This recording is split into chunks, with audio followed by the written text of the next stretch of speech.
We live. Insomnia. Kind of a pop-up show.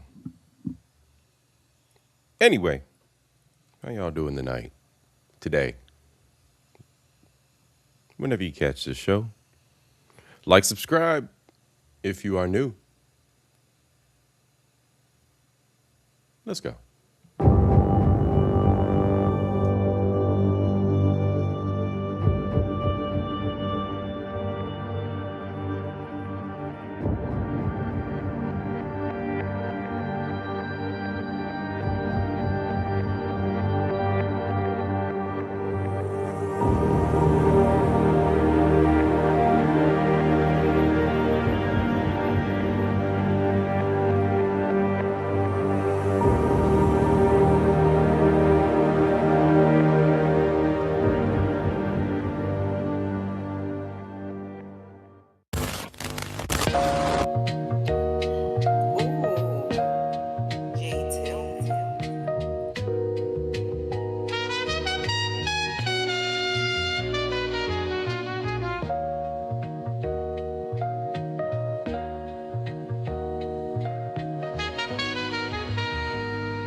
What's up, y'all?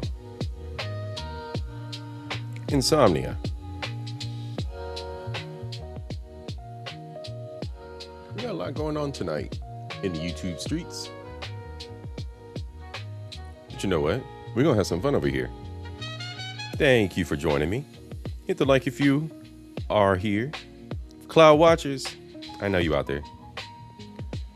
Subscribe if you are new. Thank you, as always. So let's see. Tonight's show brought to you by yours truly. Tonight is Dude Talk. We're talking about dude stuff. Dude friendships. Dude adventures. Development.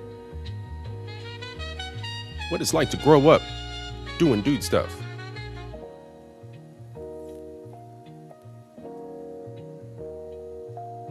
Courtesy of the YouTube content creator Lessons of.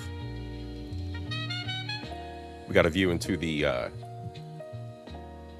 life and times of Mordecai and Rigby. Those that know the regular show. Bars. What's good, Reaper? How you doing, brother? We're going to talk regular show tonight. Then we're going to break off, play some Cyberpunk. Might do a little bit of gaming, maybe some other games. Nah, we're going to stick to Cyberpunk.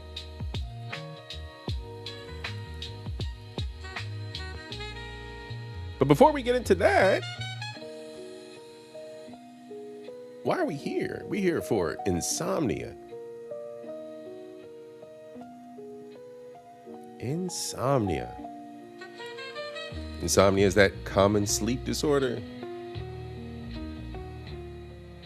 that can make it hard to fall asleep or stay asleep. We should all be asleep right now. If you're on the East Coast, it is bedtime. But this insomnia, it can cause you to wake up too early. It can cause you to not be able to get back to sleep. You may feel tired, unrested when you're awake. Insomnia drains your energy levels. It affects your mood.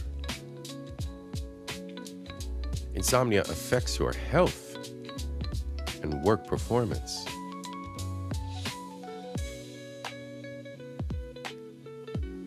This all adds to a quality of life that can suffer.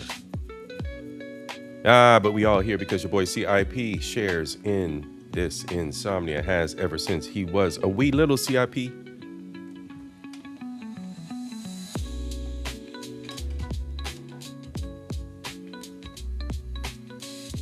When it comes to the topics on Culture Invasion.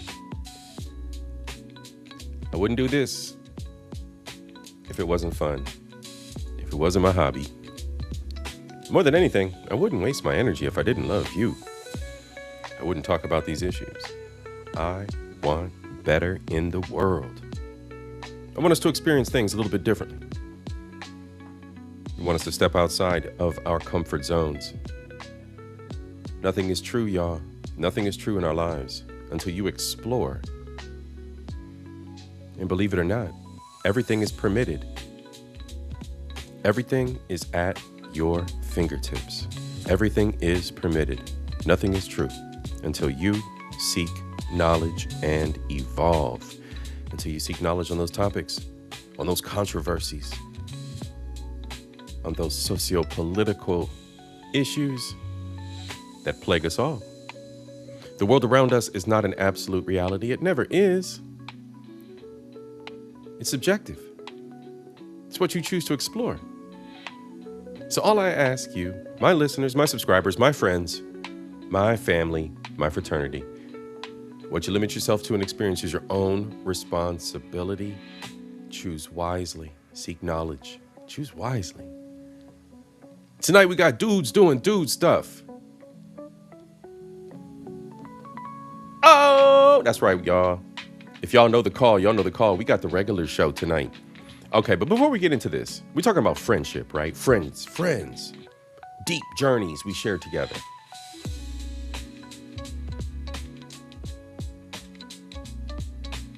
I'm about to share with y'all a very, very special moment, right? I usually put a montage together for my shows. Y'all know that. There's usually a little montage or something, especially for the bigger shows. Soca Sunday, shameless plug.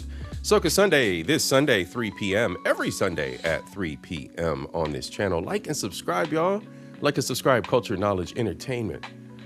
Don't forget I got the other two channels, Culture in Paradise, as well as Cat and Poncho Game. That's Cat and Poncho right there on my shoulder. As always, he's with me on these insomnia nights because we break off and we play video games. So, hey, it is what it is. Cynical, how are you, sis? It's good to see you.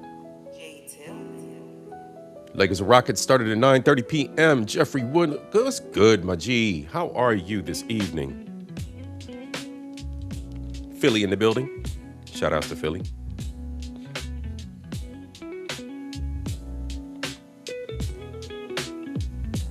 That's right, we got the regular show this evening, the friendship journey.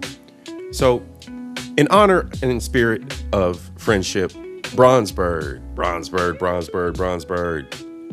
my G, my homie, my YouTube twin. I'm gonna pause the music for just a second. My YouTube twin, my G. I got some footage of you and me doing what we do best, my G, kicking it in the NYC. All right, y'all, enjoy it. It's very short, but this is me and my boy. Just me and my boy, bro. Y'all, this is us. This is true friendship. All right, let's go.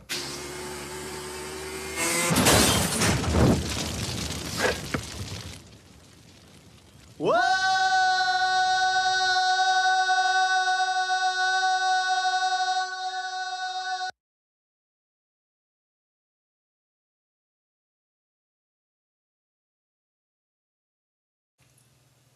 All right, y'all. It is what it is. That's what it is. That's your boy C.I.P. That's me and Bronze. It can't get no better than that. All right? All right. So let's do this. Let's get into the show. I think we're doing all right. I think there's no technical issues. I think everything is working the way it should be. I think we're all right. Let's go. My phone is averaging a peak to peak. Ever since I was a kid, I've been legit. If I was you, I would cut up my wrist.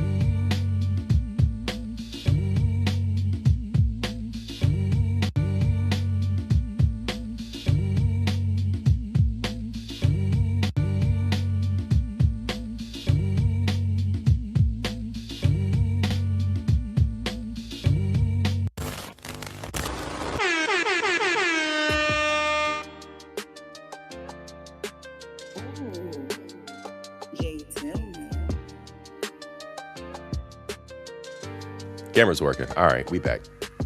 We live. Sakafet, y'all. Salute. Salutations. So tonight, it's dude stuff. It's dude stuff. We chilling.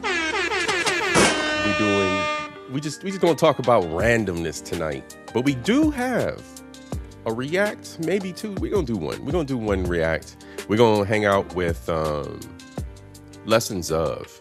Lessons of is pretty cool dude. Pretty cool dude. Let me go on and get that link and pop that link in the chat right now. Cause you always get your whoa, pause. Let me go on and put this link in the chat now for friend of the show. Lessons of, because we're gonna get right into it. We're gonna get right into it. Actually, tell you what I am gonna do a little bit of show and tell before we get into it, because your boy C.I.P is excited. Okay, check this out. Okay. First, we got paperwork to do, right? We got some greetings. We got some hellos. We got some thank yous to get through. All right. So first and foremost, Jeffrey Woodland, Death Reaper, Cynical, and those of you who are out here in the clouds, each and every one of you, thank you so much for being here. As y'all know, your boy C.I.P believes that God don't make no mistakes. You ain't said nothing slick to a can of oil. Thank you, and I thank the good people of Nepal. You don't even know what you did, but you're brilliant anyway, because brilliance is the best brilliance is brilliance born not from someone ignorant. That's right, y'all. Each and every one of you, thank you for being here. Thank you for being a subscriber. If you're new, go ahead and hit the subscribe button. There's all kinds of stuff over here. This is the social commentary channel. Sometimes we're chill. Sometimes it's a red light night. Things get a little bit dicey. We're talking about the more intense subjects, and your boy C.I.P is very opinionated. And of course, I am all man. This is a man's channel. Just like tonight, we're gonna talk about dude stuff. But we just chilling. It's just a late night. I caught wind of my homie, Lessons of, doing a drop. I said, you know what? I'm gonna have to go on and peep game, go on and stop by his channel, see what's going on. It's been a little mundane. It's been a little intense in the real world, with the news, with what's going on in the Middle East, with what's going on locally and people's behaviors. You know, I mean, trash is trash. Trash is trash. And I think we see enough of that out in the ether. So your boy C.I.P's been taking a break lately. Been working on some personal business stuff. I've also been working on upgrading the rig. So I just upgraded the accessories and my bodies. I now have the R8 that I am filming on. And this right here is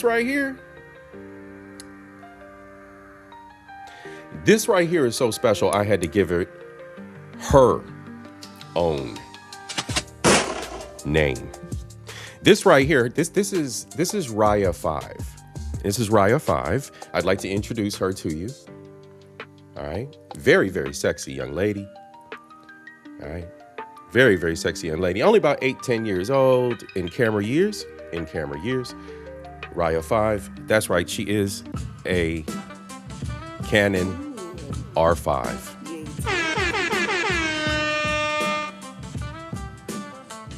I went straight pro, y'all. I went straight pro. Oh. Wait. To make matters even better, hold on.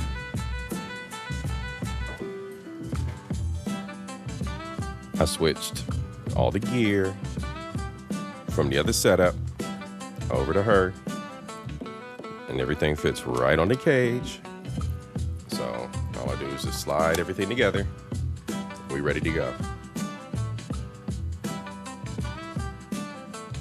Ready to go, y'all. Now, one thing I highly recommend for those of you who shoot, I do recommend getting yourself one of these.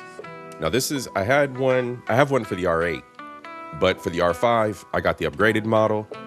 This one has the battery built in. So you just pop your batteries right into it and you have the charger built in on the fly while you're in the field. You're charging a battery, right? So you can just exchange it out for the one you got in the camera. So this one came with 2 batteries at any rate. I highly recommend that as well. So a little show and tell. Your boy C.I.P. upgraded his stuff, his equipment, and I've never been happier. I didn't realize what I was really ready for until I picked that up, and I'm like, I'm ready to go. I'm ready to go. And the best part of this is I have the R8 as a backup. So when I do serious shoots, the next time I do a school shoot, next time I do a wedding or something, I try to stay away from weddings. But if, the price is right and I do a wedding, I got the R8 as a backup. Just set it to the same settings as the R5 as far as the camera or video is concerned, and then just take off from there. So that's what's up, y'all. That's what's up. TQS, what's good, bro? Can I get $1? How you doing, bro? How you doing this evening? What's good? What's good? Whoa. My bad. Flipping screens. There we go. How you doing, bro? All right, Nightbot is botting. Thank you, Nightbot. I appreciate you. Messy. Where'd Messy sneak in? Oh, there she is. What's up, girl? How you doing? Good to see you, sis. Now, Messy, you're going to be on that boat. That's the bestie boat. I won't be able to make it on the boat. I'm most likely going to be taking a trip back home. I have business to attend to down there. I want to,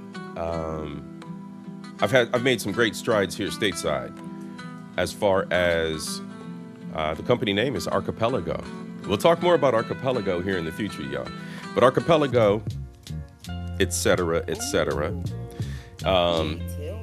is registered and is official. All right, I got a trademark pending. I got some other things I'm working on in the background, as well as getting the website off the ground.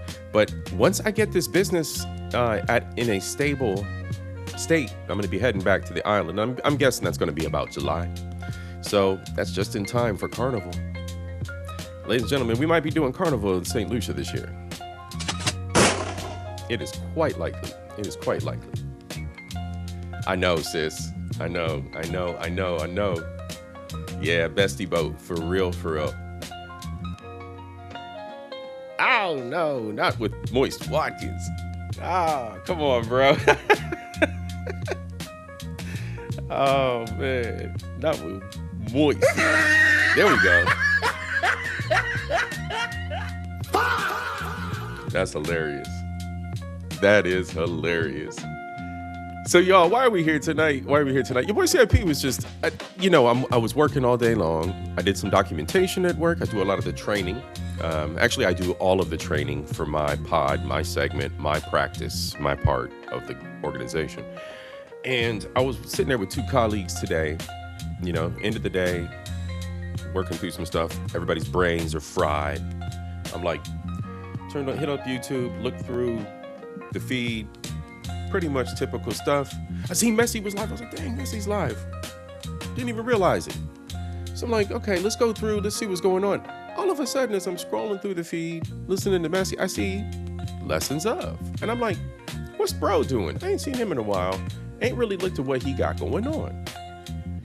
So it just so happens that today, Lessons Of is waxing poetic about dudes. So I said to myself, all right, you know what? Dudes. Let me see what he's talking about. Why Regular Show has mastered male friendship. Now, it is no secret. Let's go back to his page. It is no secret your boy C.I.P. has already done shows about of reacts to his content. I've already done reacts to his content. We did a melanated math, probably during the phase where I was changing black home math over to melanated math. And we talked about relationships. We talked about growth in relationships, because I, in fact, even mentioned that some of the female characters that were being illustrated in these animations were very much like ladies that I met in my life. Fire Princess, L. Dot, shout out, Fire Princess. So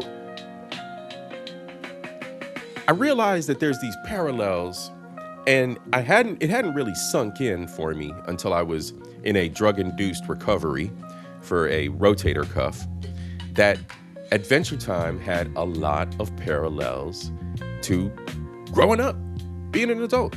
Damn, looking at this through the eyes of an adult, and not, this is just a Saturday morning. This is just an afternoon show. My mind had actually been kind of biased at this point in time anyway. I was 30, 40 years old. I was kind of not even observing and watching animation and anime in the same way anyway. I wasn't consuming. There was a lingering interest growing and exploring more of anime. Get this shoulder cuff surgery, sitting there, started downloading anime, started downloading some familiar titles, some familiar series I was familiar with and I loved. Ghost in the Shell being one of them, started watching that. My brother had told me at one time, check out Adventure Time and check out Regular Show. Go check those out. Go check those out. Go check those out. All right. So I started watching Adventure Time a little bit. I said, this is kind of cool. This is kind of cool. But there were just so many episodes. Same with Regular Show. At any rate, I stumbled upon our homeboy here, Lessons Of. He is actually encapsulating the lessons of. Let's just run it. Let's just go with it. So, what we're going to explore today, we're not going to get too much into it. I encourage you to go check it out. It's some good, easy listening. Bro is very, very good at what he does in presenting the material. So what we're going to do today, we're going to look at dudes. We're going to look at us, bros. This is us. Like, this is crazy. Yeah, One Piece. Like trying to watch One Piece. Bro, how many episodes?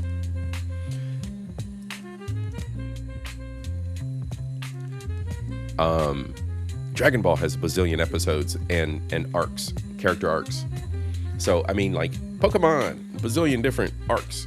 So we got all these different arcs and seasons that go on. It's really nice to find somebody who has, this is what YouTube is made for, y'all. This is what YouTube is for, right? There's these really, really special channels that pop up on this platform that have these great collections of perspective or, art or whatever it is that they're doing, right? Cooking, whatever, right? Sports knowledge, whatever it is, racing, right? But those focus channels really do what they do good. They do it good. My boy C.I.P. likes the stories. I like the philosophy. I like the sci-fi, and then of course the other hobby stuff, right? Cars and photography or whatever else, right? So, but like the sci-fi stuff and like these deeper meanings, right? The deeper meanings. We're gonna get in some deeper meaning stuff. There's been deeper meaning in video games and the parallels to our social stuff, our social experiment that we're living right now today, right? Nobody's getting married relationship-wise. Nobody's getting married, having kids, etc. And there's this weird parallel to the desire to want to parent, guardian, and protect in video games. And all of a sudden it's being perverted. So we're going to talk about that in a future episode. But for now, bros, our journey from like our 20s to I guess where I'm at now, 45, 50 range, right? The silver age. Like your boy CIP realizes that there was a lot of shit that we do as dudes that's just bros being bros. Just dudes being dudes. Like me and Bronze, like come on, man. Me and Bronze in New York City. You telling me, hold on, y'all. Here we go, right here.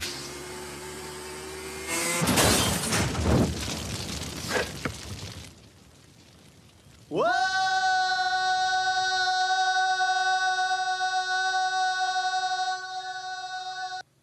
Come on. Just ridiculous behavior. Come on.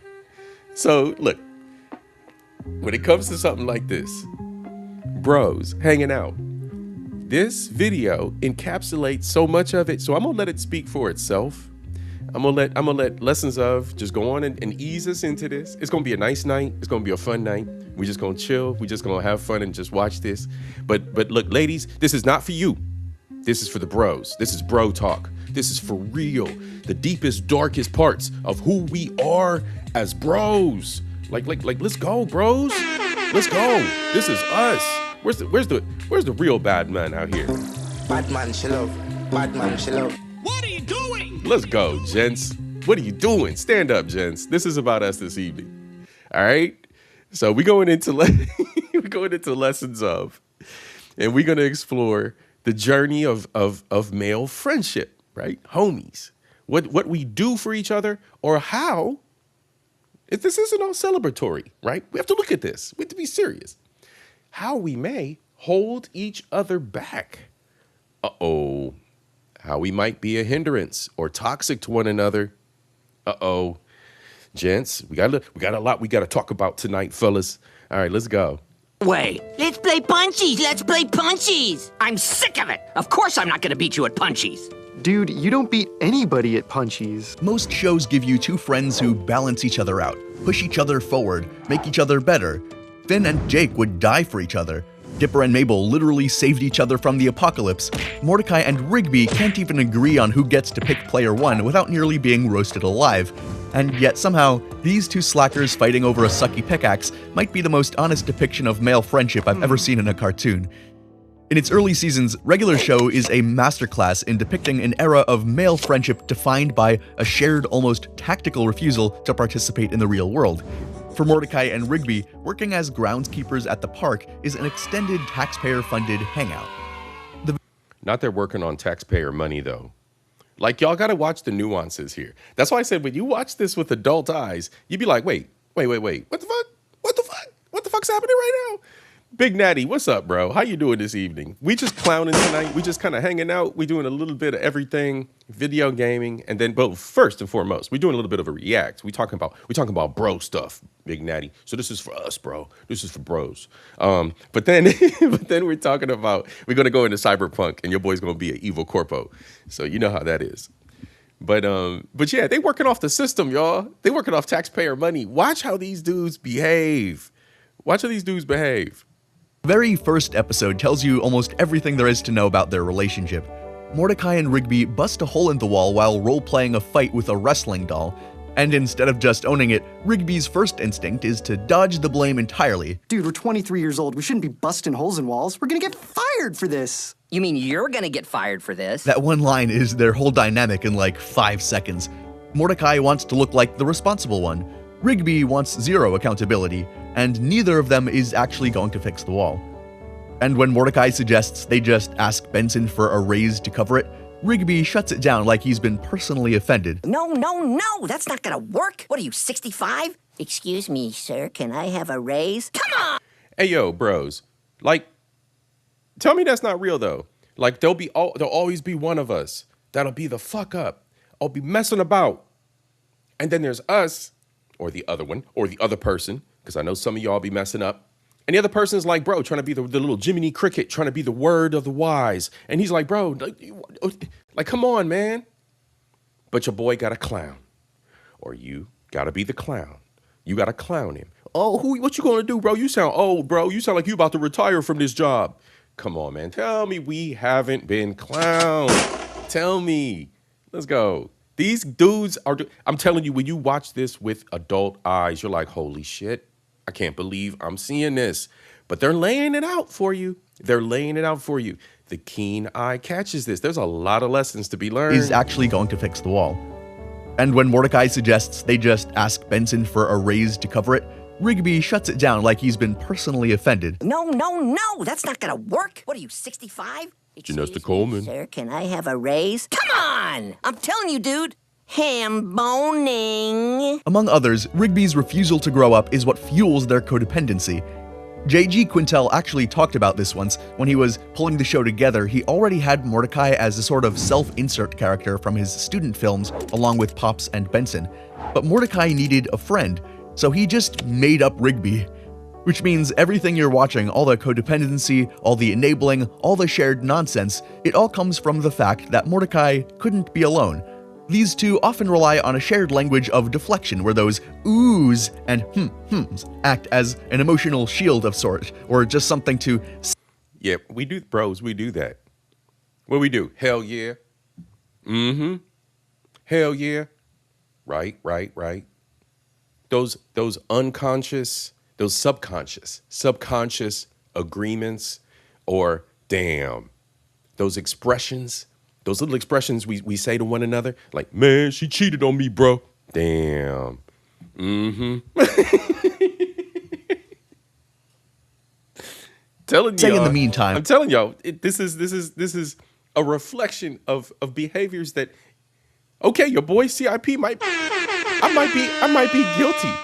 I might be guilty of hanging with my homies, and actually this is us. Like, I see the reflection of, like, when you have true friends, like the way that you can communicate, the way that you bury shit, like, man, yeah, man, today fucking sucked, man, all these horrible things happen to me. But we good, right, bro? We good. We outside. That's it. So so it becomes this subconscious. Why, ladies, stop it. This is gentleman talk. Yeah, bro. Many of these cartoons and anime speak to life once you really understand. Thank you, Reaper. Exactly, bro. Once you really pick up on it, once you really start to catch on, these writers are grown-ups, y'all. It's not just them sneaking the Easter eggs of the prawn in there every now and then, and the innuendo. That's fun, right? We see it. That's fun. But beyond that, there's a little bit more going on here, especially when you go back and look at it with adult eyes. I'm never going to stop talking about this. Lessons of is a friend of the show, so he's going to be around. All right, y'all, let's go.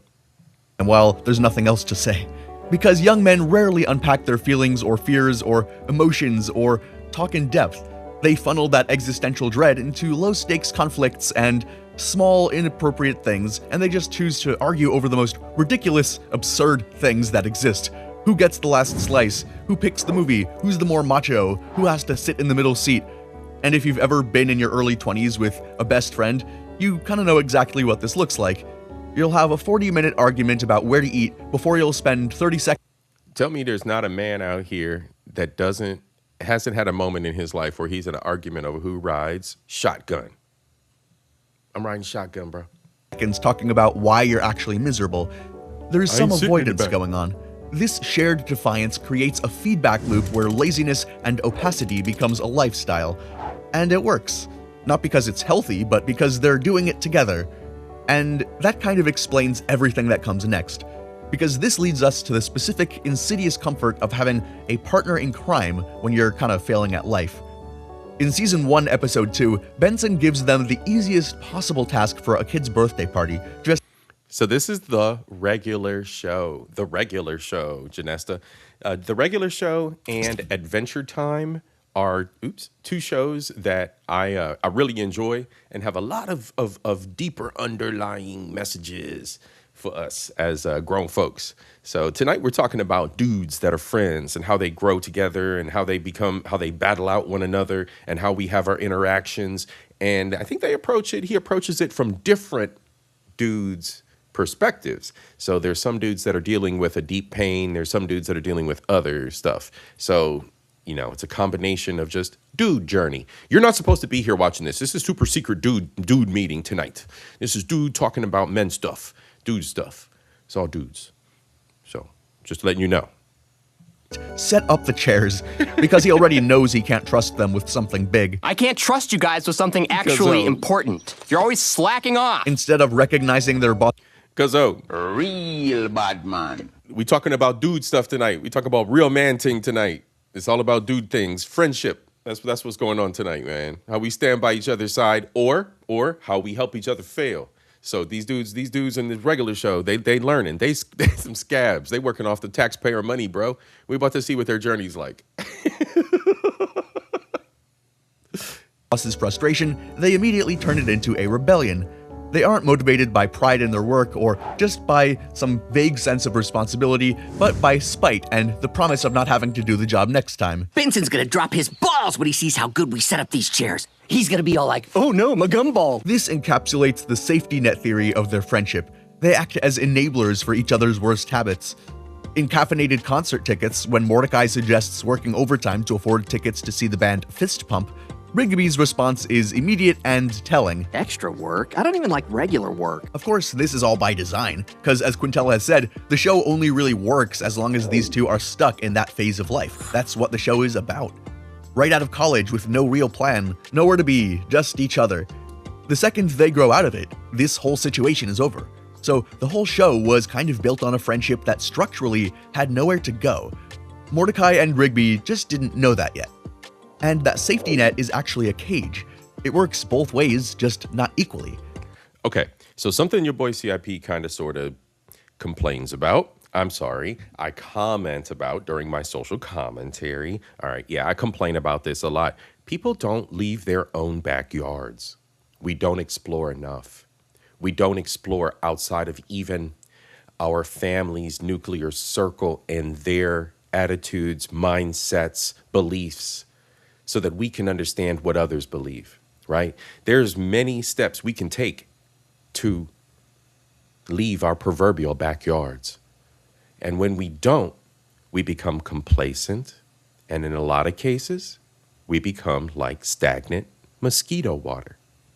Our mindset becomes very closed. You can't tell me nothing, right? As men, we've seen other dudes that are like that.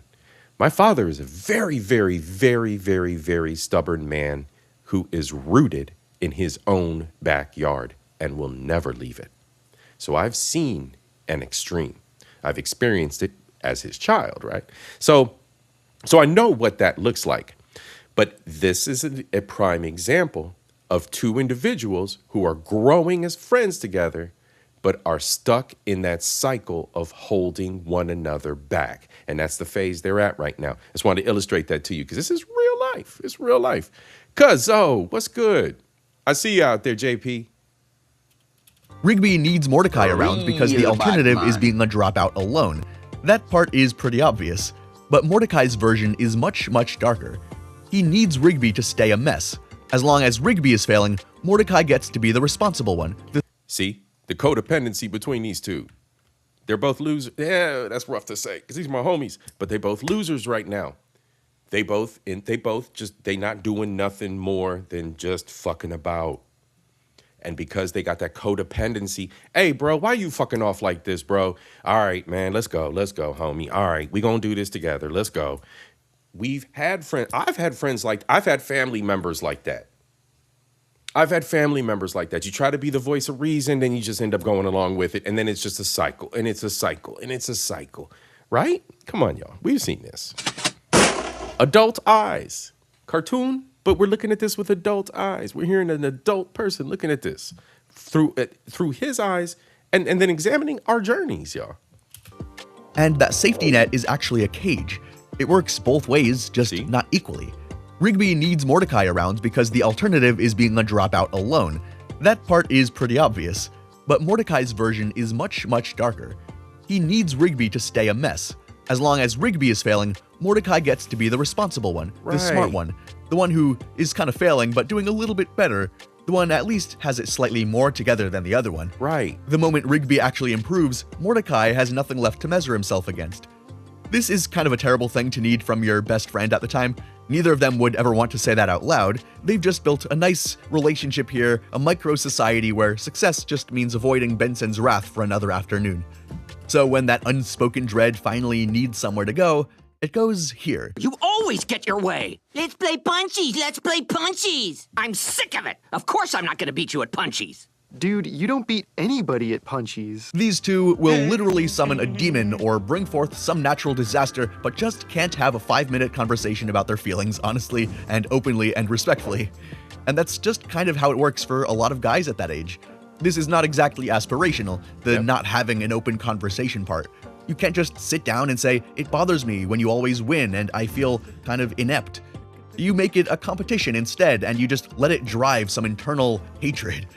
Turn it into this bit, into this inside joke, turn it into this sarcasm. Yes. Mordecai and Rigby do this. You guys, what do we do? We bust each other's balls, don't we? That's that sarcasm. That's that internal joke between us. You little short motherfucker. Come on now. You light-skinned motherfucker. How many times have I heard everybody busting my balls?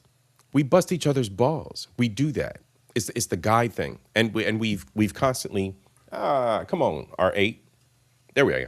All right, my bad, y'all. My camera's acting funny. But that's like the dynamic that we have as gents. It's the dynamic. It's what we do as dudes.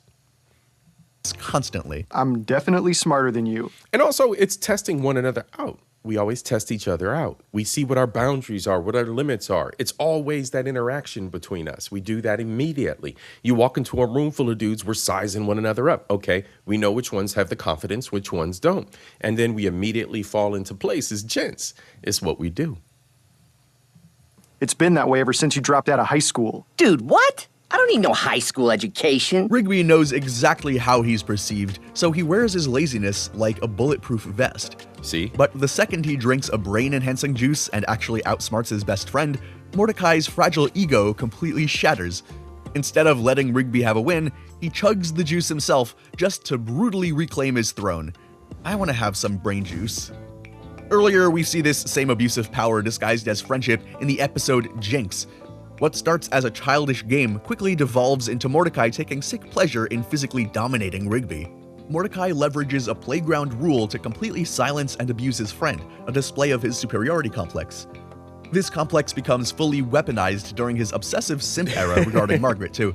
Frustrated by Mordecai's agonizing inability to simply ask Margaret out, Rigby just does it himself to disrupt the stagnant hierarchy that Mordecai relies on. Mordecai literally cannot process reality, and in a fit of blind... Bro, he spent the whole episode bullying his best friend. That's hilarious. That is funny. I'm sorry. No, that's funny. That's kind of funny. All right, let's go. Simply ask Margaret out, Rigby just does it himself to disrupt the stagnant hierarchy that Mordecai relies on. Mordecai literally cannot process reality, and in a fit of blind, raging ego, he shoves Rigby off a microwave into the cosmic abyss, all because a girl laughed at someone else's joke. And some people say Rigby's the unhinged one. But if Mordecai's cardinal sin is arrogance, Rigby's is really cowardice.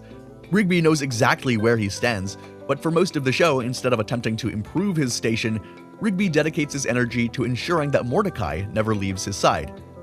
In regular show, the movie, the narrative peels back the curtain on why they ended up working at the park in the first place. For 6 full seasons, Quintel never actually broke these two up. They fought, they screwed each other over, they nearly got each other killed more than once, but the friendship always survived. He said he was saving it, that he held back on really testing them because he wanted the movie to be the first time the show asked whether this friendship actually deserved to make it. So when the answer comes, it's not a small thing. So, when they were seniors in high school, Rigby got a hold of Mordecai's college acceptance mail and forged a fake rejection letter.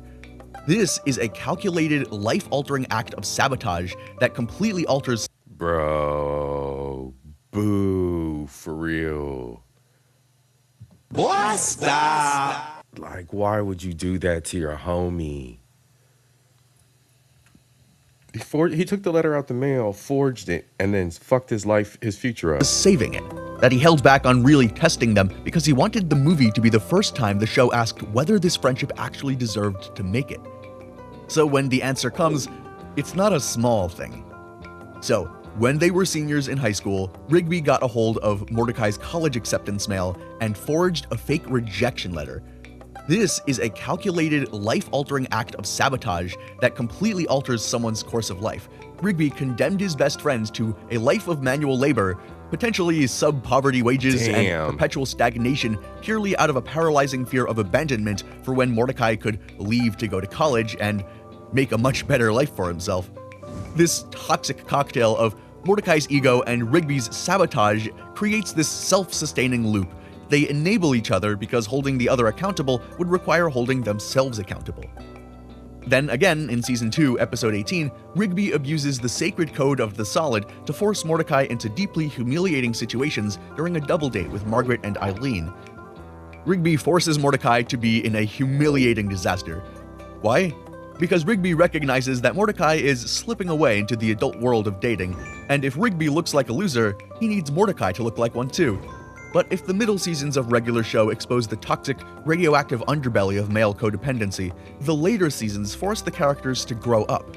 Now, I have to be honest with you guys. I don't think I've ever had those kinds of toxic interactions with male friends. Usually, the things that I've seen are men are just destructive to themselves, and we make silly decisions and make horrible mistakes with women that aren't worthy of the situation, right? We know what that is. We make babies with women that aren't worthy. So I can't say that I've ever experienced a situation where I had a friend who intentionally was ever that toxic to me directly like that. Man, that's deep. That's deep. All right, let's go. They're growing up. Let's see how this works out for them. The hardest part of any long-term relationship is surviving that terrifying transition into true adulthood. Yeah. As the show progresses, J.G. Quintel flips the duo's dynamic completely on its head. Rigby realizes that keeping Mordecai stuck in the mud with him is a prison sentence for both of them and decides to start changing things. The catalyst for this is Eileen. Rigby begins a healthy, supportive relationship with a woman, and for the first time in his life, he finds an external motivation to improve himself. This culminates in one of the most significant character arcs in the series, where Rigby secretly goes back to high school to get his diploma. Rigby stops being the saboteur. Right. He steps out of Mordecai's shadow and takes accountability for his own future. And while Rigby is essential... And that's key. That's key, right? Like I've talked about this before, and I do believe in Sins of the Father Part 1 with my buddy JP, All My Hoes Demonetized. We talked about frontier. And we talked about going on that journey for yourself as a man, and that it's difficult in this day and age because we don't have lions and tigers and saber-toothed dinosaurs to kill, right? We're not hunting these giant beasts anymore, proving, our place in the tribe. So now the frontier is different for us. But as you see here, that frontier for Rigby allowed him to grow up and to feel more independent and more confident in his little raccoon ass and who he is, right? There's always that deeper message there. That frontier, that hobby that you embrace, that career that you end up finding that you love, whatever that be, that ends up helping you identify what that future and your independence and who you really are looks like, right? Going out there and actually doing it. Over my last trip to the island, many of you followed along with me on the streams. My newest frontier was learning how to drive Euro style on the left-hand side of the road. I did it. I had fun doing it. There are always destinations, lessons, knowledge, something to be gained and experienced. This Sunday, we're going to go and experience, along with our newest friend of the show, Speed. All right. I show Speed. This dude was in the island of St. Lucia. He was down visiting St. Lucia. So we're gonna explore it with him. Again, you guys, this is all about those frontiers for us. All about exploring what we have here in life. Life is short. Get out there. Ending, Mordecai begins to completely flounder. Mordecai's entire identity was built on being better than Rigby. Right. He relied on Rigby being a disaster so he wouldn't have to look at his own failures. Now Mordecai has to look at himself and pull himself up. When Rigby starts passing classes, managing a healthy relationship, and acting like an adult, Mordecai loses his reference point. Mordecai becomes so terrified of making the wrong choice that he doesn't choose at all, perpetually hurting the people around him. For years, Mordecai was the one lecturing Rigby. Now, the roles were completely reversed. Rigby actually has to step in and help Margaret get the old Mordecai back because Mordecai is so deeply trapped in his own anxiety. Later, at the beginning of Season 7, Mordecai hits absolute rock bottom after ruining his relationship with CJ. He exiles himself to a literal dimension of garbage, but Rigby doesn't let him stay there. Rigby refuses to let Mordecai use his heartbreak as an excuse to regress. Rigby has outgrown the safety net of their early 20s, and he's demanding that Mordecai outgrow it too. But what about giving each other some space? This is where 90% of real-world male friendships die. Mordecai and Rigby had to learn that pursuing individual goals just means that the friendship is changing its shape and that each is progressing as a person. Yep. The triumph of this arc occurs in... Even if it doesn't die, you have friends that you communicate with a little bit less. You have friends that you visit when you're in their town. Things change, the dimensions of the relationships change, the depths of the relationships change. And it also changes depending on how many new friends there are in your life and what purposes they serve. As your life changes direction, as you may hit milestones of success, right? You might have new groups of friends, which you should, because you're hitting a new level of success, a new pinnacle in your life. You should surround yourself with others like you. So it's natural that this takes place, right? Rigby's graduation day special. Rigby actually does it. He gives a speech that officially buries the slacker, screw-up raccoon of season 1. But before that, this exchange between the two main characters proves that their bond has been healed at its toxic roots. Mordecai finally came to terms with how he subconsciously or consciously viewed his relationship with his best friend, and he didn't like it. But at the end of the day, they both just want the best for each other. There is no jealousy here anymore, there is no superiority complex, no sabotage, and no toxic codependency. Mordecai didn't try to belittle Rigby's achievement to try to amp himself that much more up, and Rigby doesn't use his achievement to rub in Mordecai's face. They're finally standing on equal ground, and they're proud of each other. But while Mordecai and Rigby are the undisputed heartbeat of the series, their dynamic doesn't exist in a vacuum either. Regular Show is a masterclass in depicting a wide, diverse spectrum of masculinity across a wide range of characters. Each one represents a different stage of the male journey, a different type of person, a different venue, providing the North Stars for the duo's eventual evolution. The best example of this is the relationship of Mitch Muscleman Sorenstein and High Five Ghost, who represent the ultimate ride or die ideal. Beneath the green skin and the squealing bravado, their bond is arguably the healthiest and most stable in the entire series, even if it does seem a little basic by the outset. In Muscle Woman, Muscleman suffers a devastating breakup with his girlfriend, Starlight. He completely falls apart, retreating under his desk to sob inconsolably. I can't do this! This heart beats for another! Starlight! In this moment of vulnerability, Fives stays with him as an unwavering pillar. Cartoon character crash outs are the best.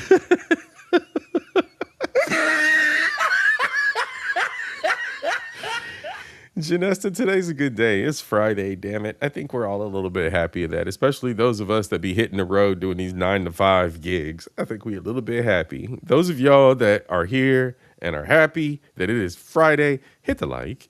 All right? Crash outs are hilarious in cartoons. Of support. We gotta get him back together with Starla. Then there's Skips, the competent, physically imposing older figure who has seen everything, done everything, and consequently says very little. Yeah, I've seen this before. We went deep on what the cost of balancing love and duty does to him in a previous video, link below, so check that out. Then we have their raging. Yo, y'all, I think what we're gonna do is we're gonna watch one more. We're gonna watch one more, okay? Because this one's, I mean, we're almost through this, but I think there's one more that's really, really worthy that we watch, and it goes deeper into like the characters, right? And then and character, right? How each one of us, right? So let's go into this. Shut the fuck up. Kick your ass. Kneecap. Boss, Benson, who is being completely crushed by the weight of his own future, which he never got to have. In episodes like 150-piece Kit, we learned that Benson used to be a legendary drummer. He had dreams, passions, and a life outside the park. But somewhere along the line, the world beat him down and he settled into middle management. His explosive anger toward Mordecai. See, I'm not letting that happen. Your boy C.I.P. is not letting that happen. The world is not beating me down and I'm not settling. Or see, there we go, Messy, no settling. Messy, chime in, there you go. And Rigby isn't just about unraked leaves. It's more about... You always get your way. Let's play punchies. come Let's play on. punch. I've seen this before. There we go. We My went bad, deep y'all. on what the cost of balancing love and duty does to him in a previous video, link below, so check that out. Then we have their raging boss, Benson, who is being completely crushed by the weight of his own future, which he never got to have.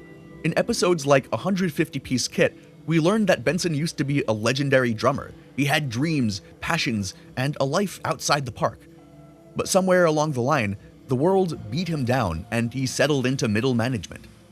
His explosive anger toward Mordecai and Rigby isn't just about unraked leaves, it's more about the frustration of watching two young men actively waste the youth and potential that he feels he ruined for himself. In Think... And who... I think a lot of us feel that sometimes as we get older too. We looking at younger guys, the younger generations. We're like shaking our head, like, man, these dudes are fucking up. Man, these dudes ain't doing it right. Man, why are they doing this? It's kind of like these archetypes and these characters. Like it reflects each. If it doesn't reflect who we are as dudes, it reflects thought processes we have, or actions, or perceptions we may have, right? Positive, Benson is challenged to stop yelling. He represses his anger so deeply that it literally turns into a ball of energy that threatens to destroy the park. So, Benson's yelling is a necessary release valve for this. He pushes them relentlessly because he knows that if he stops, they'll end up being isolated and bitter, and he'll have to do something with that energy ball. But while Benson attempts to manage his pain through anger, control, and authority, the park's final archetype takes the exact opposite approach. We're talking about Pops Mallard. Pops is the complete antithesis of any kind of toxic masculinity. He represents the heart of the male collective, the goodness of everything. He's the only character who is entirely comfortable with physical affection and emotional openness and the connections that this opens up. Look at what Pops is cool. Pops is cool, right? So each one of the different archetypes of who we are as men, and or the different types of feelings, emotions, and facets of who we are. What actually happens in Wrap It Up when a vicious, insulting rap crew starts taking over the park. Pops doesn't spit aggressive insults back at them. Instead, he counters with earnest poetry. A hug can be the most wonderful thing. 2 arms wrapped around you like a mother's wing. The aggressive crew ruthlessly mocks him for it, but Pops' radical innocence forces Mordecai and Rigby to drop their own toxic armor. Normally, Mordecai and Rigby are terrified of looking like losers, but because Pops is so genuine and is so nice, and because he loves them so unconditionally, they literally jump on stage dressed up in matching Victorian poetry outfits and join him. They do it to fiercely defend their friend because they know his heart is too pure for this world, and they see something good and want to emulate it. The final arc of the series literally launches the park staff into the vacuum of deep space. In the beginning, male conflict was entirely defined by physicality. Mordecai and Rigby settled their insecurities through punches or hyper-competitive video games. Yeah. Violence and avoidance were the only tools in their emotional toolbox. The end of Season 8 directly confronts this toxic foundation. So that's all they were equipped with. So they were mentally stunted a bit. That's the only way they knew how to address their situations and emotions and feelings. That was their only outlet. They hadn't grown out of that. Food for thought, gentlemen. Food for thought. Message! Through punches or hyper-competitive video games. Violence and avoidance were the only tools in their emotional toolbox. There we go. The end of Season 8 directly confronts this toxic foundation. In space, Pops is pitted against his brother, Anti-Pops, in a battle that has repeated across eternity. But Pops doesn't break the cycle with a stronger punch this time. He realizes that fighting his brother only guarantees mutual destruction. Instead, he flies toward Anti-Pops, wraps his arms around him in a hug, and tackles him into a dying sun. After Pops resets the universe, the park staff returns to Earth. The cosmic threat is gone, but the show doesn't end with a celebratory slice of cake or a round of video games. It actually shows us what the next 25 years looks like. The show transitions into a completely wordless montage that depicts the terrifying reality of true adulthood. Mordecai packs his belongings into his car, says goodbye to Rigby, and leaves the park. For anyone who has ever survived their 20s alongside a best friend, this moment hits like a freight train. Sometimes, for your future, you move on. Yeah. We watch them build entirely separate lives. They're no longer spending every waking second together. The codependency is long dead, and we can only assume that they see each other every now and again, but their codependence and the friendship is different now. Yep. And then we see 25 years into the future, the remaining park staff, now older, gray-haired, and dressed in suburban dad clothes, gather back at the park for a reunion to unveil a statue of Pops. When Mordecai and Rigby stand next to each other in front of the monument, the visual contrast to Season 1 is staggering. They aren't the frantic, insecure kids desperate for a distraction. They're grown men, secure in their own identities, standing side by side as true equals and friends. They got dad It's been bods. 25 years. Yeah. jolly good show. We can all end up like that, and it all happens on our own timeline. But Regular Show figured out something that most shows don't bother with, that the friendships that stick aren't the ones where everything went right. They were the ones where everything went wrong and you both stayed despite that. Through the punches and the forged letters and the garbage dimensions and the cosmic disasters, Mordecai and Rigby started out as two guys who couldn't set up chairs without ending the world. They ended up standing next to each other 25 years later as actual mature people with an intact world. Whole, separate, everything still there. How did their journey mirror yours? Did you fight with people you were friends with? Let me know in the comments down below, and let me know about the relationships with people in your life that you think could improve. And if you want to see how another cartoon handled a completely different side of growing up, I broke down the episode where Shout out Lessons of. My G, I greatly appreciate every single thing that you do. You are a friend of the show, as I declared, I do believe, around my birthday last year. It was around my birthday last year when we explored C.I.P. Culture the Hero.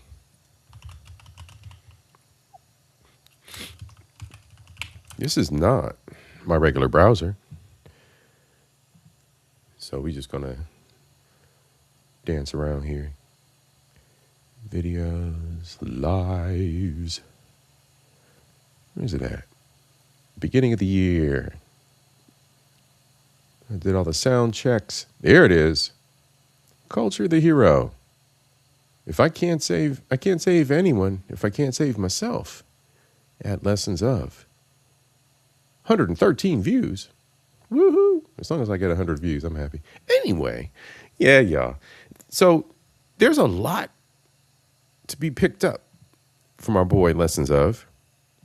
Boop. Let's go back. I think what I'm going to do, because I'm entertained. Because I do know that the YouTube streets are busy. Because I do know you're going live this morning. Yeah, tomorrow morning, early, 12:30 a.m. Eastern Standard Time. Full Drink and Half Thinking to be going live. Feel free to stop by his channel. Because if you're out there, go ahead and drop your link. Because what we gonna do is we gonna watch another one. Then we gonna play some video games. Of course, as promised, we gonna get back into Cyberpunk. But before we get there, I was inspired by this video as well. So, of course, naturally, after kind of skipping through the first video, I went down a rabbit hole, and here we are. All right. So we talked about the friendship piece and how it's forged, the different layers of it, how we bust each other's balls, how we can hold each other back or lift each other up. So let's grow. Let's grow, gents. Growth. That's what this one's about. We're going to explore a little bit about growth. What are his videos? 15 minutes, 18 minutes. Oh, shit, 19 minutes. And your boy C.I.P. is going to talk through this. It's insomnia. That's what we're here for. It's insomnia. All right, y'all. Let's go. Second video. You don't have the right to be sad. You never even had the guts to tell Margaret how you feel. Listen, oh, shit. If you leave things the way they are now, you'll regret it for the rest of your life. Regular Show. Now, growth. Growth takes change. Growth takes change. Growth takes accountability. Growth takes choices. Growth. We as men. Something else to keep in mind too, and I think that this is important. There's a phrase, iron sharpens iron, and I think that to a degree, why I didn't have exposure to individuals who would do such conniving things as change a letter to destroy a path my life could have gone on, like we've seen in that previous video, or anyone who would have done anything so destructive, right? I think that's mainly because I surrounded myself with others who wanted to grow and wanted to evolve. And I found that later in life. I didn't find that kind of environment and those kind of individuals till maybe I was in my I was about 33 years old. So anyway, just wanted to throw it out there. It's all about the people that you surround yourself with. Let's go. Show is genuinely one of the funniest shows Cartoon Network ever made. But every now and then it hits you with something like that, and you have to pause for a second because a gumball machine just gave you better life advice than most actual adults ever have. Because underneath all the weirdness and the supernatural nonsense, this show was slowly drawing out what growing up actually looks like across the whole series. So today I want to go through the episodes that did that the most and what they were really trying to say. Mordecai is seriously worried. Rigby is about to board a crumbling airplane to attend his high school reunion, and he won't turn around. You don't understand. You were actually cool in high school. This is my only shot. That's probably the most honest thing Rigby has said in all 5 seasons so far, because it's the first time we see very clearly that the performance he's been putting on since high school just drops. And we find out what that performance was covering up when we take a look at his senior yearbook. He has a list on it. Become a famous heart surgeon. Ham bone for the Pope. Take a picture while mooning on all 7 continents. Get a slam dunk in the Olympics. Not ham bone for the Pope. That's hilarious. Let's go. Kill a giant squid. On the surface, this is just a bunch of ridiculous stuff. Well, except for the heart surgeon part. Right. But if you look closely, they kind of give you a peek inside the mind of somebody like Rigby. The items on that list are all designed to be witnessed. Nothing on there is something he genuinely seems to want for himself. It's entirely how he wants to be seen. And I think most of us have had... I think a lot of us live in that world, in today's world, right? And I think we see that. People are more impressed by how others perceive us than truly what makes us happy. I think that's just, it is the way it is. Your boy C.I.P. never really cared about the way that people perceive him. I do what makes me happy. My hobby is this podcast, and how I present it makes me happy. I never walk away from a show disappointed in what I produced. When I partake in my hobbies, when I partake in travel and entertaining myself, like it's just the way that it goes. It's just like that's just the natural flow of things, you guys. Some version of that list at some point. Maybe not written in a yearbook, but that thing that you told people you were going to do after high school that was probably more about other people knowing you did it than you actually doing it. The thing is, Rigby's whole personality... That validation. Public validation. In the early seasons is basically that list in character form. The cockiness, the slacking, the dropping out to go be cool. All of it is very clearly a mask that hides his massive insecurities. And you can see it most clearly in how he treats his brother Don, who is younger, taller, better liked, and naturally at ease with himself in a way Rigby just can't bring himself to be. So when the reunion invitation arrives and Rigby realizes that he hasn't done a single thing on that list or anything even close, the panic isn't really about the list, it's about the gap between who he told everyone he was going to be and who he's actually been. And that is a genuinely uncomfortable thing to look at, which is probably why a lot of people spend a lot of energy not looking at it. What or who actually starts to change things for him is Eileen, but not in the way you'd expect, which is, again, insecurity. He starts feeling like he's not smart enough to keep up with her, like he's going to slowly become irrelevant in her life while she moves forward, which Eileen shuts down immediately. But that fear is what gets him through the door. And starting something for the wrong reasons isn't the same as not starting it, because somewhere in the middle of actually going through the process, it stops being about her and starts being about him. Once you do the hard stuff, it becomes not that hard. I wish I could just play out the whole speech because it's just that good. But, well, YouTube copyright and all that. Right. The show spent years making Rigby look like a screw-up on purpose, because we've all grown up with the same idea drilled into our heads. Get your act together by a certain age, or you missed your window. There it is. Rigby dropped out, wasted years, and was genuinely a disaster for the longest time, and he still made it. So why can't you? But figuring out who you actually are is just the first step, because once you stop performing, you still have to figure out what you actually want. And it turns out that wanting something and being ready for it are still not the same thing at all. Absolutely. Mordecai spends most of the show being afraid. Afraid to say something to Margaret. Afraid to commit to CJ. Afraid to be honest about what he actually wants. He hurts people. He wastes time. He makes the same mistake over and over. Oops. Not your boy C.I.P. in the past.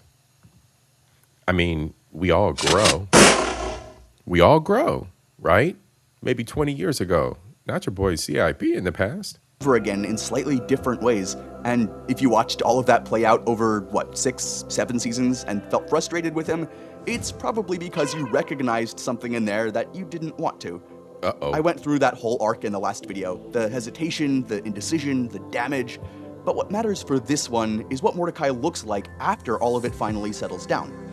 In Just Friends, it's just him and Margaret. Rigby and Eileen leave, and they're alone, and immediately everything starts turning romantic on its own. Yep. 1 check instead of 2. Slow music. And it seems like the whole universe was trying to nudge them together. Why does the whole universe want us to get together? You noticed it too? Daisuke, the chef, acts as a sort of stand-in for the viewer and gets frustrated with the will they, won't they tension between the two of them. So he shows them their future through some kind of magical sauce. And it's right there. Married, kids, a houseboat, 50 happy years. The thing Mordecai spent years chasing and fumbling and hurting people over is sitting right there in front of him on a plate. But they choose to wait. And I think it's because the future looked a lot like settling. They're only in their 20s. They're not settling. Let's go. Still figuring out who they are. And Mordecai, they choose to wait. And I think it's because the future looked a lot like settling. They're only in their 20s, they're still figuring out who they are, and Mordecai, after everything he put CJ through, after the way he handled Margaret leaving for college, probably knows he's not someone who should be in a serious relationship right now. He's still afraid. So instead of giving in to what the universe seemingly keeps pushing them toward, they choose to stay friends, because their choice and their decisions are worth more than a commitment that neither of them actually wants yet. And that is stage 2. Knowing what you want doesn't mean you're ready for it. And being ready means being honest enough to say, not yet, even when everything around you is saying go. Rigby had to figure out who he actually was before any of this could matter to him. Mordecai figured out who he was. He just had to learn that the timing has to be right too. That patience isn't the same thing as avoidance. But here's what nobody really talks about when it comes. All right, we're going to look at what nobody really talks about. But before we get to that, we got to do this. More money, yeah. More money, more dollar bill. More money, yeah. More dollar bill. More money, yeah. More dollar bill. Reaper, my G, Reaper, sponsor of the show. Actually, producer of this episode. Thank you so much, bro. Thank you so much. All right, let's get back to it. To waiting. While you're waiting, you're already a part of something. Things are still happening. There are places and people and routines around you that feel so ordinary that you barely even think about them until someone tries to take it all away. Right. This is probably one of my favorite episodes throughout the series, and one that a lot of people point to when they're trying to explain what this show actually is underneath all that weirdness. Thomas the intern shows up at the park house for his first day, but finds it empty. Something explodes outside. A bearded man is chasing the entire crew with a memory erasing device. Oh, yeah. Mordecai and Rigby barely escape with a time machine, land 2 months in the future, and find out that the park is gone. A highway called Exit 9B is being built over it, and everyone has been brainwashed and given new lives, new jobs, new identities. Skips runs an auto body shop. Muscle Man teaches quantum physics. Pops works at a butterfly sanctuary. Benson is still at the park, but doesn't remember anyone. To save the park, every employee has to sign a document declaring it a historical landmark. So, Mordecai and Rigby go find them one by one and try to make them remember who they are. And the way each person gets their memories back is one of my favorite things about this episode. Rigby tells Skips to remember the only person he ever loved. More on her later. Mordecai hands Pops a butterscotch lollipop. Muscle Man comes back with a "my mom" joke before his new sophisticated brain even catches up to what's happening. High Five Ghost finally remembers after getting a high five from Muscle Man. And right towards the end, Benson comes back when Mordecai and Rigby just start being themselves. None of them comes back through something grand. Instead, they come back. Not they just ran around being assholes and bro just got his memory back. Through the one small stupid thing that was always only theirs. And I think that says something about what identity actually is, because it's never the big stuff that makes you you. It's the things that would sound ridiculous if you tried to explain them to a stranger. It's the small pieces of our journeys that add up to create who we are. But somehow it carries the entire weight of who you are. There we go. The small things, the things that are you. Yes. And the place that makes this all come together, it was now being taken away from them. And they couldn't stand that. And again, this one's about change, okay? So this is about growth and how we change, you guys. How we grow through our experiences. Final battle for the park is about to begin. Mordecai delivers a speech that sticks with me way more than it probably should. I, for one, am not just gonna hand over everything that I care about to some floating head that wants revenge on us. I'm not backing down, and I don't think you want to back down either. The show throws in one final twist with needing Thomas the intern's signature as well, which they do end up getting after handing GVF Jr. fake documents. The villains all get sucked back into the portal, and the park is restored. Whoopee! And I think this episode best encapsulates what Stage 3 is really about. There are places and people and routines that we all probably don't think about enough, even though they are part of our identities. Things that feel mundane and ordinary while they're happening. But ordinary has a way of becoming something you'd miss so much that it would hurt if it was suddenly gone. You would miss it so much if suddenly it disappeared.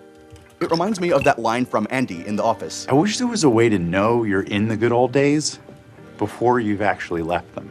So remember to cherish the present, because the stuff you tend to take for granted while it's happening is usually the stuff you end up fighting the hardest to keep. But what if you did everything right and cherished every moment, and yet what you loved still gets taken from you? So don't forget, your boy C.I.P. is a fan of Bad Bunny's album, right? So debí tirar más fotos. Take photos. Take videos. Don't miss those moments that seem routine. You go to visit the family. You have these small events. You take somebody out to dinner. You hanging out with your elders. Message! Don't miss those moments. You'll regret it. That's all I'm saying. Skips has been at the park longer than anyone. He's immortal, and he always has the answer. He skips everywhere he goes, and for 5 seasons, nobody ever really asks why. He's just the guy you go to when something breaks, or when something supernatural is trying to kill everyone, and he's the guy you go to when you need someone who has seen it all before. All right, y'all. Trigger warning. Poor Skips. Like, trigger warning for real. Some of us have gone through some things in life. I mean, this is serious shit. Like, this is looking at this through adult eyes, right? We're adults. I'm 50. I know my audience is a good split of the 18 to like 35 crowd and the elder to 60, 70-year-old crowd. I got a good split. We've been through some shit, y'all.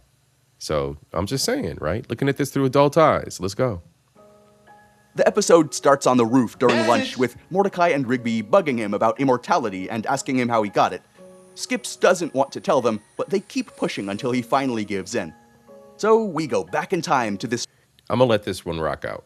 ridiculous high school setting in what looks like the 1800s, where everyone talks in old-timey English and the principal is basically just Benson with glasses and a beard. Skips used to be called Walks. He was a fighter, expelled from 3 schools in 1 year, and within 5 minutes of arriving at the new one, he's already squaring up with the school bully Clorigbane, who happens to be an immortal destroyer. But then, Walks meets a girl named Mona at lunch, and everything changes. The two of them start hanging out together, and over the next few weeks, Walks goes from someone who fights everyone to someone who won't fight anyone. Because Mona doesn't like violence, and her opinion is the only one that matters to him. She doesn't tell him to change. She didn't make him feel bad or inadequate in any way. She just made him want to be different. And I think that that's what the right person actually does in your life. You start to want to be a better version of yourself when you're with them. Yeah. Anyways, Walks' inevitable fight with Clorigbane ends up being exactly at the same time as the prom for some reason. After Walks is a no-show, Chlorg breaks into the prom and starts destroying everything. Uh-oh. So, during the fight, Mona ends up pushing Wox out of the way of a hit, and the impact cracks the ceiling and the debris, crushing her. Oh no. Wox gets the fists of justice and finishes Chlorg in seconds, but it doesn't change what happened. Nothing can bring her back. Mona was the reason he stopped fighting, but she was also the reason he fought again. It's just that sometimes doing the right thing takes the thing you love most away from you. But of course, you still have to keep doing it. That's Right. the burden of duty. When everything is over, Wox finds the locket in the rubble that he gave to her before the prom, and he keeps it. Years later, the Guardians offer Wox immortality to fight Chlorg every time his orbit brings him close to Earth. They tell him the price of it. Immortality has a price. You will outlive your family. You will see loved ones come and go. I've already lost the one I love. They tell him to choose a new name, and he remembers skipping through the hallways with Mona, the time she laughed and said she'd have to start calling him Skips if he kept that up. So naturally, he picks the name that we all came to know him by. But it was really always about her. Loss and growth, you guys. Loss and growth. She used to skip with him around the school, and he liked how it felt, and now he does it forever because it's the closest thing he can get to being near her again. Alright, back in the present, in the last scene of the episode, Skips pulls out that locket and opens it and looks at their pictures, and a tear rolls down his face. Then he just looks up and gets back to work.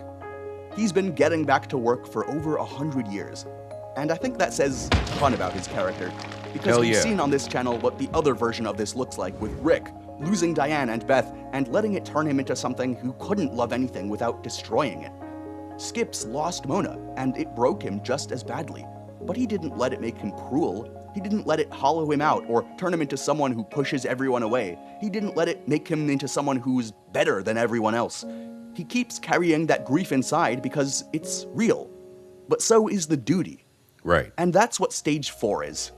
You don't get to choose whether loss changes you. Right. It will. The only thing you have any say over is which direction it pushes you toward, what you do with it. Skips chose to keep going and carry on his duties, and he's come face to face with that choice every 157 years. However, Pops is the only one in the entire show who breaks a cycle like that because he's the only one who had the courage to open his arms when faced with pure evil. Pops has been in every season, 8 seasons of chasing butterflies, saying, "Jolly good show," and giving people lollipops instead of money because he genuinely doesn't understand why that wouldn't work. He's sweet and naive and childlike, and that's what made him easy to overlook. He's just happy to be here, not in a dramatic way, just sort of a background happy character. Then the final season reveals that Pops was born on a planet called Lollyland as the embodiment of pure good. And because the universe has to balance itself, it also created his opposite, his twin brother Anti-Pops. Where Pops has warm colors and black outlines, Anti-Pops is completely black with white outlines. Where Pops says, "Jolly good show," Anti-Pops says, "Jolly bad show." Perfect mirrors of each other, fighting since the beginning of time, and every cycle of the universe ends the same way. They throw a punch at the exact same moment, and everything resets. In the first part of the finale, the crew lands on Lollyland and sees ancient tapestries showing every precious battle all ending the same way. They set traps to give Pops an edge, but it doesn't work. Anti-Pops starts erasing people from existence. Muscle Man and High Five Ghost go first. Then, one by one, every friend Pops has ever had, they disappear, until only Mordecai, Rigby, and Pops are left. The universe resets yet again. The final episode opens exactly like the very first episode. Same scene, same dialogue, even the same title card, The Power.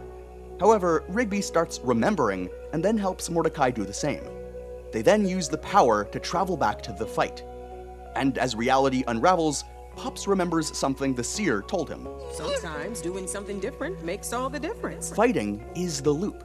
It's the reason the universe keeps resetting. Right. Violence was never going to end this because violence is what kept it alive. And so the entity of pure good does something that only it could have thought of. Pops stops fighting.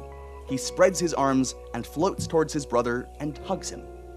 Anti-Pops shrinks as the negative energy in him starts draining. Okay, there's multiple lessons here.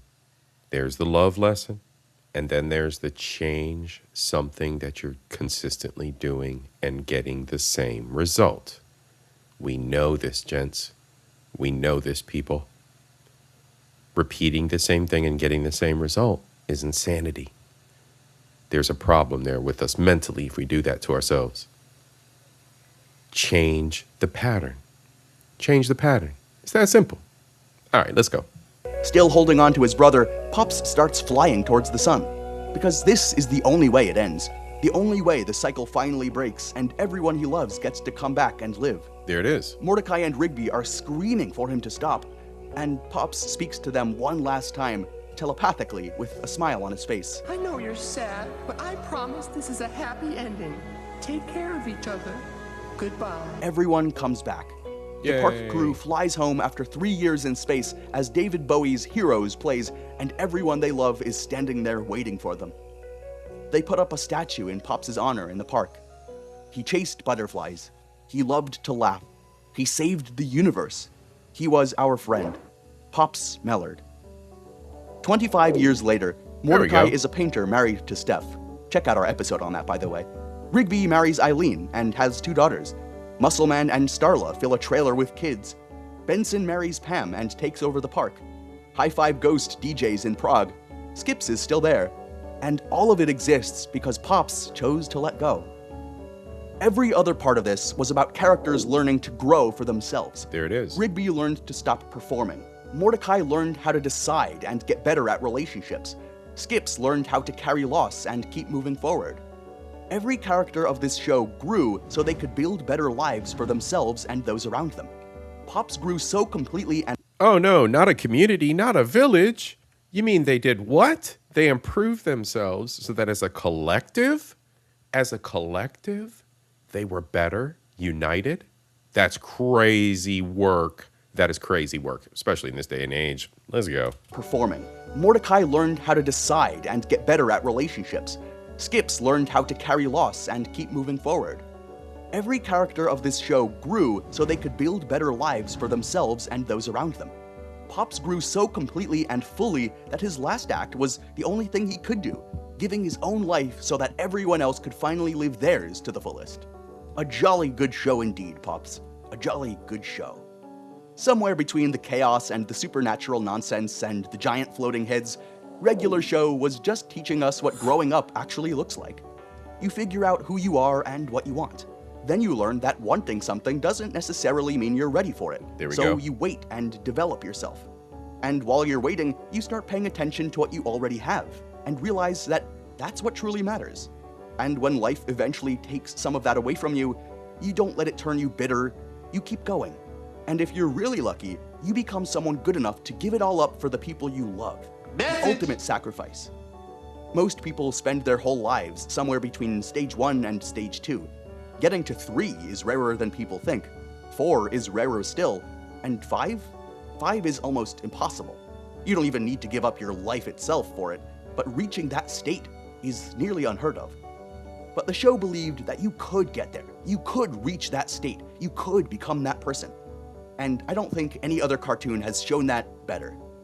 So, if you want to hear more about how cartoons get these things right, I broke down how animated shows dissected every stage of one-sided love in the last video. Go check it out. Thanks so much for watching. Like and subscribe, and I'll see you. What, did he have the eye patch on the other eye last time? What are we doing right now, bro? What are we doing, all right? Let's go. What the hell? Y'all, more than anything, gentlemen, more than anything, one of the biggest complaints, I don't know, there's this horrible atmosphere we have today of gender war, and one of the biggest complaints is that we as gentlemen aren't building. Gentlemen, we just seen 2 examples from Lessons of, 2 examples in different ways of our facets of who we are as men, in our growth, in our interactions, in our friendships.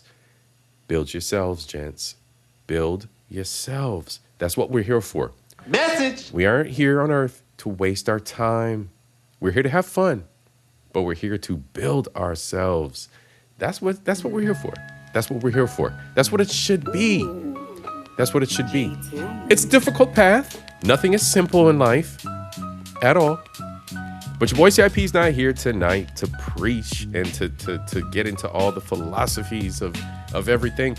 I wanted to share that with y'all. I thought these were some cool little clips from Lessons of, some great content from our friend of the show. That is what we are here to do, to celebrate, right? Insomnia is insomnia, y'all. It's going to be a mashup. It's going to be a mashup. All right. So what we get into next, as promised, we going video gaming, y'all. We going video gaming.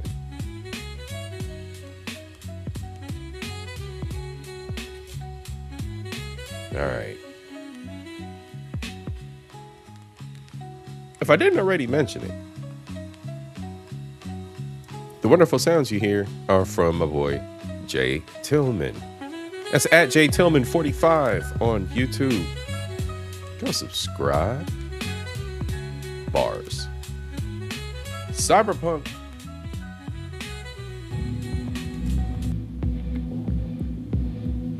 Those who want to hang around. We about to fuck some shit up. Welcome to Night City, ladies and gentlemen. Miss Pan Am may be a little moist in the panties. Might have to hang out with her. I think I got a text message. Maybe, maybe not. At any rate, we got a mission to attend to. I do believe we will be attending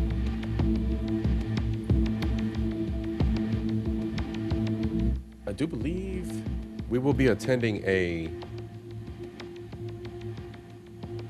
dinner, a concert, a little bit of everything. We about to sneak into do some espionage, do a little bit of B&E, get this damn mission going. We hanging out with Idris Elba, of course.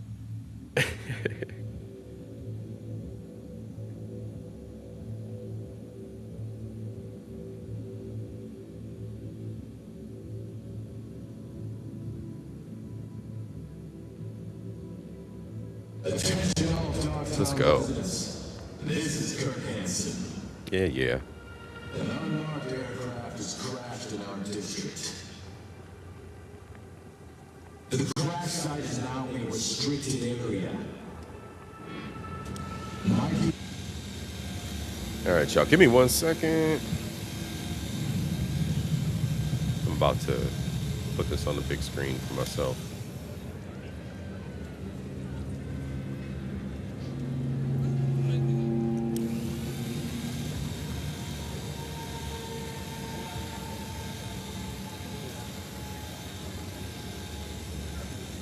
That.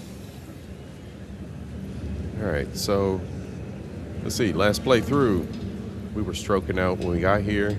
We hung out with Idris and old girl. We formulated a plan, and our plan is to break into the Black Sapphire. There we go. The Black Sapphire.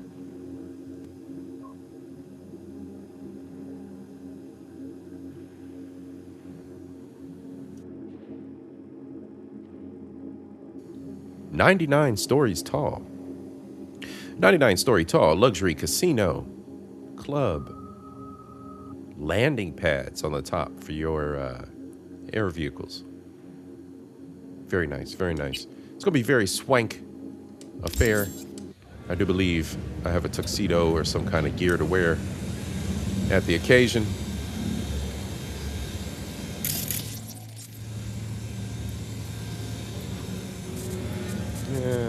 Yeah, let's go that way.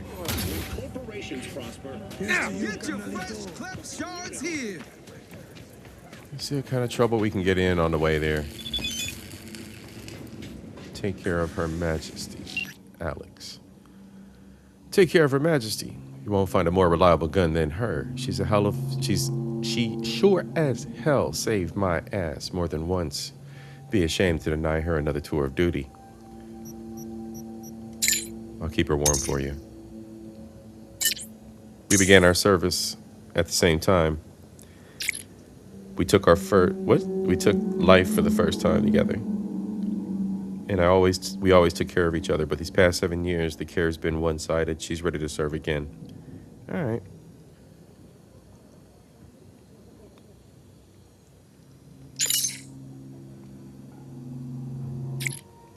She was 18 on her first mission. Random thug stepped in her path. She handled her business. Reed, who is Idris Elba, told her then, don't see your enemy as a person. Ooh, dirty. And that was that. What was your first? Arasaka Sales Department. One kid, divorced. I caught him spying at Petrochem. He slipped in the shower. I got a promotion, a new desk, and I promise, and the promise, I wouldn't have to dirty my hands again for a while. But no time for a detour down memory lane. Plus, you already heard a bunch of stories like this. I'm running out of time. I need to focus on the here and now. Yeah, bro, you got a ticking time bomb in your head. No time for text messages. Hey, kitty cat. I heard a kitty cat. And then I heard a woman laugh. What the hell? I got the headset in.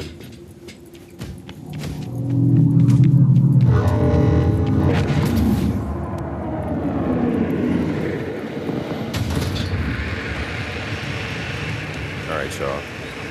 We're going to get in some trouble just because we can. That loot drop just dropped. Yeah, that's what that pink smoke was.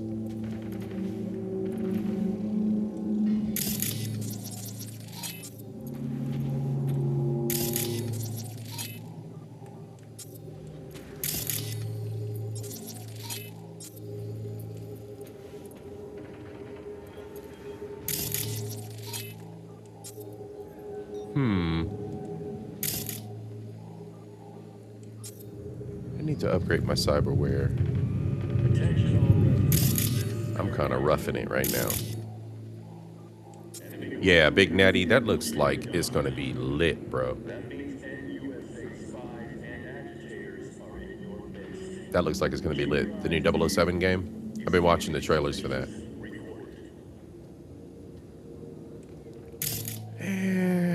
I'm going to blow you up.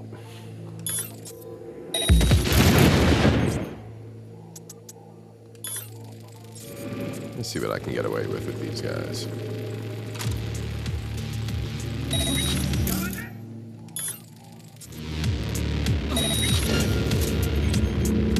Come out and play, you little cunt. You know what? Where's Her Majesty at? Let's go on and get rid of Guts. Is this her? Yeah, that's her. Her Majesty. Let's see what this does. Oh, actually. And doop. Attachments. Scope. Let's put a scope on her.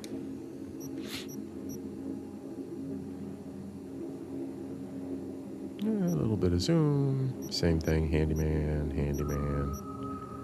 Advantage. 0.35. 0.5. 20%. Why not?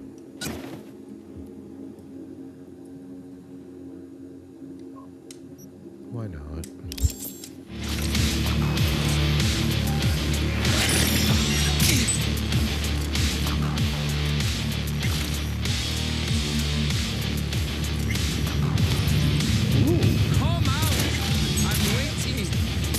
What the hell? I am the man who holds the keys, hold the seeds. Something like that. Oh, big ride! I am discord. I destroy. I am a demon.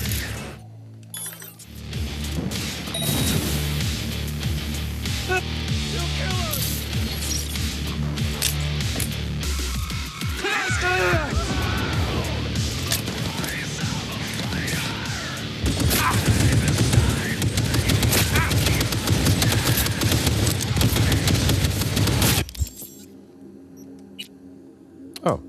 Oh, come on, you bastard.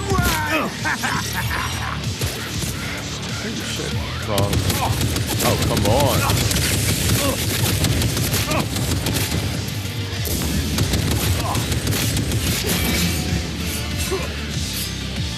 Close contact!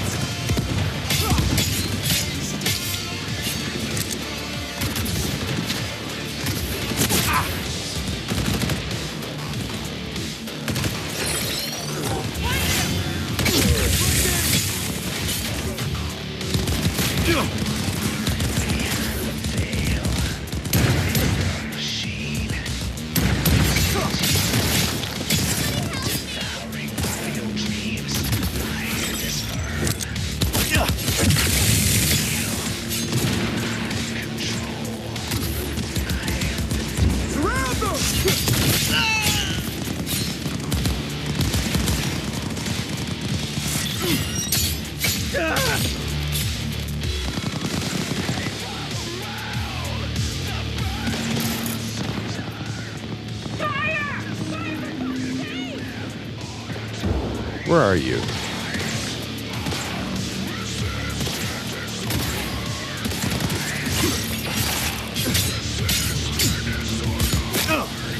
To our right, people!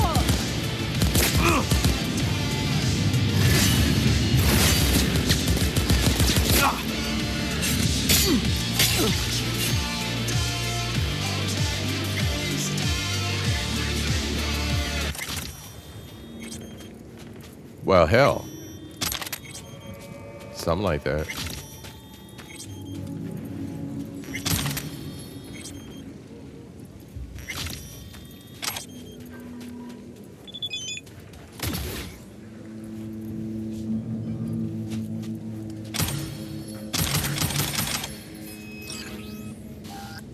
Hey, we got some things.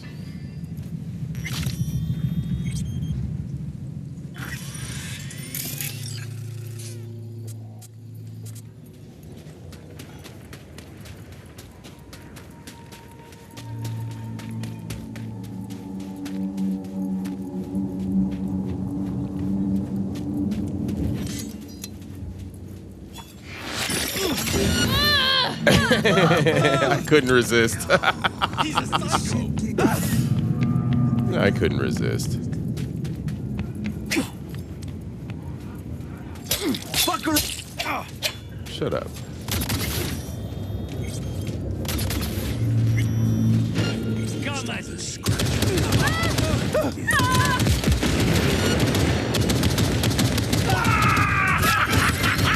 What the fuck? Who are you shooting at?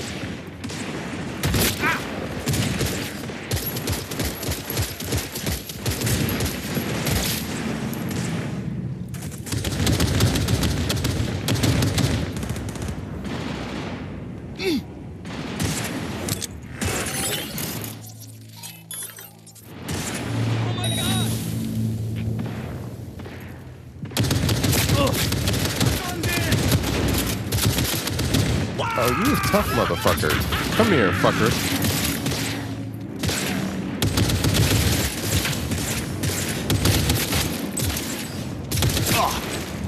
Come on! Come on! Where you at? Huh? Gotta choke you good! Shut your mouth.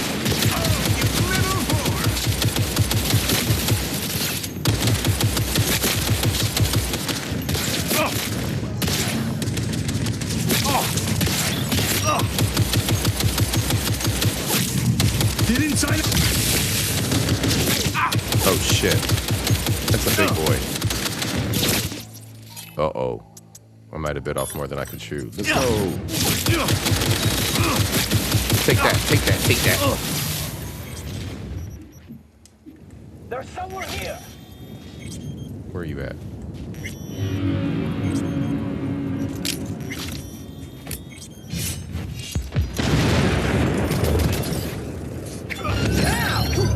Come here. I'll kill you! It's an ambush! Yes, it is. Here's the score. Soon, it'll be 7 years since we brought forth our new home. Over the years, our endurance was tested. Shut up. I'm not gonna mess with you. By empty promises.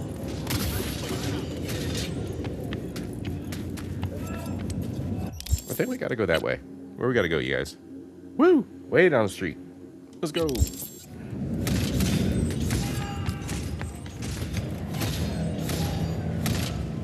I heard somebody scream. What the hell was that?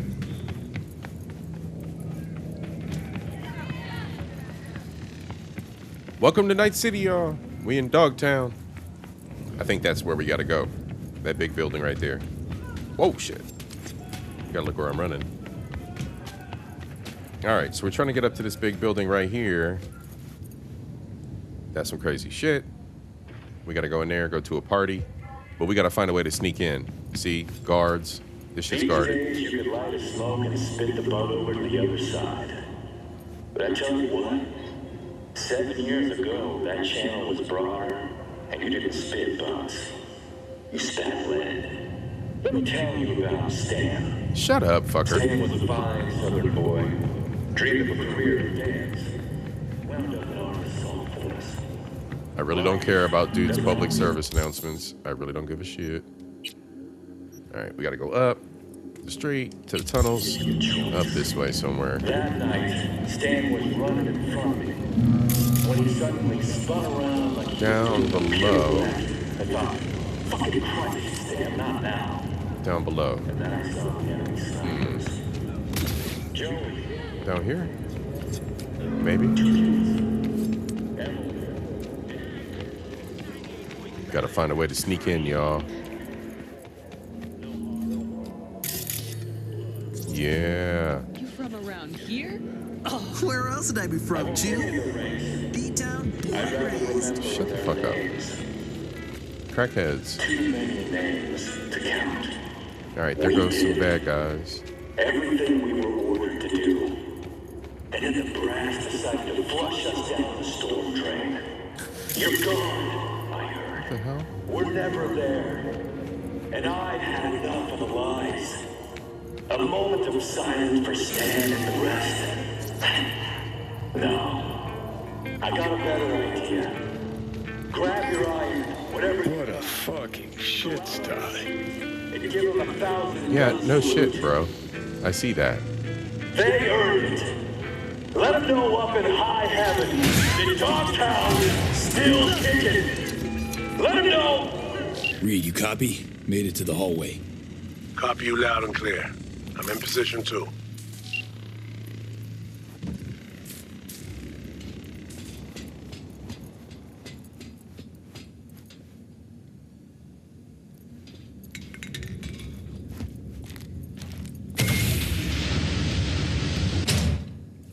All right, y'all. So what we're trying to do is we're trying to sneak in to that skyscraper. Yeah, enter in the flooded tunnels. I think we made our way. Put the diving suit on before diving.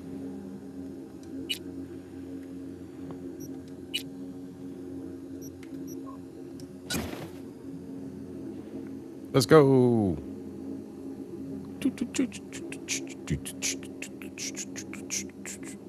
Awesome.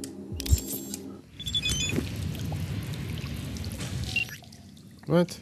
Oh no, that's spam message. I don't need that right now. I'm in the water. Good. Now find a way to the other side. In the meantime, I'll do some recon around the hotel. Flooding these tunnels must have been Hansen's idea. He probably lacked the manpower to secure the passages.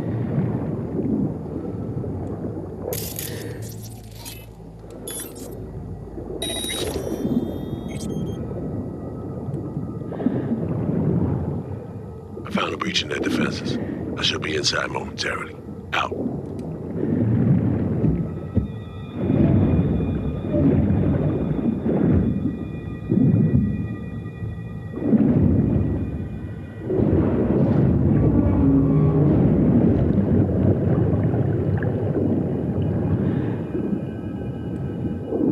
Good thing I'm not claustrophobic.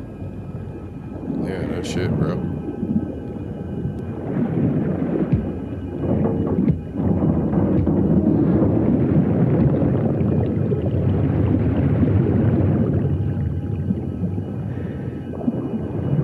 figured out the patrol routes. Got them down. Myself a safe path through and past them.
Let's go.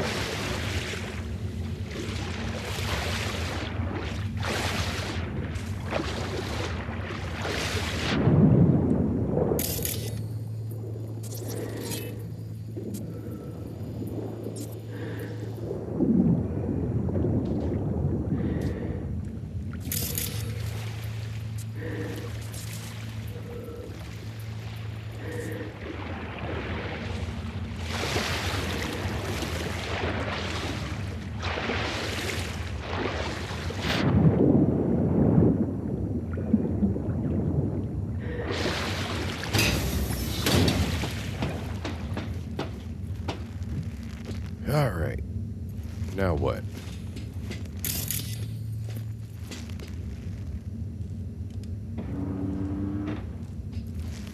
Well, okay. Hustle up, V. Lower that platform. I just did.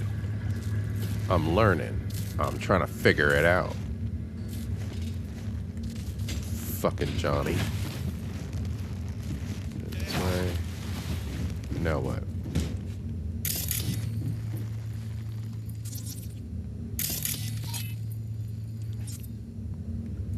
Oh shit.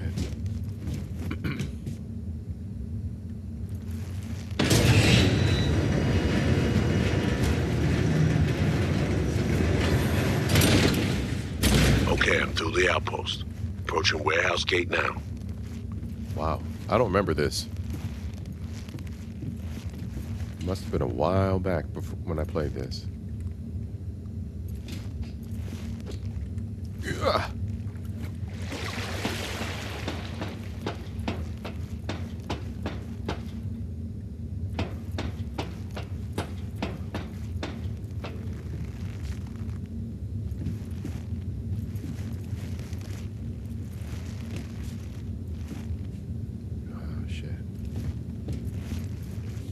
Wish me luck. Woohoo! You sure it's in the system? Because if it is, then either it's been stolen.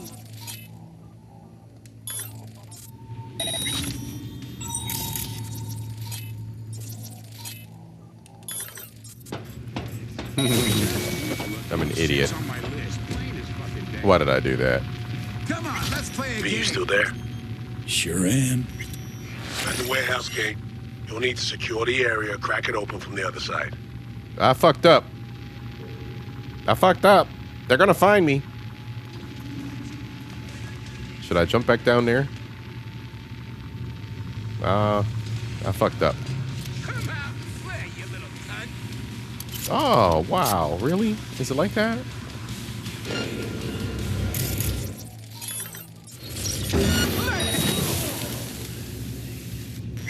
Is that it? Okay, maybe I didn't fuck up. We're okay. We're okay. Oh, what did I just do? I don't know what I just did. Let's go.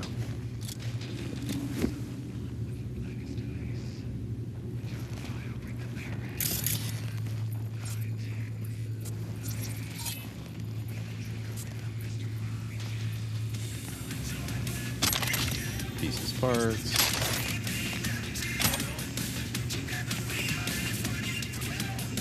Nothing.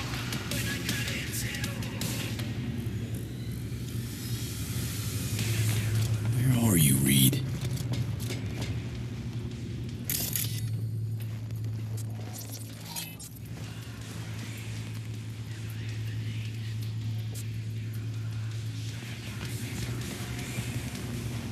Let's get some bonus stuff.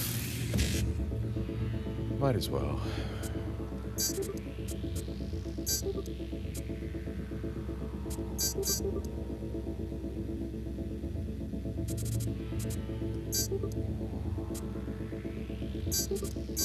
There we go.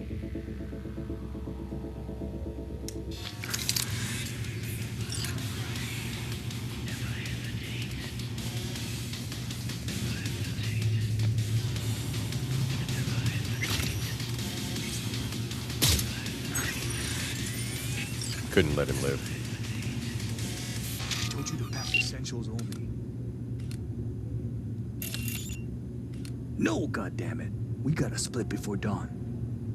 Already told you. Boss found it in my locker. If we don't leave. Would you just listen to me for a second? If we don't blow town before tomorrow, I'm fucking dead. What did he do? Do you understand that? What did you do, bro? Yes, it's that serious. Look, I need to go, okay? Bye.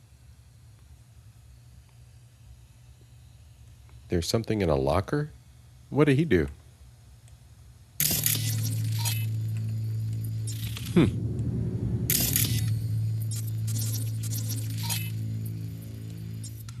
But these need delivering, chum. Not through here, they don't. VIPs only. So where am I supposed to... Do I look like the fucking hotel receptionist to you? Other entrance. Delivery. Did you spot anything interesting? Liquor boxes and such. And you collected our tax? Of course.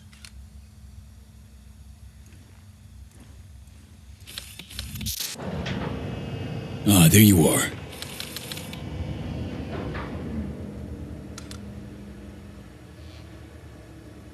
What's the sitch? Oh, shit. See a gate, 2 guards. Don't worry about them. Jimmy opened that gate.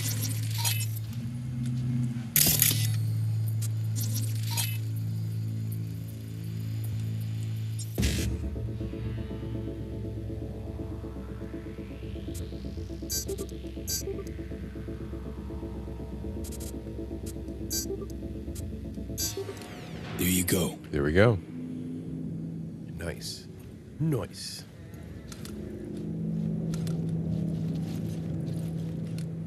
Damn. I've acquired elevator access. Come right to the top. Get moving. I'll meet you there. Roger that.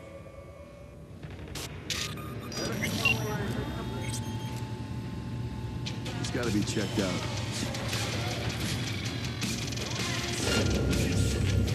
Where are those skunks? Shit. I didn't mean to drop down. Yeah, just blow them up. Someone was fucking around here. I think we got visitors.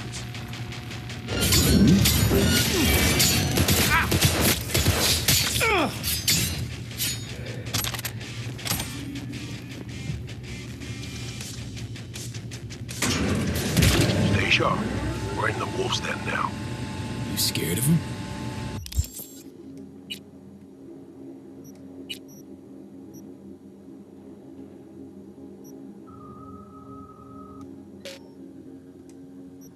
I changed my outfit, but that's not the right outfit. The man's repeatedly told both the NUSA and NICE to go fuck themselves. He should have been put down long ago. Instead, he rules this entire district. So you are scared? This is Hansen's turf. He has the upper hand. It's just a fact that needs accepted. Does it mean I'm shaking at the knees? Hell no.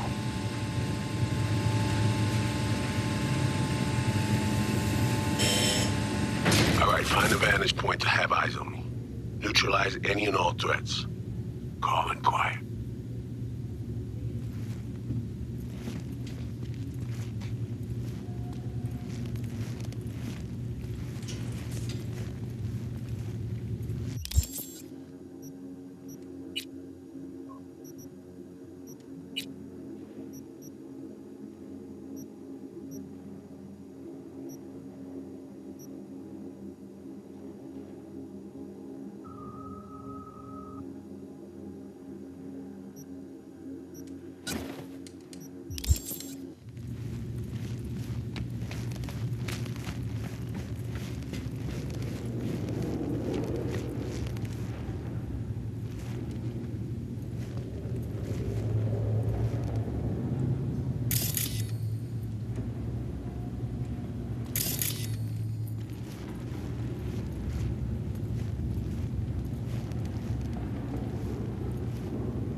Dropped the sniper, nesting in his perch now.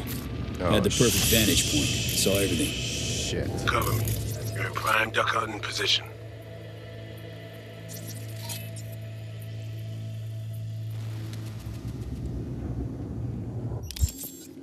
New user detected. Calibration in progress. Firing mode inactive. I'm in position. Do you have a visual on me?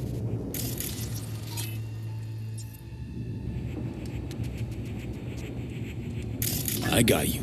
What now? We do this nice and quiet if we can, got it? Spot any guards in my way, you give me a heads up. Don't worry, boss. Rifle sport's a silencer if it comes to that. Better look around.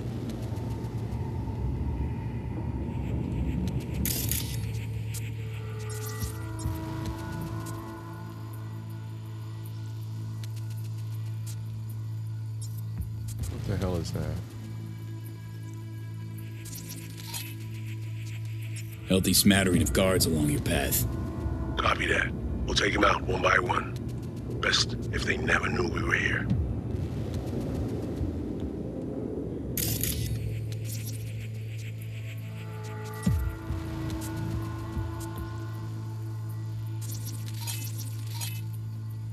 Cams galore here.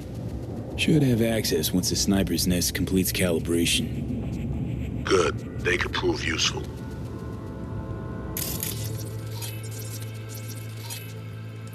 See the main elevator shaft. Too risky. There'll be sentries up top. Keep an eye on it, though.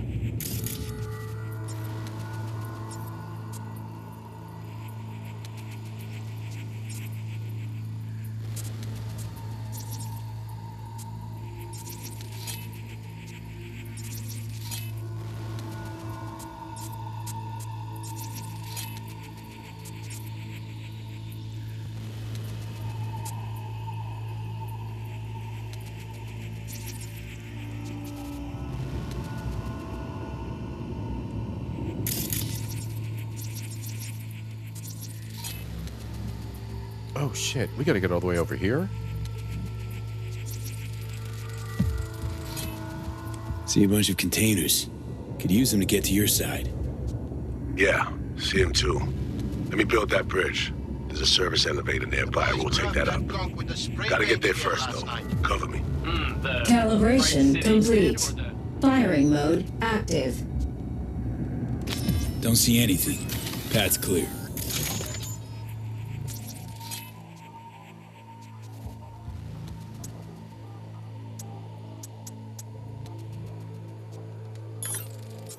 I'm going.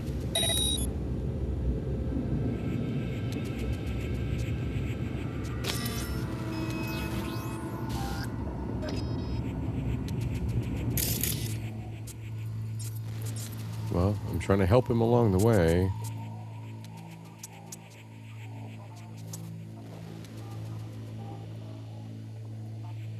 Why is friendly mode blocked? For the love of God.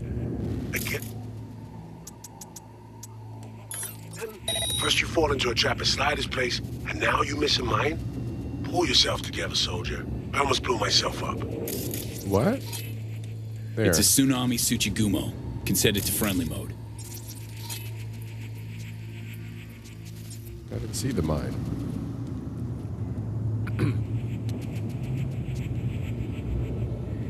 Mine disarmed. Moving on.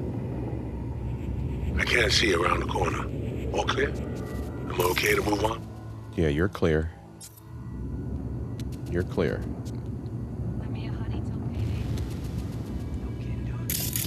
No, he's not clear.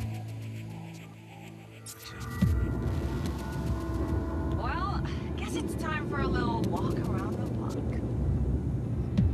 You there? Yeah. Incoming patrol. We need to take them out together. Wait for my mark. Oh, fuck.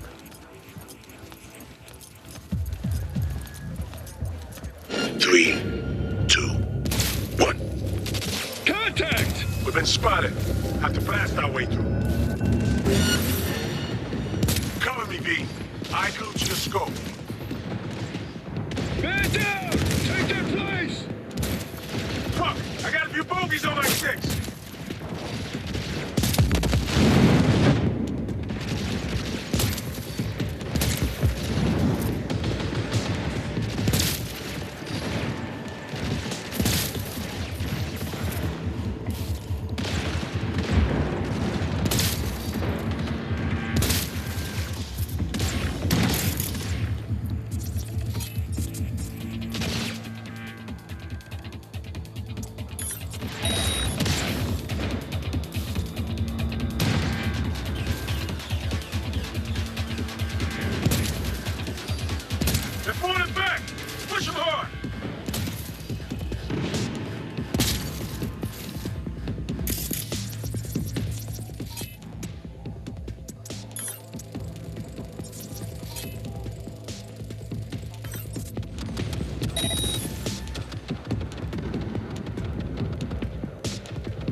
Need backup here, right now!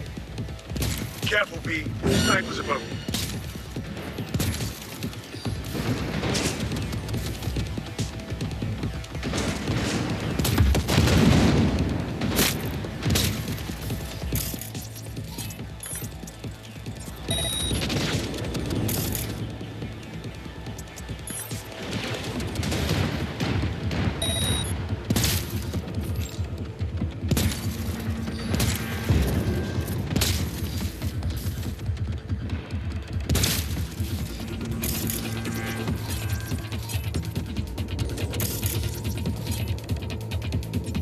Heavy artillery! You got some late arrivals.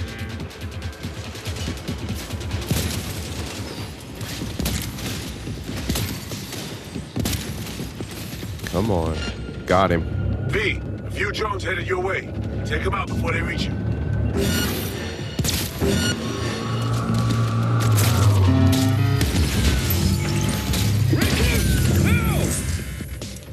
They're on the back foot. Push them hard.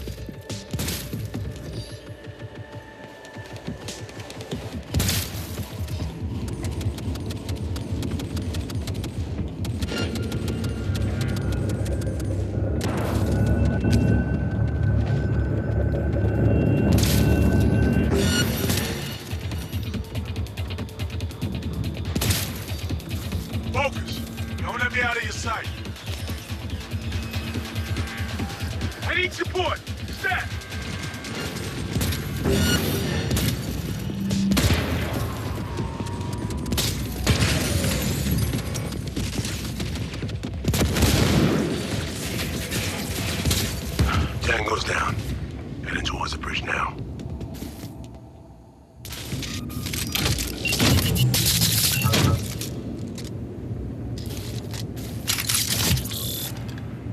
shit. That's in my inventory? Okay.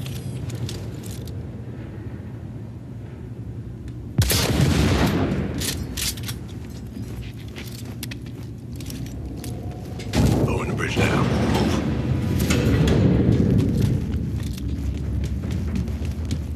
We messed that up like a bunch of rookies. But there's no going back. Elevator, follow me. Who cares? We done, brother. Good.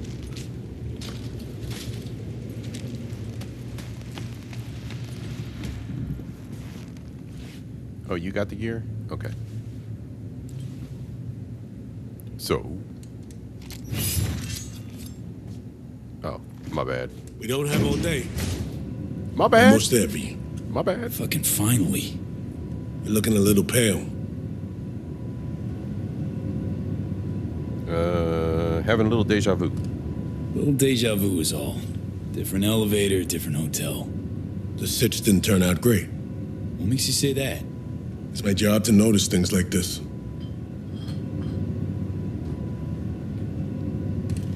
How many ops you been on? Ballpark. One of the number of years you've been around. But right now, we're crashing the party of a bad boy dictator, while aiming to walk out with his prized possession.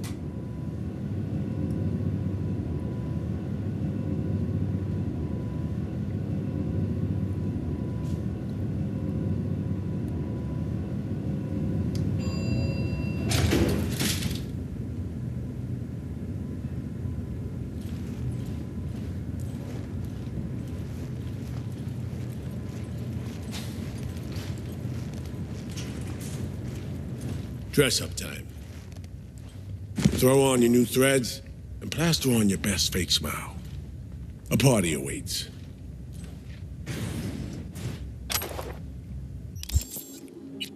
All right.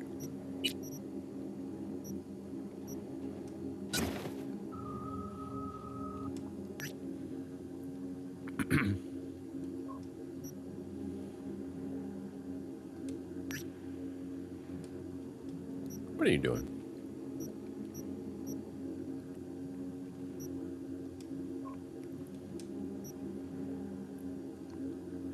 Look at that. Woo-hoo-hoo! Them Texas boys wish they looked this good.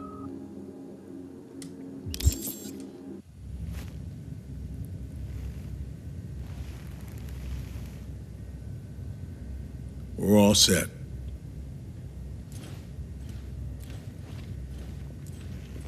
Let's go.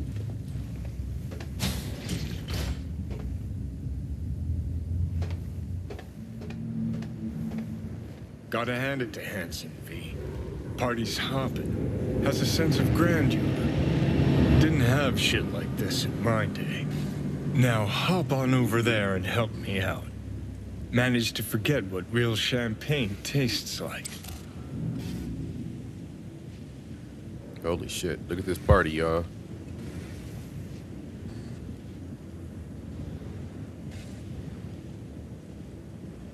That's just the outside. Let's go.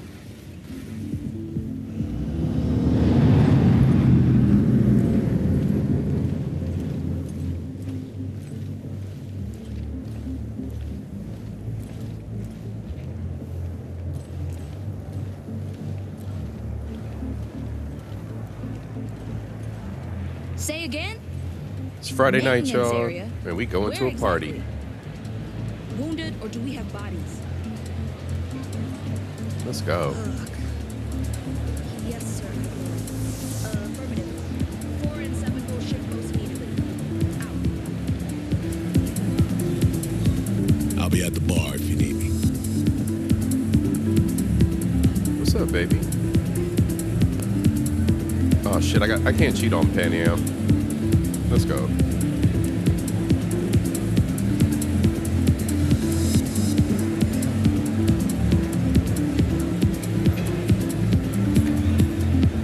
Welcome. Would you care for a beverage?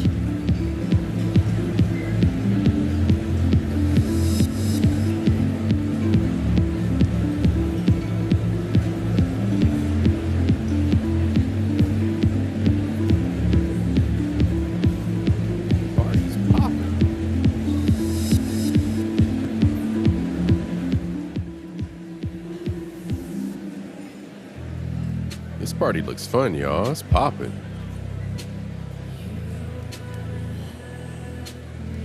Don't mind if I do. A pleasant evening to you. Gang bosses? Well, Hamster's clearly made it. It's literally as if he's defecating truffles and caviar while they've all lined up to hold their plates up to his ass. I mean, they want to gobble up what he's serving.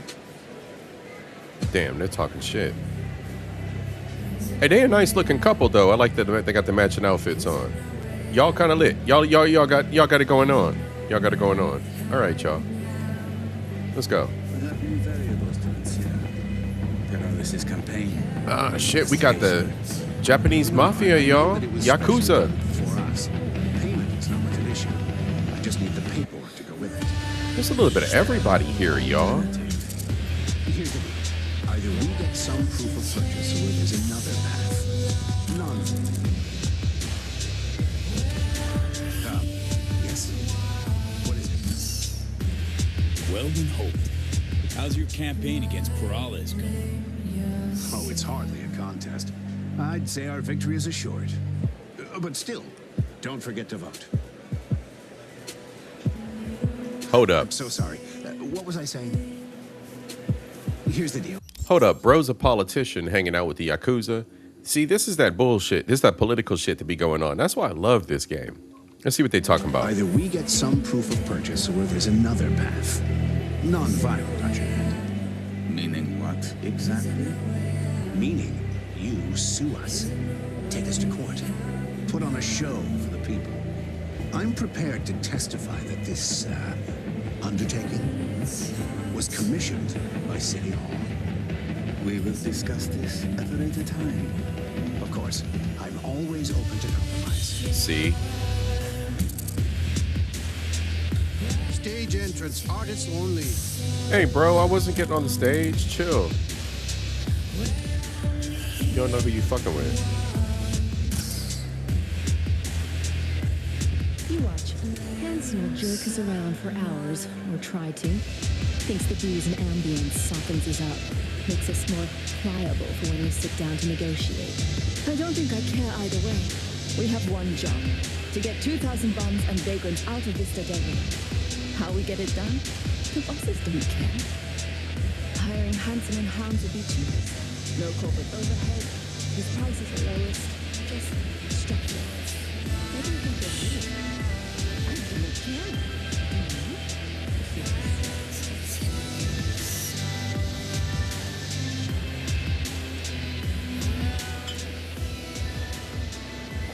Might as well. Thanks. Cut is 30%. I won't get the financing otherwise. I want 3 more shipments before the end of the month. Beijing Yankee. We playing Cyberpunk.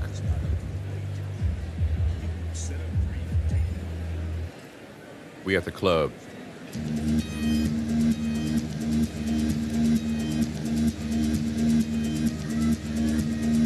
Damn, she's fine as hell. I like her hair. Oh, you got the same. Oh, shit. Oh, what's up, girls? What's up, ladies? I'm about to kick it with y'all. What's good, ladies? All right, all right. Y'all need a drink? I got you. I got you. Okay. All right. Put it on my tab. Put it on my tab. Put it on my tab, ladies. I like the green. All right, emerald. We got emerald and magenta. Or fuchsia. Emerald and fuchsia. What's good? What, you that bodyguard girl? I see you back there. You ain't got shit to see. You the hater, ain't you? All right. They got a hater and 2 hotties. All good. Let's go.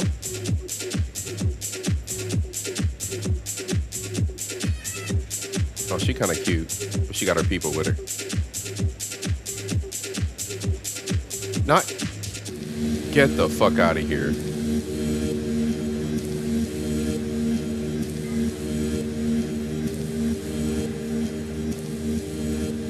Bro got a turbo. Why does he have why does he have water coolers on the front of his...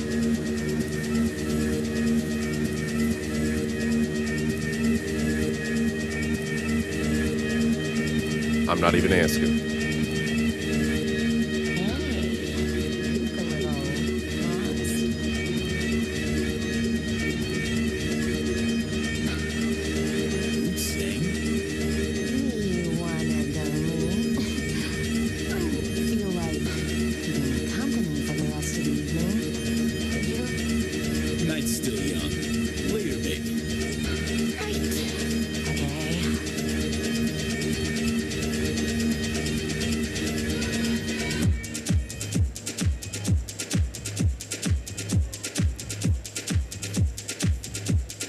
Hold on.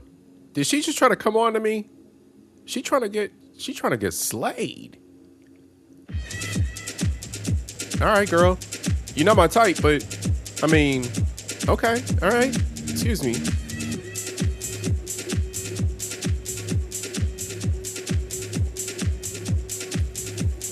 This guy looks exactly like your room. Unfucking canny. Sure that ain't Takamura? Okay, just one more. You look exactly like my friend, Goro Takamura. Did he also just get out of rehab? Truth be told, he's going through a kind of rehab himself. His family turned their backs on him. He lost his home, his implants. Tragic. But such are the consequences of addiction. I have been through it all. Maybe your friend would like to try his hand at show business. I could use a double for rainy days. Might actually take you up on that. I'll let him know. Watch out. I will hold you to your word. Get the hell out of here. Give me a drink, bro.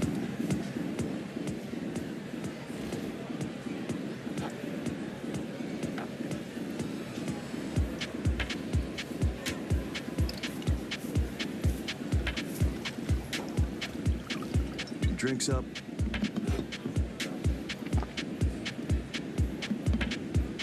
Dark rum. That's all I needed. Thanks a lot.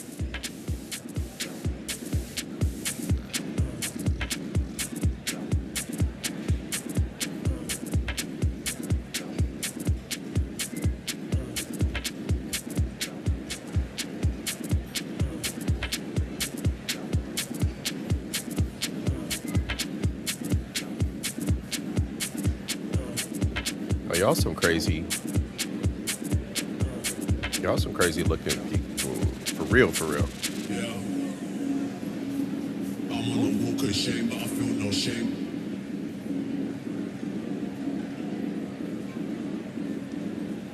I'm on the walk of shame, shame, shame, shame, shame, shame, shame, shame.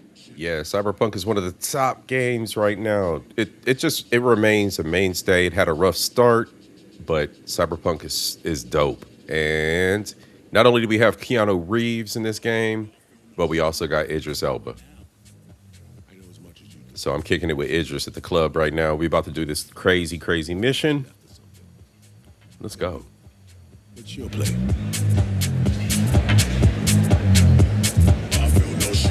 Let's party. You don't have all day. Vibe. Just remember what we're here for. To my right, Booth's far back behind the stairs. The guy in the fatigues. Looks like he came here straight from a firing range.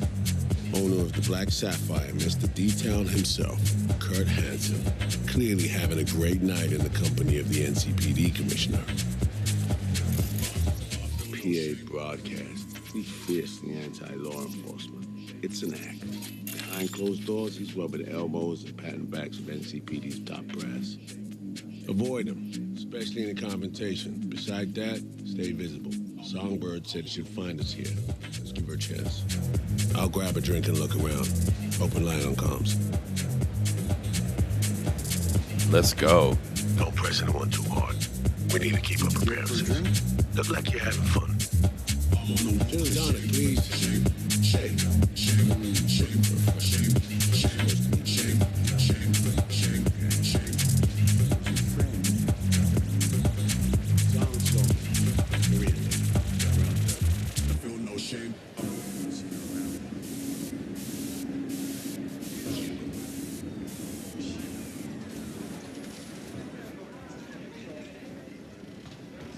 Ooh. Liquor.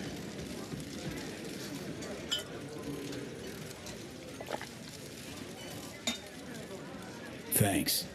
Aim to get fucked up on Hanson's dime, then puke all over his carpets? Hell yeah. Respect. Again? Gambling. This I swear. Unbelievable. Oh, I'm drunk. The room's all wobbly.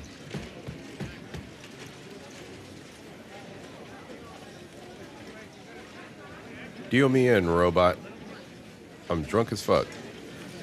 I guess I can't play. You claim Kurt was pleased, so I'm puzzled why he withheld his support. If only in your negotiations with the bald twerp from the consulate. I think he wished to appear neutral. For public consumption, of course.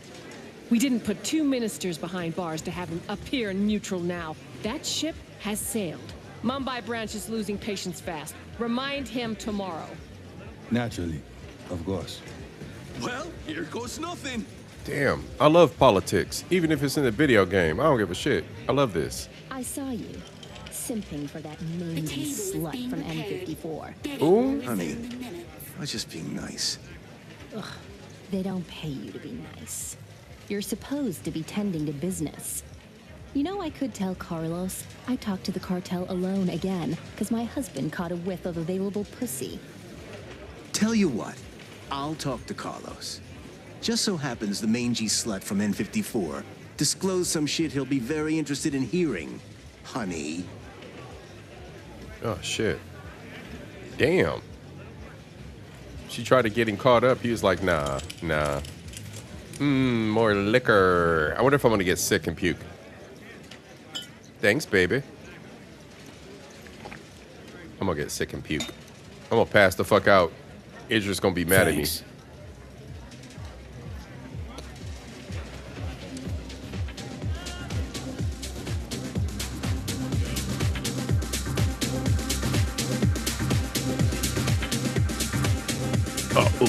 My bad, bro.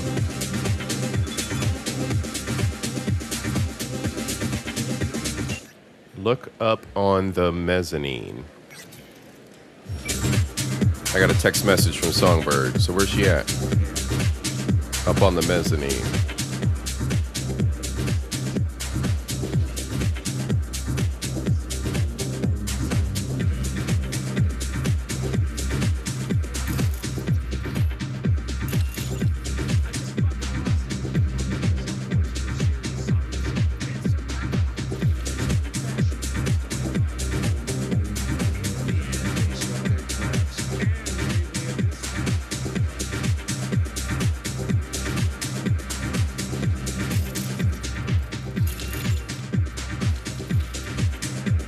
I got distracted.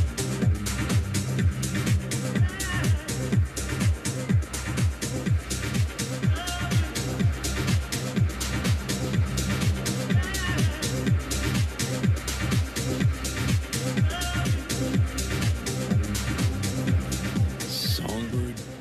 V, it's good you're here. Not what you expected, huh?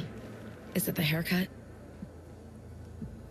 Goddamn. She's straight cyborg. Party, fancy dress, champagne. Don't exactly look like a prisoner. Gilded cage, V. Text nose out of this place.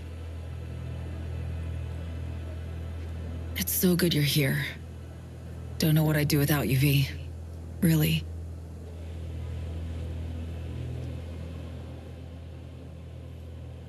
Damn, Songbird. Didn't exactly give me a choice now, did you? Told me to show up here and just ghosted. The, runner, your friend, who helped us reconnect last time. Killed him. Fried him, didn't I? You didn't kill Slider. Blackwall did. Lucky as hell it didn't flatline you too. I ran out of time to explain everything. Saul, I've made so many mistakes. It's all right, son. Not your fault. The blame's on us. All of it. On you? Yes, all of them. I know what they made you do. They pushed and pushed, and I wasn't there to stop it. Listen, guys, we do not have the time for this now. Right. Main thing is to get you out of here. That's not happening. It is. We got in, we can get out. Just not the point. I'm dying, Saul. Like V. Hansen has the cure we need. We run now, we both die. Relic's killing V. Blackwall's my poison. I can't bow out now. Whoa, sharing a boat to oblivion with me? Could have said something. Had no time. Still don't. But hear me out. I need help. Your help.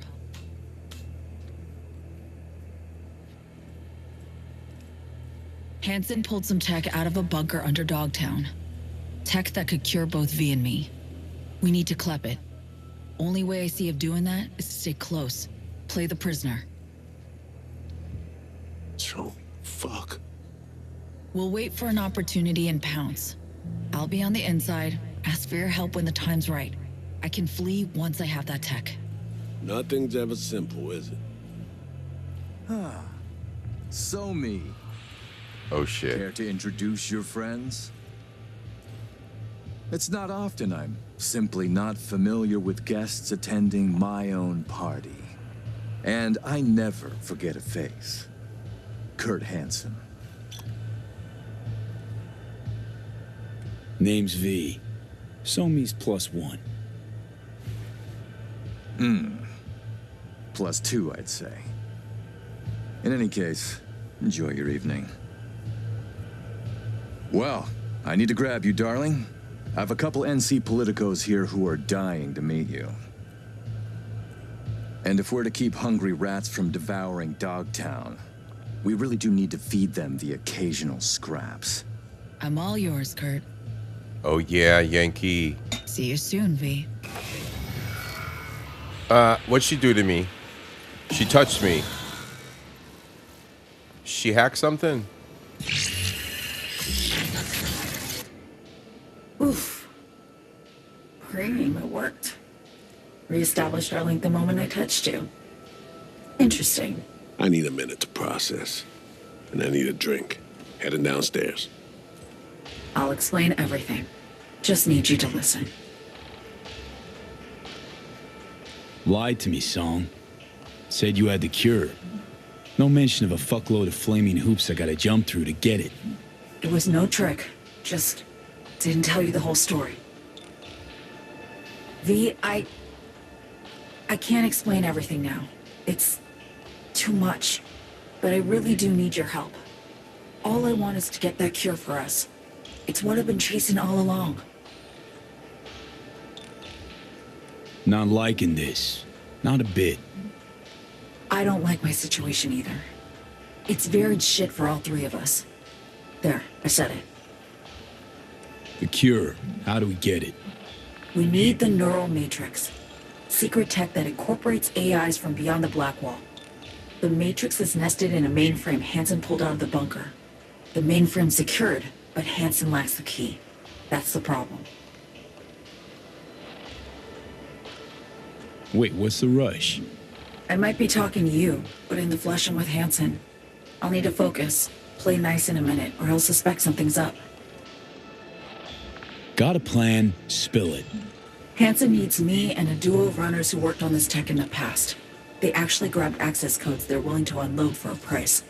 Classic black market shit. They're bringing access, I'm bringing know-how about how to pull the matrix and data off the mainframe.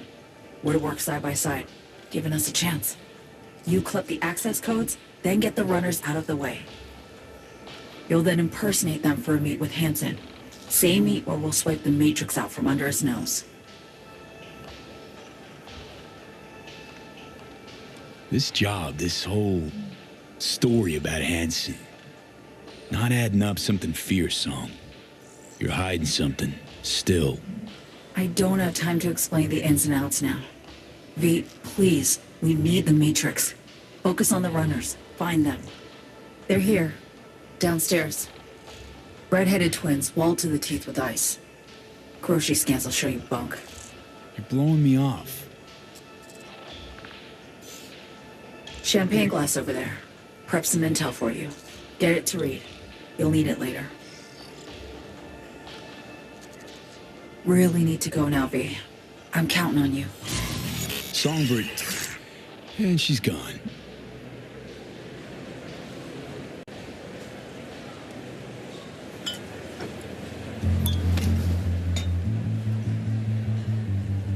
And we get a free music concert coming up. Yeah, Yankee. So, okay, the way this works is, me, the Asian cyborg we were just talking to, the Asian hacker, she is the president's hacker.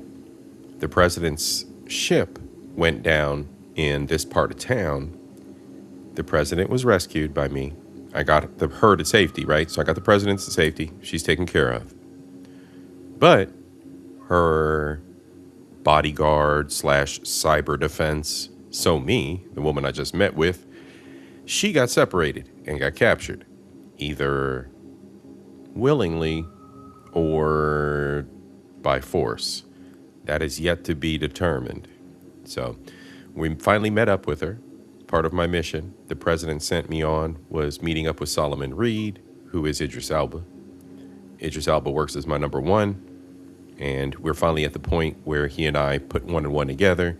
We got our favors met by people in town, people who we had done assassinations for and whatnot. And we're finally at the point where we're linking up with SoMe, and now we get more we got to get into. So now we got to figure out how to hack these twins and so forth and so on to get this matrix and get ourselves cured of the ailments we have. So my character, V, he's got a chip in his head. So this is the future. Everybody's born. Once you're born, you get a little USB port put in your head. And his USB port, he put a chip in it that was not so cool. What it was a captured personality of someone who died. So evil Arasaka, the evil Yakuza, Japanese tech giants of the future, have what's called endograms. They can put your personality on a USB stick. So V put a USB stick in his slot, that was essentially Johnny, who is Keanu Reeves. And he's running around with Keanu Reeves and his nugget talking shit to him the whole time. So we got Keanu Reeves in the game. And we got Idris. This shit is lit. Oh, and I got a girlfriend who I go on dates with. It's awesome. Let's go. So we about to have a free concert by one of the stars. So this is a whole universe. We're about to have a free concert by one of the stars of this universe. This shit's great. We having a whole club night tonight, y'all. Like and subscribe if you're new. Oh shit. Incredible. Just dazzling. Exiled, I seen you sneak in too, bro. What's up?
Where'd it just go?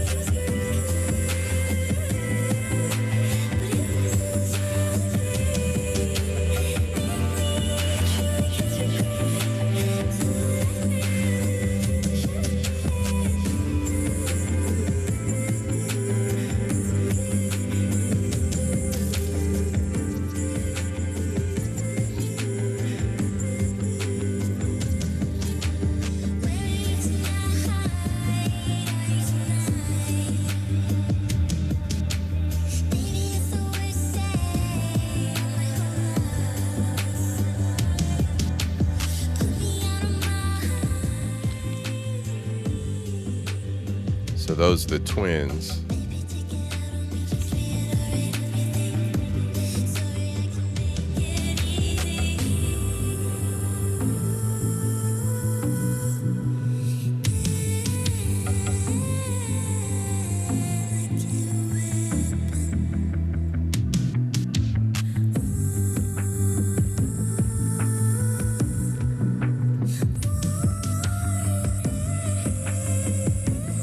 Where the hell did interest go? I can't go outside? Oh, there we go.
Let's go.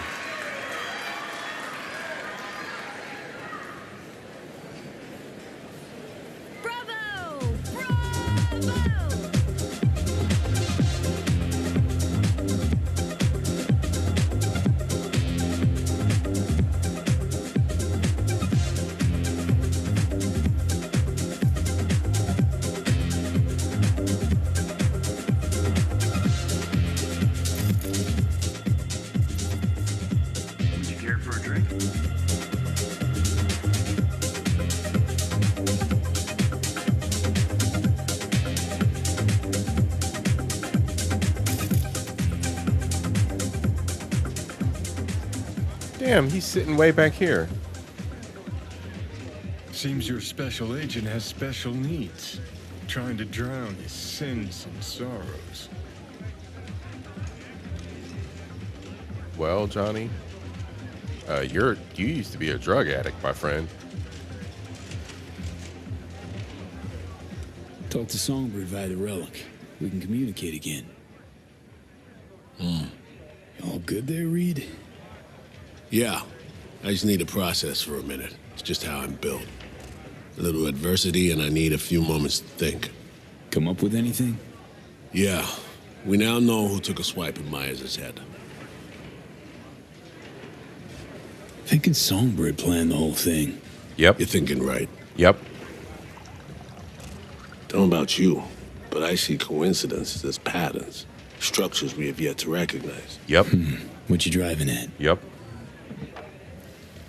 Yeah, Yankee. That was Keanu. He was SF-1 crashes. Not anywhere, but over specific turf. Controlled by someone who found some obscure forgotten tech in a secret bunker. Right. Crash was an inside job. We suspected that from the get-go. Now we know it was. And we know it was Songbird. She was behind it. Damn. Yeah, that's what I've been thinking too. The minute she mentioned the cure, said Hansen has it. Everything just started sliding into the right boxes, completing the picture. Yeah. Same here. She made a deal with Hansen earlier. Had to. Before any of this went down. Yep. Traded the president's life for access to the tech. Yep.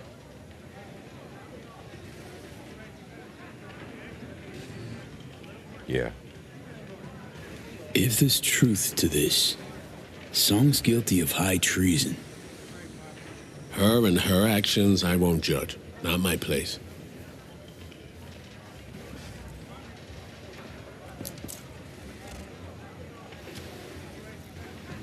As I see it, Somi was playing both sides, simultaneously spinning deals with Hansen and you. Yes. She has Hansen set. Then you come in. She contacts you via the relic, asks you to rescue the president. Absolution for her right there. You need to cure just as much, guaranteeing you'll help if her plan falls through. And here we are. Yeah, and here we are, rushing to Songbird's rescue. Thinking a few steps ahead was always her strength. But judgment calls and situational assessment, her Achilles heel.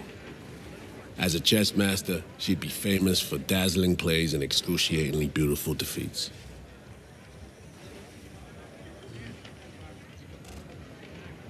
Yeah, she's playing me.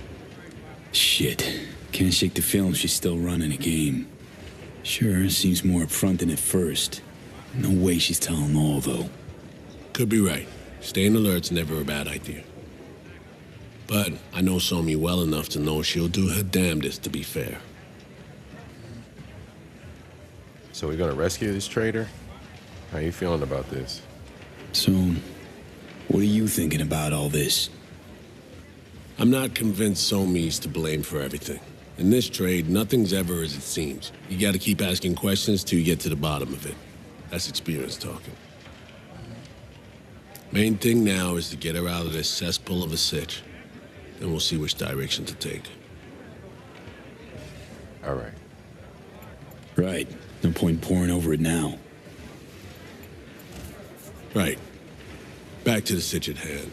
What do we have to do to save her? To grab the tech Songbird and I both need, we gotta go to a meet with Hansen. Prep for it's required.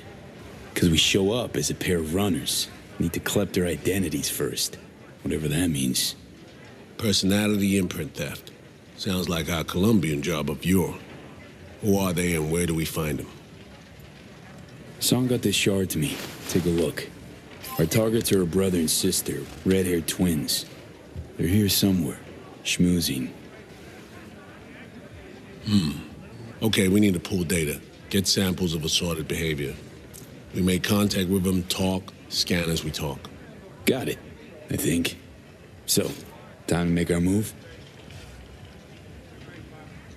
Over there. Twin roulette, looks like. Alex, you copy that? Radio loud and clear. Prep and scan tech now. You're new to this, but relax. We'll do it as a four-hander. I scan one, you handle the other. Alex will pilot us through. V, zipping funds your way from our operating budget. Load up on chips and join their game. Just don't go all in from the get-go. We stagger our approach, and we're strangers. All right, everybody.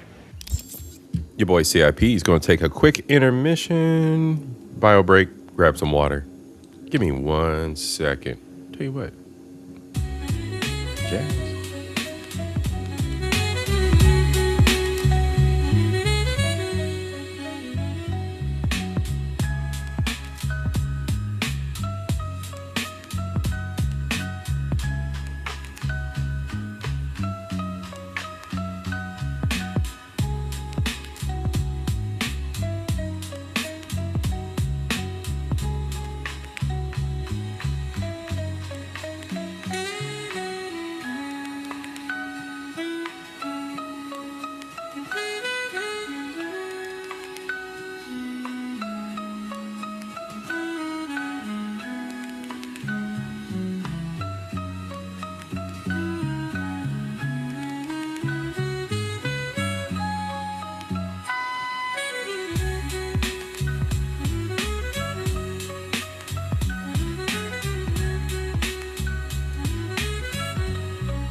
We back. Quick bio break. Grabbed another adult beverage for myself. I think we'll probably play for about another hour and a half or so. All right, and Yankee, yes. That was Keanu. He'll be popping up because he's a voice in my head, so to speak. Since I put the little USB with Keanu on it in my nugget, he pops up when he wants to and provides narrative influence as well as psychosis. Definitely psychosis. He is the voice in my head. Let's get to this. Let's get to this, Idris. I mean, Reed. Struck gold with roulette, really. Gambling throws people around, high and low, brings the joy of winning and the despair of defeat. All Perfect right. for our purposes. So here's our targets. We got these twins over here. And basically, we're just going to play along, choose the best options, make this work for us.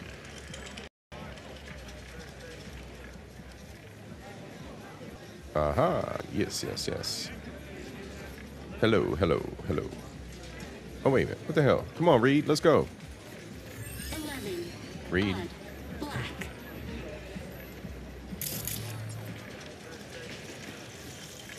Place your bets, please. Why isn't it? What am I missing?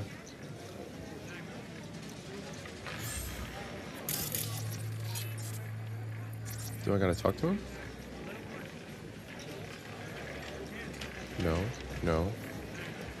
What the heck? Reed, are you bugged? 3. Odd. Red. Did the game just bug out? Just in case. I'm gonna put down a save. And then I'm gonna load it. See what happens. Might be user error.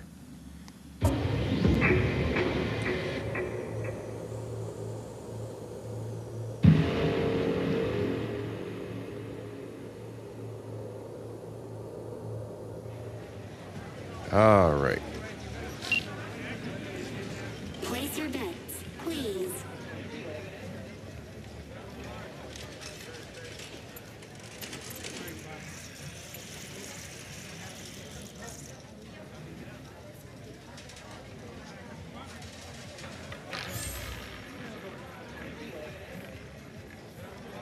Am I bugged out?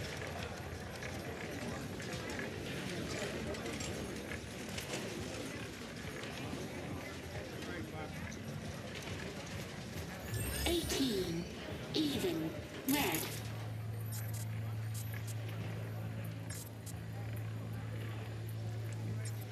Place your bets, please.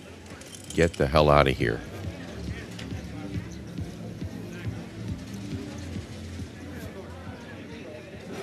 Wait. Maybe I'm supposed to go to the cashier, not grab a drink. You know what? I'm going to get drunk before I go to play this damn game. I got to go to the cashier. Like this is real life. Are you kidding me? Are you kidding me? Where's Messy Michonne? Greetings, sir. Get the fuck out of here. Want to buy some chips? Of course. Good luck at the tables. I don't gamble, y'all. Are you serious right now? How many am I supposed to buy?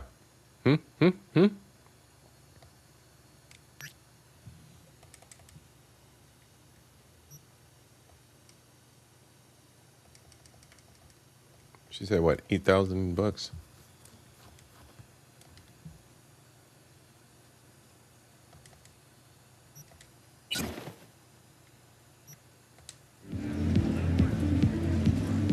All right, let me take my drunk ass over here to this table. I'm drunk as hell. In the game, of course.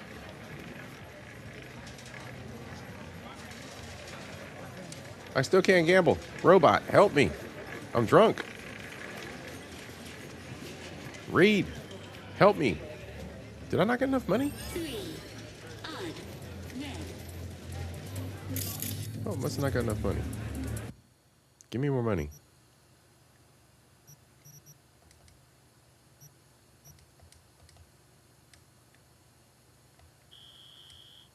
Give it all. Give it all. Give me it all.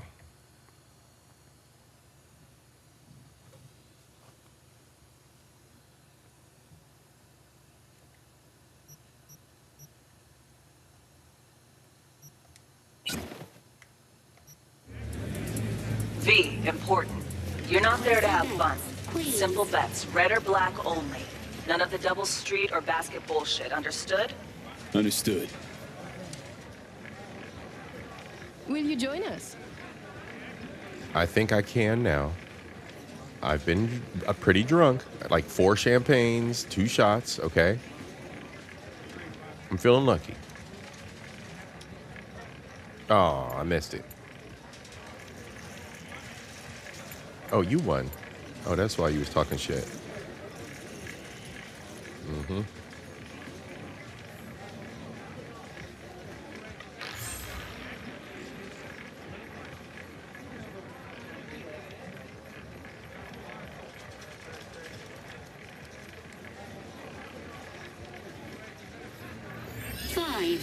Odd.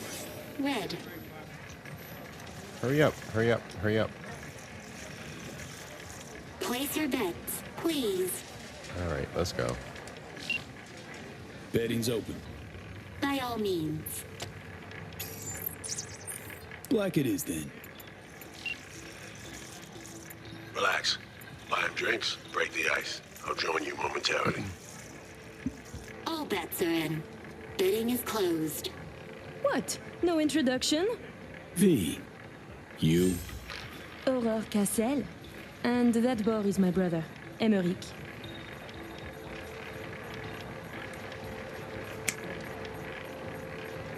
What's your poison? My treat.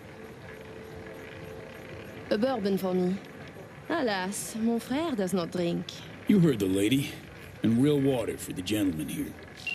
And what'll you have? Same as the gentleman. Water. Coming right up. Your drinks will be here shortly. I need to sober up. 2. Even. Black. Eh merde! Let's go. Black.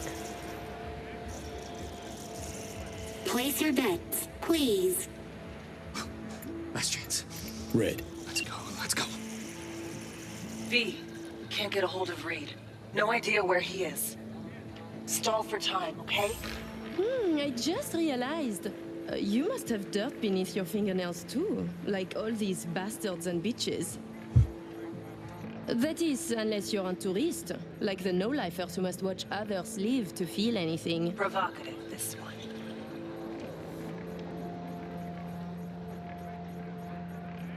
Yeah. Conscience ain't sparkling clean. No.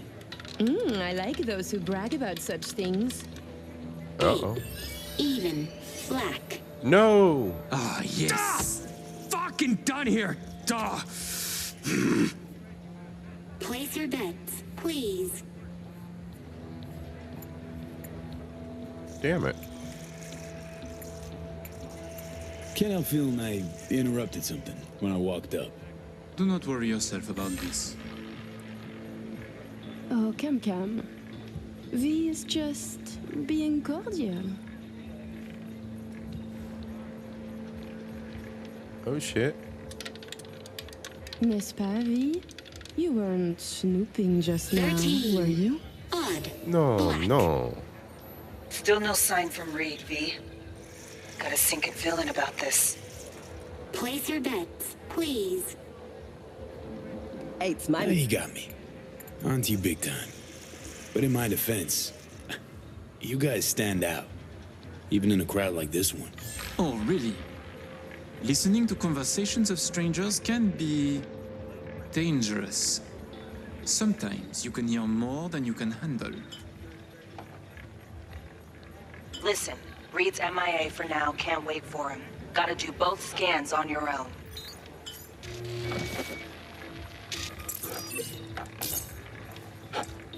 We were discussing local politics, specifically our host, Monsieur Kurt Hansen. Big fish selling big guns for big money.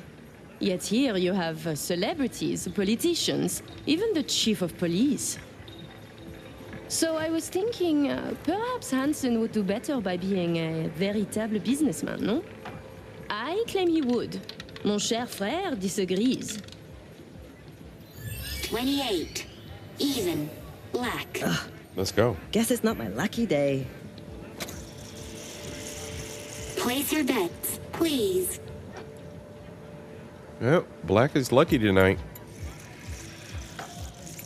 Who is Kurt Hansen really? A crucial question. Tread carefully with that duo, V. Hansen's a suit without a suit, if you catch my drift. Oh my fucking god, you Americans. You used to have more imagination. Tossing you around, V. Don't let her. Level the field. Maybe you could lay out your opinion of the man. Profiter de la vie, to enjoy life. That is the point. You can wage wars to make money, but why do so at all if you must then hide it? Emmerich knows this, I know this. And if Hansen has any sense, he knows it too. 33. Odd. Black. Yeah, we winning. Place your bets, please. I'm going red this time, y'all. I'm going red. I feel. Tu ne serais pas en train de devenir trop pote avec lui? Mais fais pas ton jaloux, petit frère. Don't be jealous. C'est pas comme si on allait baiser, lui et moi. Ooh, nasty. Charming little show you're putting on. You see, Emmerich, we are charming. I mean, Hansen could take Dog down by the throat, eject the junkies, and make it a paradise for billionaires. Just getting rich is dull. You should work for the community. Invest, create jobs, throw banquets. She's getting chatty. Doing good, V. And charities are excellent washing machines. You launder billions, they are. believe me. 11. Odd. Black. No, I lost. Place your bets, please. This table is You're all so childish. straight It's black. beautiful. Nothing wrong with that. Hansen going missionary position in business? Nonsense. Reed's still not responding. But you keep working it. Let's go. Swap twins. Let's see. Man basically owns Dogtown. Could use that as leverage. And who would Hansen be? The mayor? Please. He is very good at what he does. A professional criminal. Soldier yesterday, crime lord today. Why not biz shark tomorrow? Mm-hmm. Yet he is a businessman. And to make it legal, it is a lot of work to do for a simple change of label. Good. Little worm's opening up. 14. Even. Et ben Red. voilà, c'est comme ça Damn qu'on it. fait. I lost again. Place your bets, please.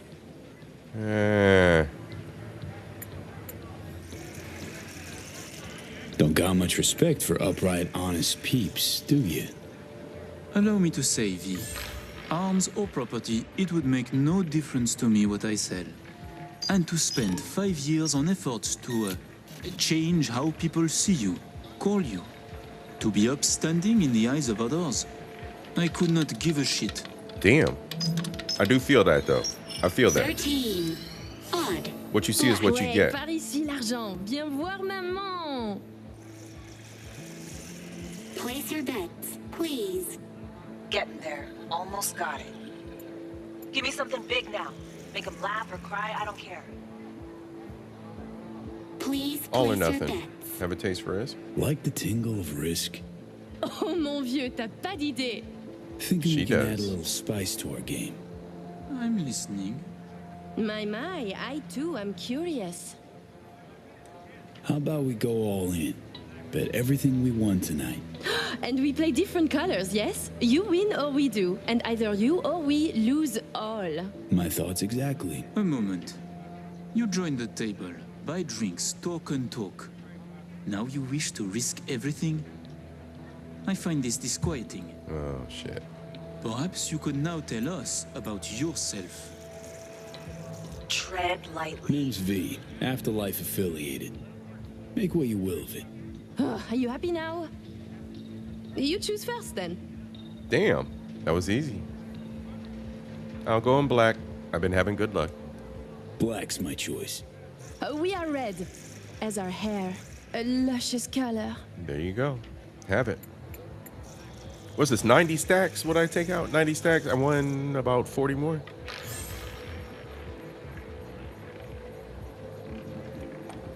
Allez, allez, allez, allez. 130 stacks. 21. Odd. Damn. Oh, fuck. You win some, you lose some, folks. Leave us for a moment, if you please. Goodbye, then. I know your friend Reed is FIA. My natural assumption is you're an agent too. I'm also guessing you two took it upon yourselves to save the president, then exfil her out of Dogtown. Shit. I should send you back to Night City in body bags, filled with pieces.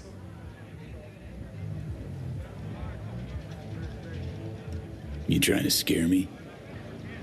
Dunno. Are you afraid? We're just talking, aren't we? You're not about to kill us. Got it right? To be honest, I got tired of the media circus. All the allegations thrown in my face. The bullshit propaganda. Luckily, we can put all that behind us now. So what now? Gonna kidnap me? Torture me? I will let you and Reed walk free of this place. In one piece. On your own 2 feet. Consider it a gesture of my goodwill. Your little bird came to me on her own, though. She was tired of breaking international laws on the president's whim. She simply had to run away. Breaching the Black Wall, jeopardizing the net, all humankind's safety, in fact, for personal gain? I wonder what Netwatch would say. Pass it on to President Myers. Also tell her her toy of mass destruction is my friend now. And she should get the fuck out of my backyard, or the world will learn about her games. I've matters to attend to. You'll find Mr. Reed downstairs. Okay, V. Got all we need. Sheesh, colossal prick. Hear what he said? Yeah, caught it all. Didn't like it one bit either. Son of a bitch said I'd find Reed downstairs. Yeah, heard him. Wasn't crazy about his tone. Time to evac, V. Best not tempt the fates. Head to the elevator, right down to 1. Need to know what's up with Saul.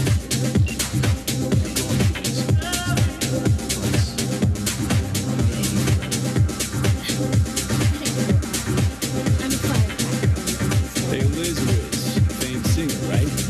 And you are? V. Just V. Nice to meet you. Nice to meet you, Just B. Perhaps we'll meet again someday. We just might. Enjoy your evening. I'll be ready to bug out of here in 5. Up to you.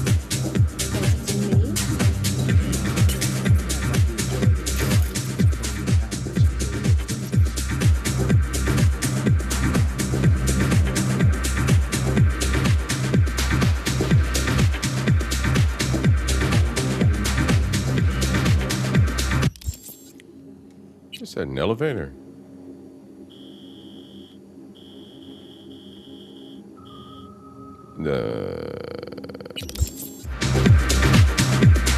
I guess so.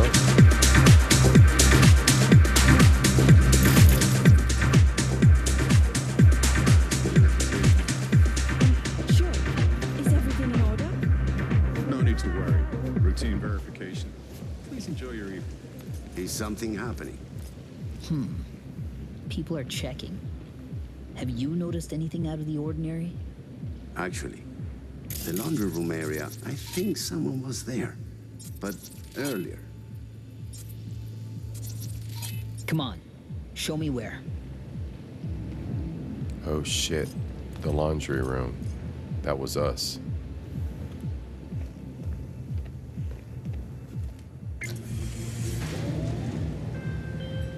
Thinking about what that prick said. Then USA's in trouble. Songbird is Hansen's bargaining chip. Let's go. Songbird's a walking, talking WMD. And Hansen's got her on a tight leash. Yeah. And he can prime her for use whenever he wants. Yeah. Listen, V, we need to get her out. For everyone's sake. Guy knows. Got some dirt on Myers.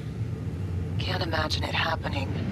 But if the public learns that a U.S. president willingly broke international laws governing cyberspace use...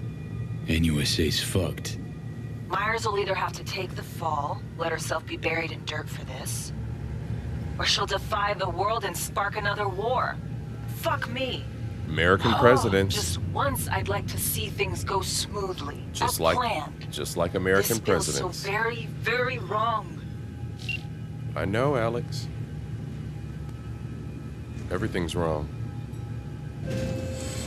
Oh, You and your chum best be headed the fuck out now. Straight on from here. Gonna walk you two out. Come on, V. No reason to hang. They beat him up. Yo, fuck you, bro. Think he can stand there and bark orders at me? Fuck the fuck off. Please make your way to the exit. Exactly. Ladies and gentlemen, that is what a corpo does. Your boy C.I.P. is a corpo in real life, to be respected. And we out of here, Reed. Fuck this little grunt. Hold the fuck up. Who the fuck are you? The ones who busted your way in. Through them tunnels like eels or something. What the fuck if I did? What you gonna do about it? Took out some of my chums. We fucking served together. Maybe Hansen lets you walk. But we won't. And since he is not here...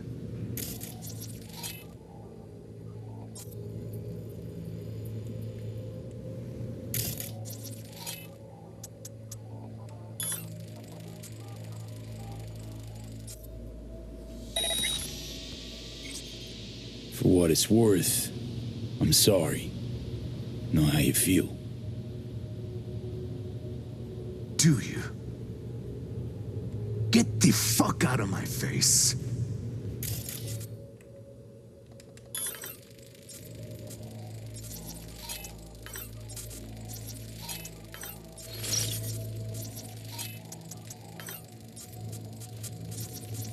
These fucks.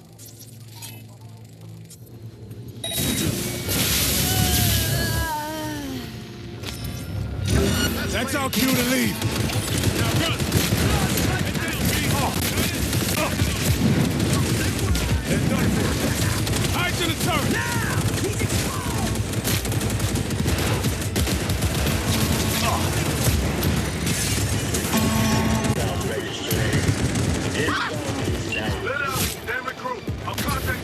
He's Later, bro. Got the sky above. Still got a tail to shake. I'm out of the woods, too. See you soon. Watch yourself. We're going this way. We're going to the tunnels.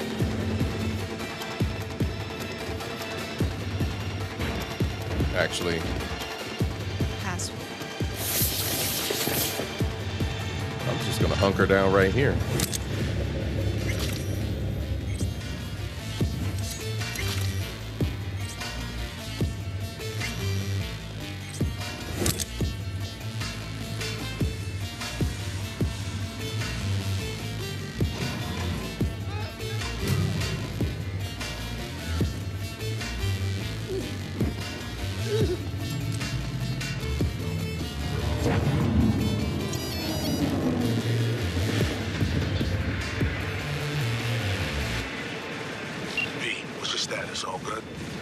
Alex said you went at the runners on your own.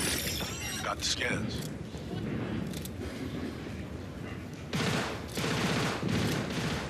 How about you spell where you've been? What happened? Had us worried. The op was underway. I didn't want to jeopardize it, so I confronted. I behaved. They cornered me, got me before we could meet up. Forget the rest. How'd it go at the table? Anything to worry about? Hansen showed up. We chatted. Threats were made, actually. Said if Myers doesn't let up, the world will learn about Songbird people. Going back. Wait, what the fuck just happened? What the fuck? Back to our chat. Hansen showed up. We chatted. Threats were made, actually. Said if Myers doesn't let up, the world will learn about Songbird piercing the black wall. He clearly knows what Somi means to the president. Personal WMD, you mean? Yeah. Hansen knows all. Need to get her the fuck out, Reed. Really. I was afraid of this. Okay. V, Alex and I have work. We need to analyze the data from Songbird. Might take a day or two.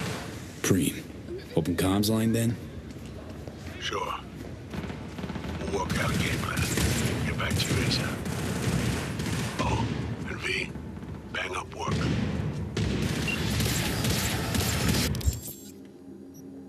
Mission complete. First and foremost, we getting out of this god darn suit.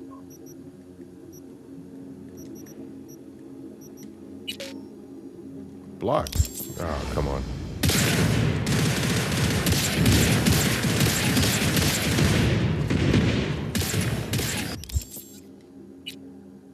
Why am I locked out of changing my clothes? Do I gotta go back to my apartment? The freak.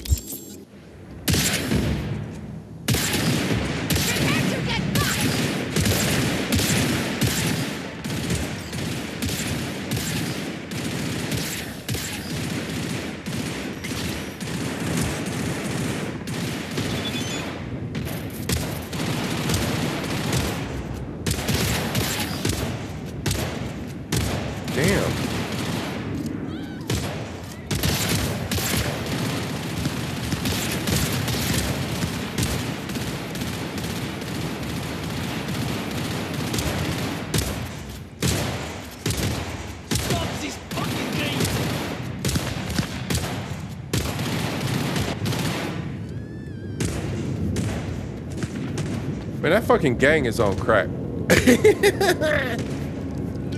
This is a fucked up little neighborhood right here. I got nothing. Oh, shit! What? What is going on?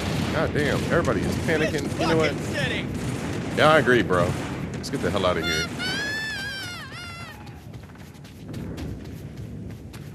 God damn. All right, we need to chill for a second. Hey, I dropped off a little.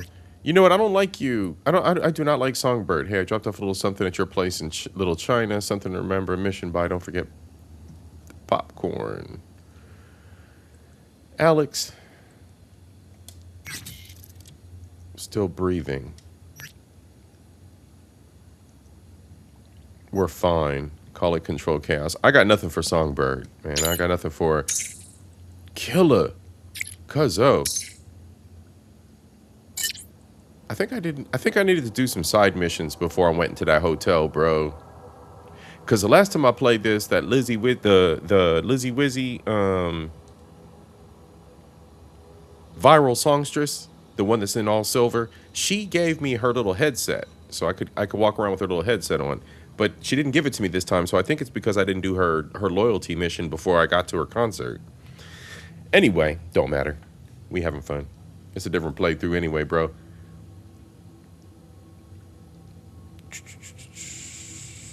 When you vanished, I'm still not sure that was on purpose. Boom. Call her out, bro. Call her out. She a gangster.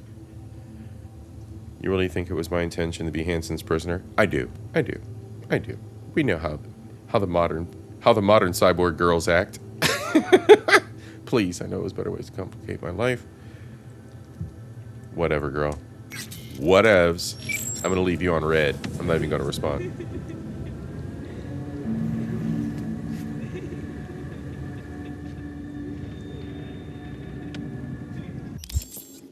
I need to find a warp. I need to go home. It's been a long day. We done a lot of gangster shit.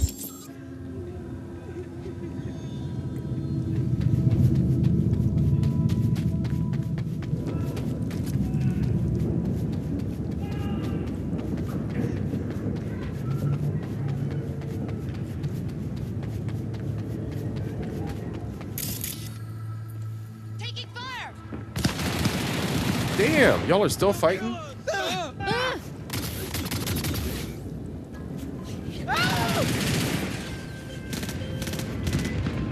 Judy? So, got a plan? Damn right I do. I'm over to mine tonight. Gonna lay the groundwork with Tom and Roxy. They're with us. Micah will be here too. How'd you manage that? Got something really big. Tell you everything tonight. Last thing, what do you like on your pizza? A&A. Artichokes and avocado flavor. And zucchini for good measure. Ooh, fancy. So, I'll see you come evening?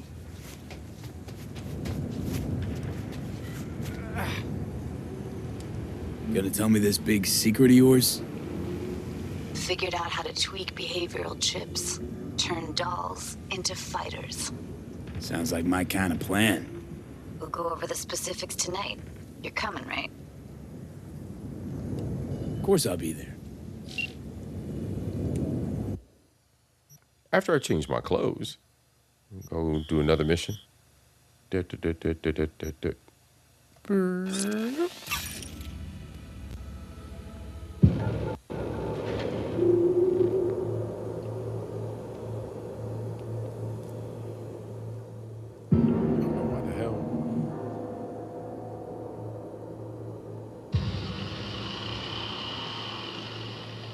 What the hell, Bobby?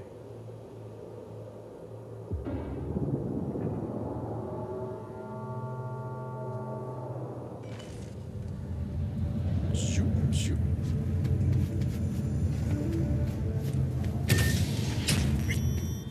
Yes! Look what Pan Am left us. She left us some food. Isn't that delicious? Thanks, babe. Hella nice. That's right. We got a boo thing. I fixed our apartment. The floor's not glitchy no more, y'all. So next time we kick it with Pan Am, it's all good. No more glitches.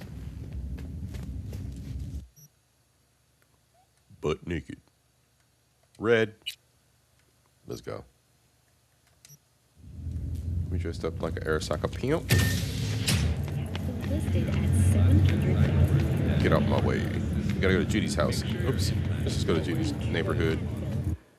They got the warp right by Judy's house. Where's Judy's house? I forget where Judy's house is. Where the hell's Judy's house? Is it up here? Is it up here? I don't remember.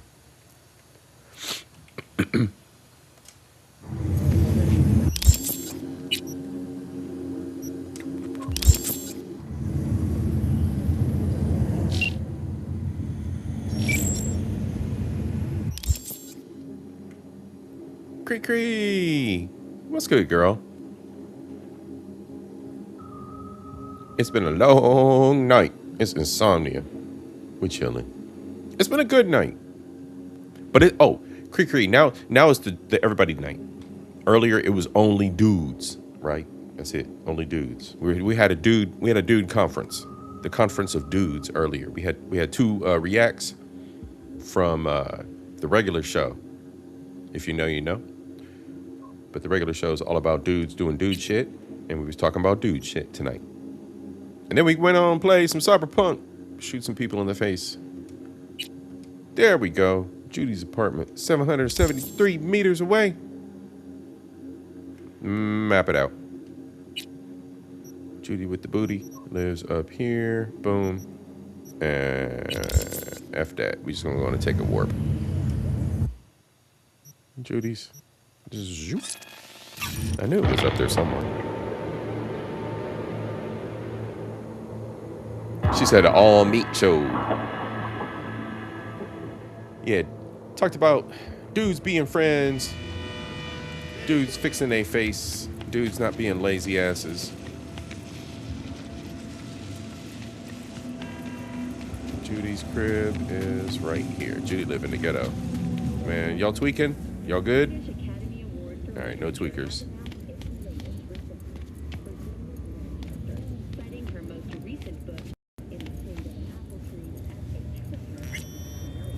Hello, Judy.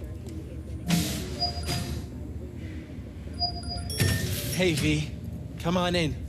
Pizza's getting cold. You tweaking? Why are you naked? We're in the kitchen. She only has one room. In the shade of an apple tree. You made it. Good. Grab a seat. This is Roxanne. She's worked at Clouds longer than any of us. Hello. You're just an old hoe, huh? Look at you, girl. Hey, what's up, homie?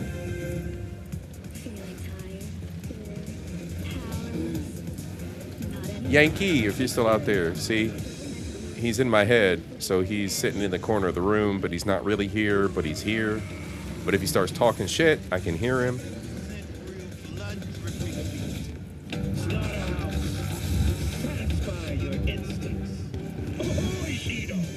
Wait, what the hell?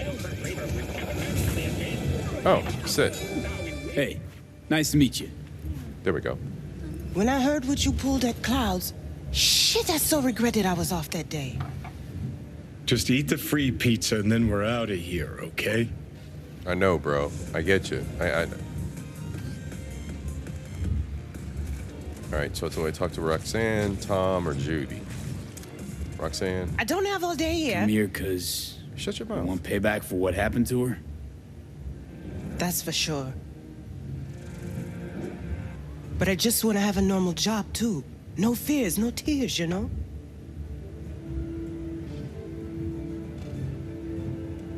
Were you and Evelyn close? Yeah. Blew up in her face when she showed up back at Clouds. She was supposed to be long gone, the one who got away.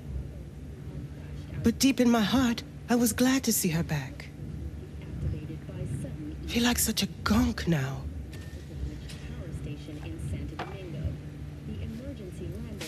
Oh, shit. You'll never get rid of the stench of the corpse. You drop a lot of them, don't you? What's your secret? So, change your mind, huh? Quickly, too. I'm here. Doubt I need to explain why. Here's the thing. Gonna insist you explain. Yeah, fuck Before her. to pull this off, I need to be sure you're all in, and know why you're all in. Yeah, fuck her. You don't know the first thing about Clouds, do you? You know Misato and the other Tiger Claw bosses see and hear everything that goes on there. I didn't get this far by shouting all my plans from the window. By the way, Forrest didn't show up for work today. Or yesterday. I wonder why. No shit, I wonder why. I got sick, maybe. Or hit the lottery jackpot. Bought himself a ticket to the moon. Could be anything. Done saying hello to each other? Revolution won't plan itself. I modified the behavioral chip. It can equip any doll with a motor reflex system. In other words, make the doll move and fight like a Preem-tier solo. Fascinating, isn't it? What one can learn while tuning fake orgasms for the Moxes. Mind stepping outside? Can't smoke in here. You'll air it out later. Fine, I'll sit by the window. The body'll react as if executing a well-trained series of movements. Already tested it out on Tom. Chip's impulses supplant any natural reflexes, so it'll make users feel like they're experiencing cyberpsychosis. But it's basically the same as when we activate ourselves for a client. That's so disgusting. That's so gross. That's so gross. We're reprogramming hookers, y'all. What's up with you? I'm trying to comprehend all this, Judy. Okay, don't rush me. Reprogramming hookers is some deep shit. This is crazy. All right, so what are we doing? Does it have any side effects? I guess I should worry about the hookers. They're not gonna be able to fuck again. I mean, what are we doing? Tech that's all pros and no cons, I don't buy it. Side effects, spill them. Combat mode auto-initiates when a threat is present, and there's no way to stop it. Oh, shit. Can't find a workaround. And that's it? I don't know. Only way to determine that'd be through months of testing on a range of subjects. There's an ethical side, too. You could murder someone and not remember a thing. Nice.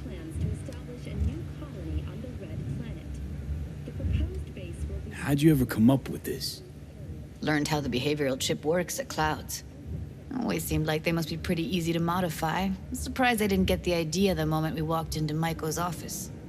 Count yourself lucky. What with all the cams and mics and Clouds? Tiger Claws would sooner dig those chips out of the dolls with screwdrivers than let an idea like this run its course. Damn it. All right. Gotta see it to believe it. Finally, someone said it. Tom?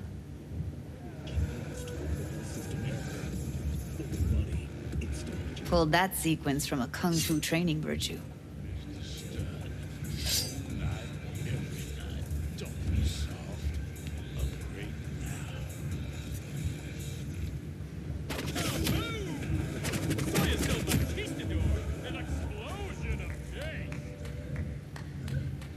He can throw knives now?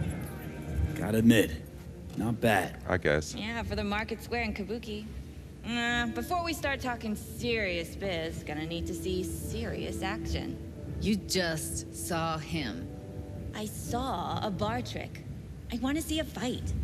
Got an expert in causing bodily harm among us. I want to see how Tommy handles him. Oh, come on. V? Just don't mess up my digs, okay? I like it here. Don't be looking at me, girl. I'm trying to check you out in them sweatpants. Look at you. You kind of cute. You kind of cute. You're dirty, but you're kind of cute. All right, anyway. What's good, bro? It's on now. What the? Everything chill? You okay? Look at me go! You see that? Johnny's sitting there. Gotta do some cardio. Say. Just say it. Who, me? This is my impressed face. Oh, shit. Okay. Mako, what about your punk ass? Happy now? I'm rarely happy, but that was proof enough. We see that.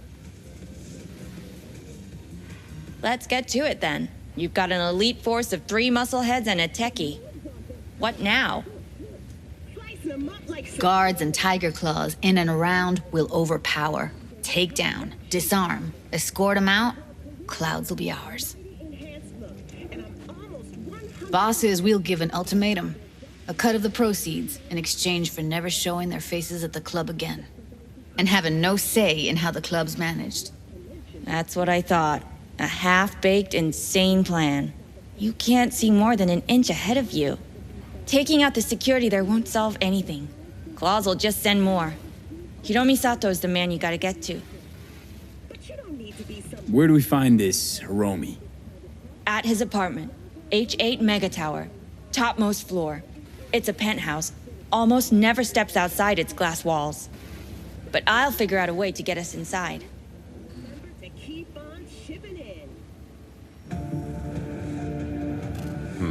Time for some corpo. This just might work. If we get him in his apartment, where he thinks he's completely safe, bosses will understand what we're looking to demonstrate. My, there's a flickering in that skull sponge of yours after all. So how about it, V, Tom, Roxy? Made up your minds? I need to think about it. Never wasted anyone before, you know. I'm with it all the way. V? Don't tell me you're seriously considering this. Sticking our precious necks out for a bunch of whores? V, get it together. Ah, damn it. Judy, shut the fuck up. I'm having an existential crisis. This is hilarious. Count me in, Judy. I already said I'd help, didn't I? Thanks, V. Ah, shit. Save the gratitude for later, please. I'll set up the meet with Hiromi and let you know. I need a couple days. Have fun. Toodaloo. Michael's Michael, little hold up. crazy, sexy ass. Only if you don't talk to me. I feel a migraine coming on. Uh-oh. Shit. I'm scared, V. I'm starting to twitch out. Everything's turning Speaking of glitchy. gratitude, stuff I'm asking you to do, well, usually comes with a price tag, I know. You want to help, I get that. But I'm more than happy to pay your fee in full. Feels like it's only right. Judy? For real? No, don't want to hear it. But not a word.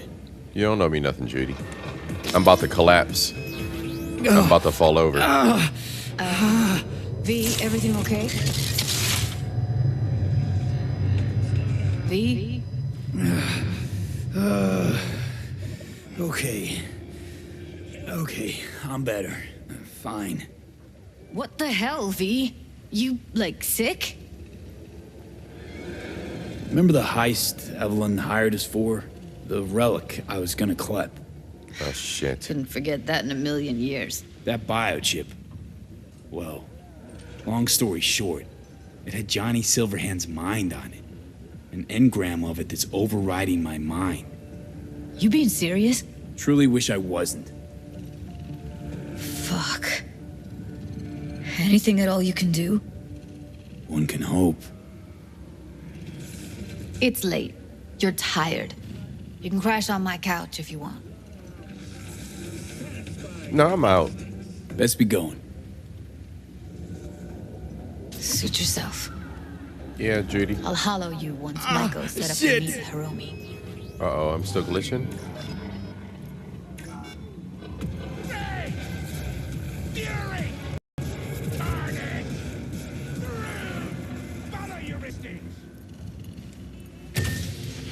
Yep, I'm still glitching out.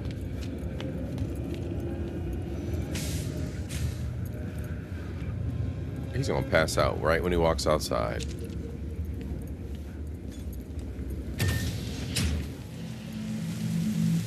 Huh? I'm okay.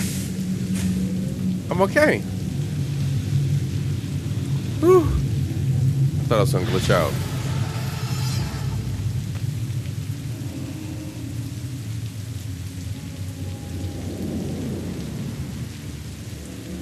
That was crazy. Alright, I was worried I was gonna glitch out. Alright, so we gotta save the hookers. We gotta wait for Reed.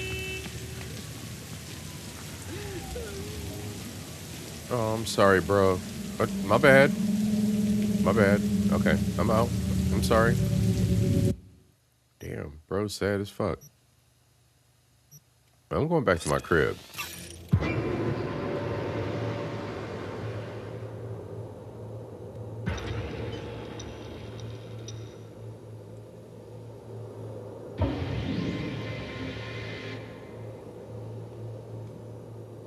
This game is an RPG for a reason. So we gonna RPG. This has been some bullshit. Bullshit. Where you at?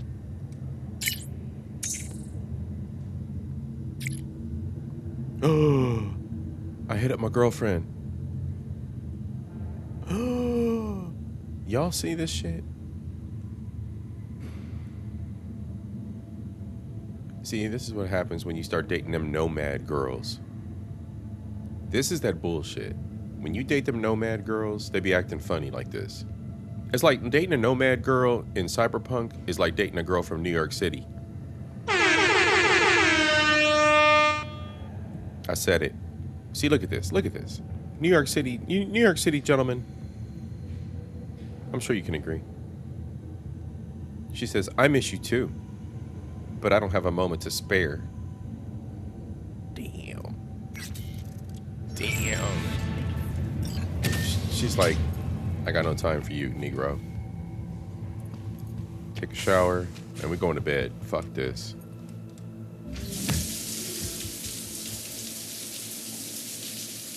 Shower, wash my head. We out. It's fucked up. Girlfriend turned us down. We got shot at. All kinds of shit. We lost at the casino. It's fucked up. Fucked up night. All right. We need to take a nap. This is some fucked up shit. We gonna sleep for like a whole day? You sleep till like the next day. No, we can't. All right. We'll just get up at like noon.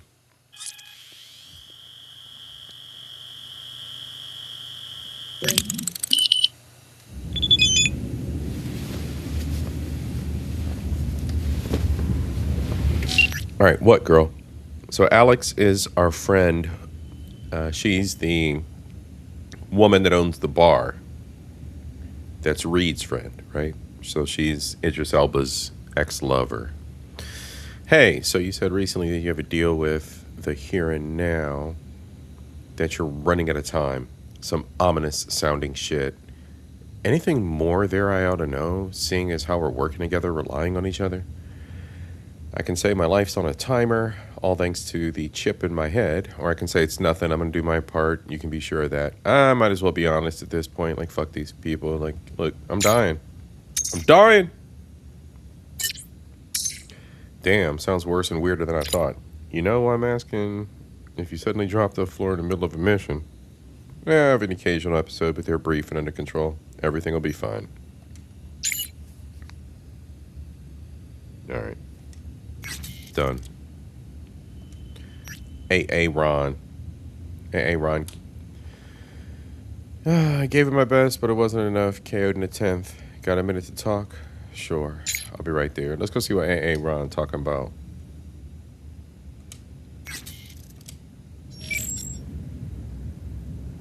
We gotta burn some time anyway.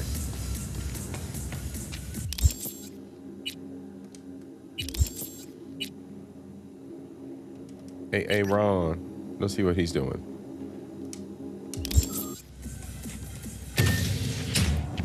Oop, out here. All right, let's go. He's in Dogtown. We gotta go back down to Dogtown. South side. Let's go.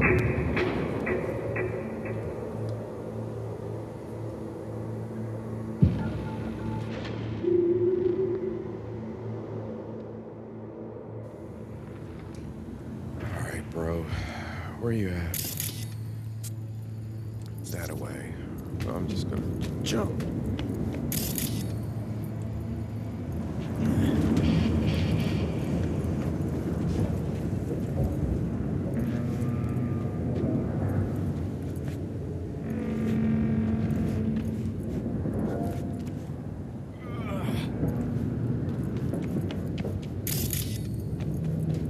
This is Kurt Hansen. If you're hearing this, you've come to the right place. NCPD, gang wars, not in Dogtown. Taxes, who the fuck needs them? In Dogtown, I keep your business safe, as long as you abide by my rules. Oh no. Sound fair to you? I thought so. Good. Over and out. Wait. Where's the bar?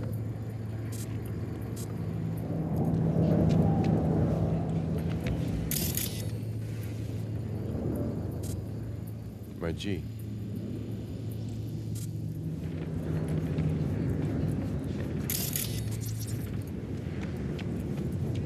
What?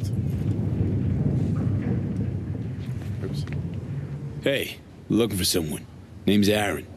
Tune's the size of a cow-cast truck. What? I don't remember this. Wayne's, the boxer. Sure, he was here. Said he'd meet me here. Oh, men's popular today. These two guys first, now you. Two guys? Toombs, clearly. Same vibe, just bigger than him. Animals. Not good. Seemed to be going for a smoke in the alley. Might still catch him. Ah, shit. Judy just hit me up. We just left Judy's place. Where's the alley? This way? Yeah, this way. Shit. You know what? We're just going out. Not very corpo-like. Everything, Jube. Eddies, degrees, connections. How in the fuck did we end up here? Simple. We didn't have a solid plan. Fuck.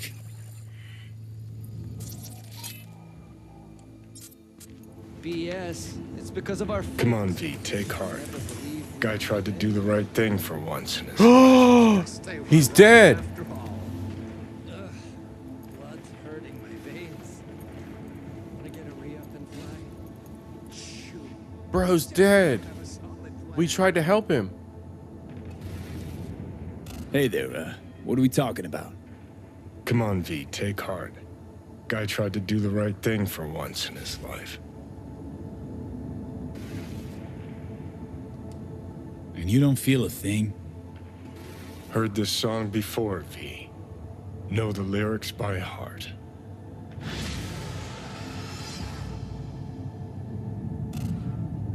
God dang. I was trying to help, bro. Hey, I'm about to fuck these dudes up. This is personal. I'm not even using any fucking cybernetics. I'm also gonna chop these dudes up with my hands. Wally!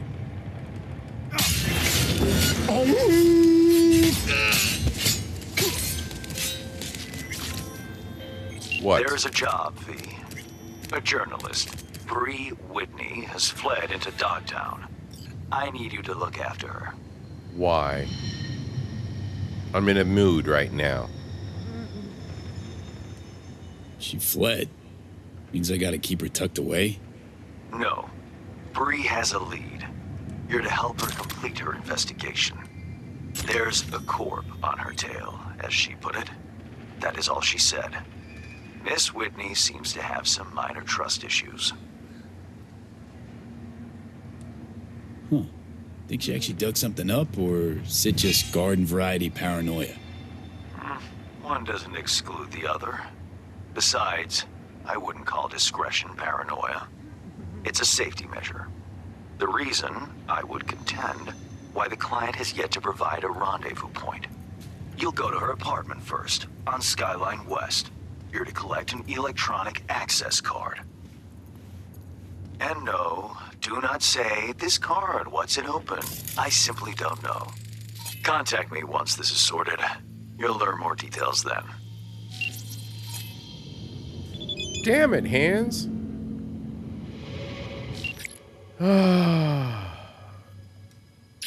Damn it, this shit don't end.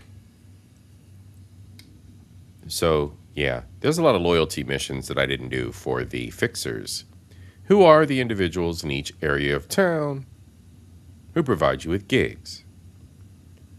So Hands is all up in my business, trying to get me to do shit. Judy's talking about what?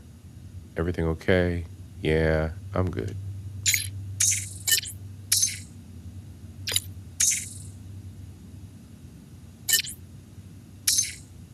She just wanted to shout me out.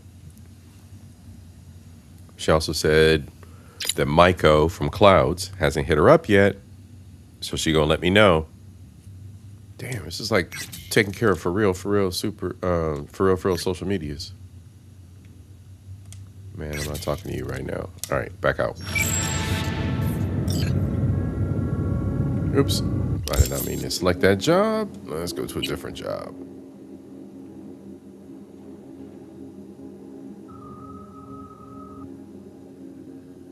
Bree's apartment. All right, let's see. Oh, Bree Whitney. Let's go see what she's talking about. Media personality.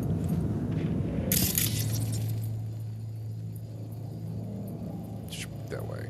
2,000. Nah, you joking, right? She's the other side. She back up north. Oh, yeah, he did say she escaped Dogtown. Derp.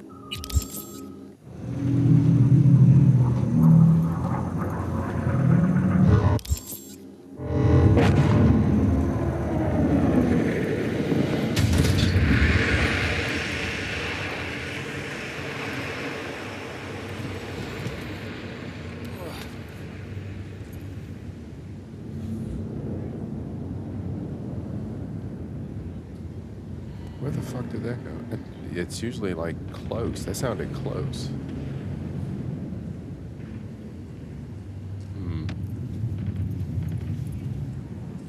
I don't see it. I mean, I saw that shuttle that way. That was a lot louder, like it crashed over here somewhere. Anyway. Give me 1 second. Gotta make a minor adjustment. Sound's gonna drop out. Boop. I'll be back. Oh, where's the travel thingy? Sell it at the stadium. It will be fine. Where is it? What if the city comes in? Coach Fred. Shame what happened to Aaron, but the boy knew the risk. He wasn't handling it all too well, so his story probably would have ended like that either way. Thank you for trying, V. Damn. Even the coach hit me up.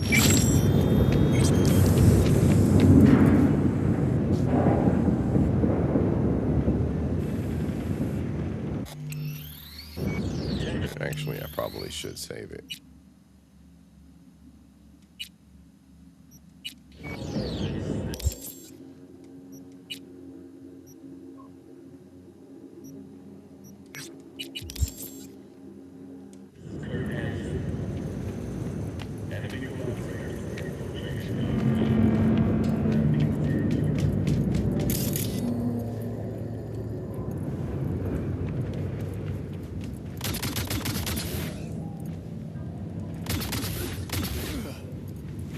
Yep.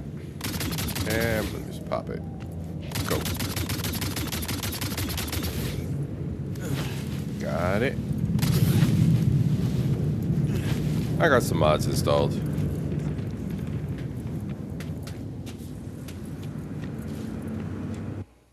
Alright.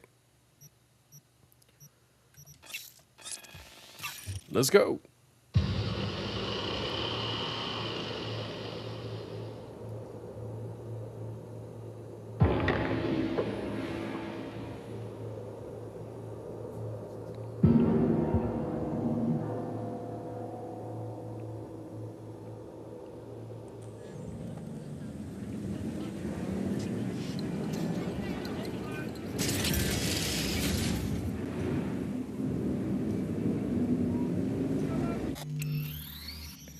Save it again. It's feeling like it's kind of glitchy. I don't know why it feels like it's glitchy. Reload. Let's go.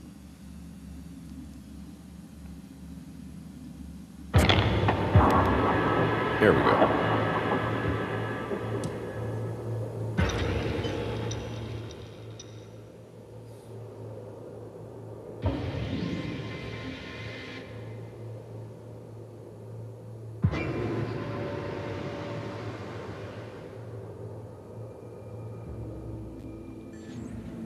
Alright, next up, I'm gonna take a quick pause and let's upgrade some stuff. Alright.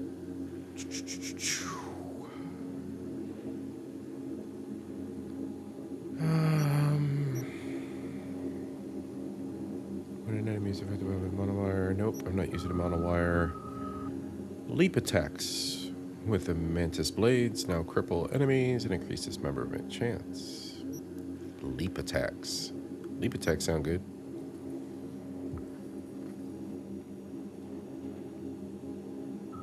When you're crouched, if you're detected by an enemy, it'll slow time. Nice. I like that. Alright. Let's move on. Alright, so let's see here.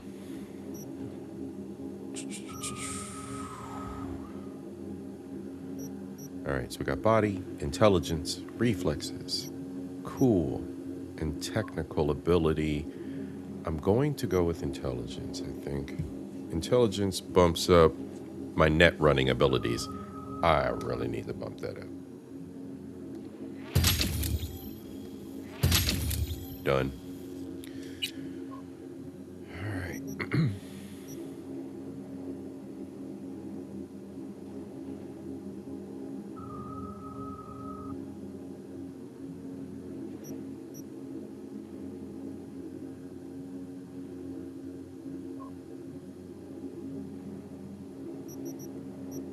Too many.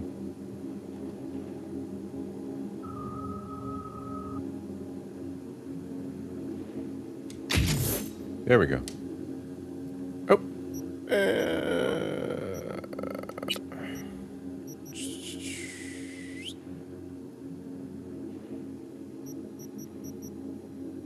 Nope.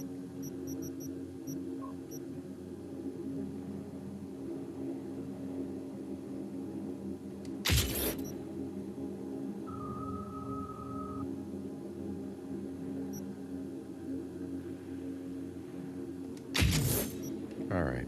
A couple extra perks for shotguns and miniguns. All right, where you at, girl? I'm gonna go visit her crib. Say what's up. See what she up to.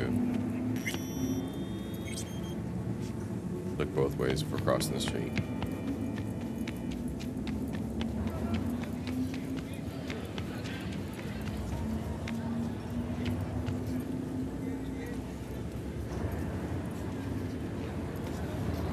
It's kind of bougie little area around here.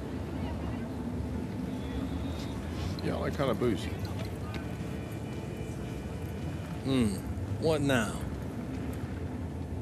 Don't fuck with me, dude. The hell was that for? I said don't fuck with me.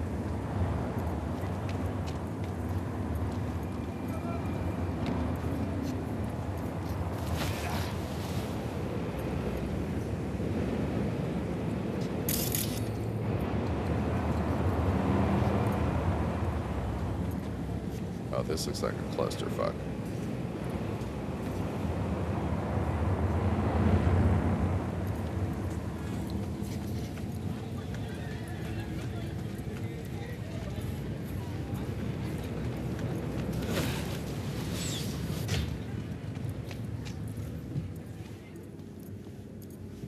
Damn, it looked like it was a nice neighborhood. It's kind of the hood.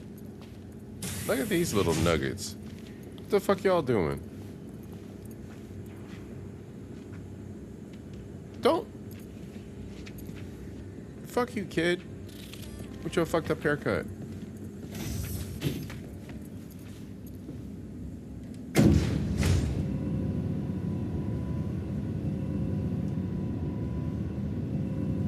That kid was mugging me. Why was that kid so damn mean? Eat your fucking hot dog. Leave me alone. I just wanted to see what you was over there doing. Little bastard. Oops, which way? This way? Let's see what she up to. Little Miss, I escaped.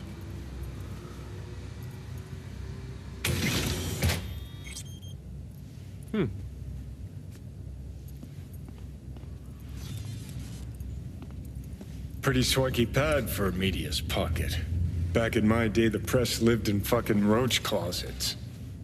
Lockups both ways. So what do you think, Johnny? Think she's in some shit?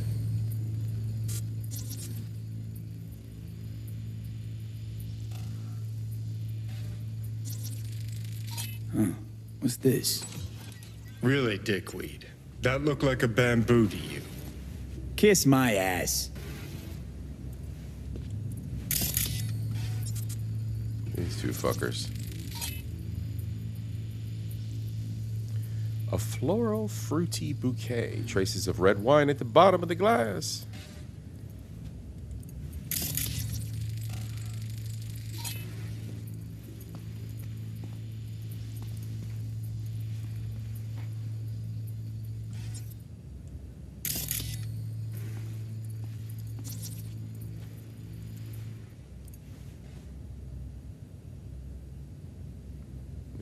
Some spam mail.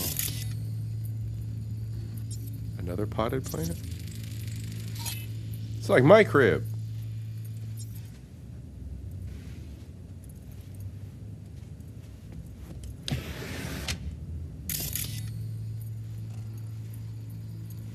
Oh shit, jackpot. What's this? Stupid book.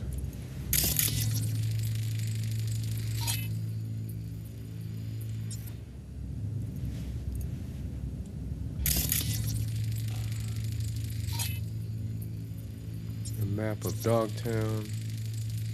Well, well, well.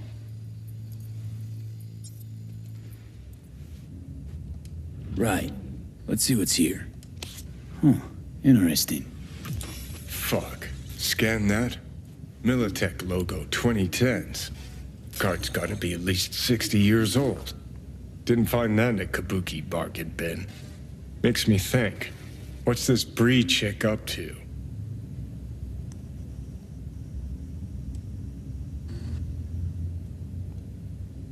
She's got some messages. Spam, spam, spam, spam. What's this one? I got some biz. I need to get to Dogtown. Hey, Bree. Great to hear from you, too. Yeah, figure something out. Not an option. I need to be there like yesterday. It's not that simple. We got lines, rules, procedures. I can't pull any moves. You know how it is. What does he work for? Whoever Mike Lazaro is. I managed to work something out with Gonzalez. He'll take my shift and I'll let you through the gate myself. Let me know when you're here. Mike's looking for her again. He says hello. Alright, so she disappeared. She was supposed to go to the border crossing and get to Dogtown. She disappeared. What's in here? The bathroom? Damn, she got a nicer bathroom than me. Damn. Why is her sink dirty?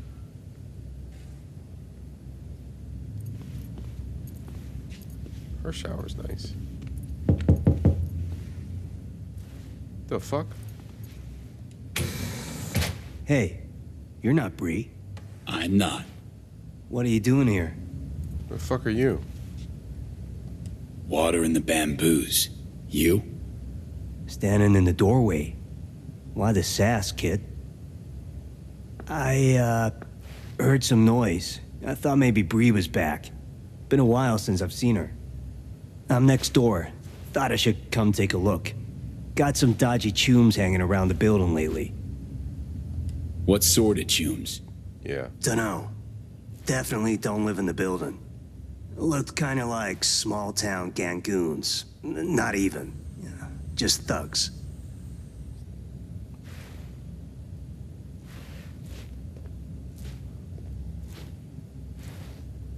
Just tell Bree to take care of herself, you hear?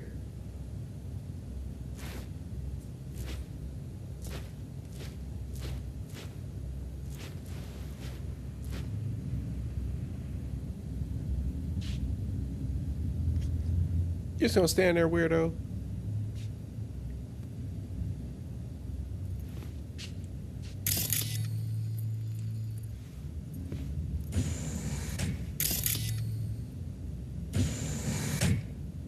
Yeah, a lot of trash mail. I think I got everything I need in here. You're weird. Alright? You're weird. Yeah? Yeah, you're weird.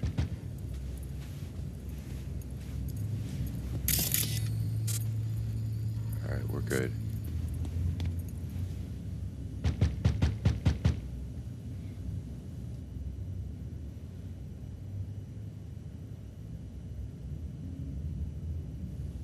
I was looking to see if anything was going to happen. Can't go that way. Alright, so who are these dudes hanging around the building?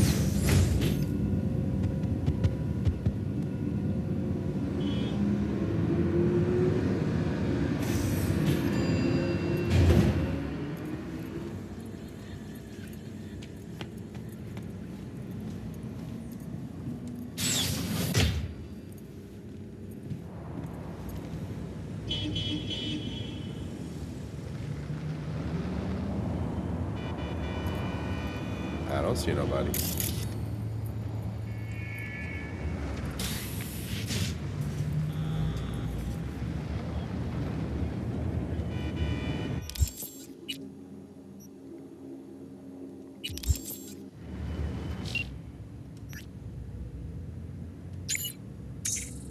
All right, I got the data card. Now what, hands? I'm sending you some coordinates to an abandoned building in Dogtown. Now I gotta go back to the south side? Go after dark. And avoid calling attention to yourself, please.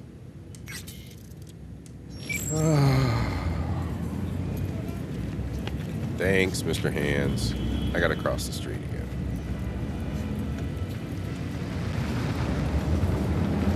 Y'all are some dicks.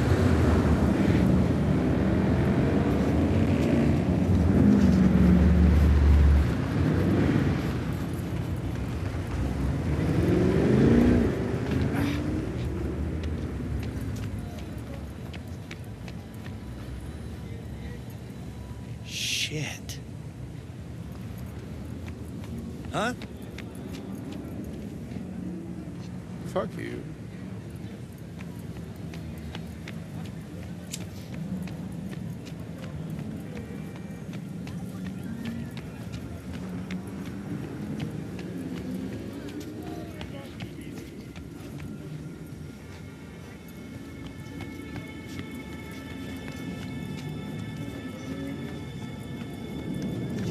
Let's go. South side. We're gonna warp. We are not walking. It's kind of convenient. Right there in front of the building.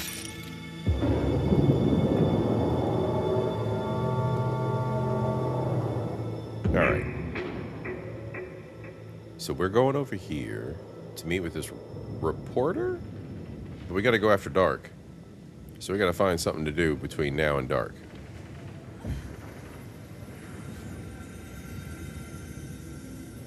What y'all bums doing? It's always some crackheads, some people slumped out. Man, bro is slump walking. Check that shit. Not a slumped out pimp. Damn. Hard times, Dogtown. Oh no. You gonna eat it? He ain't digging in the trash. Are you a narc or something? Nah, bro, but you digging in the trash, bro. I mean, that shit just, it don't look right. Oh, she just, oh, it's just a mess back here. Y'all just, y'all just, we guys, we're going this way. Don't go back there, bro. I don't know what you wearing right now. Your flip-flops is fucked up, but don't go back there, bro.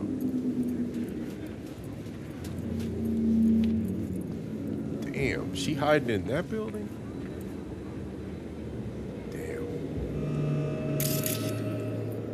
Damn. Oh no, I know this area too. Yup, there's a gun.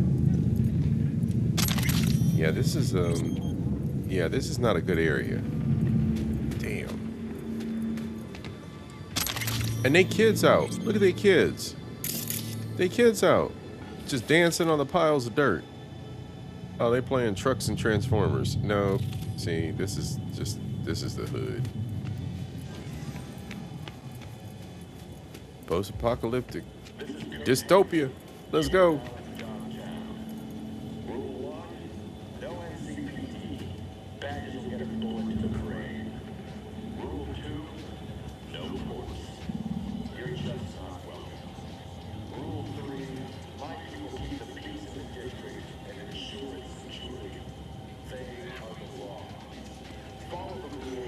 Man, these poor little kids.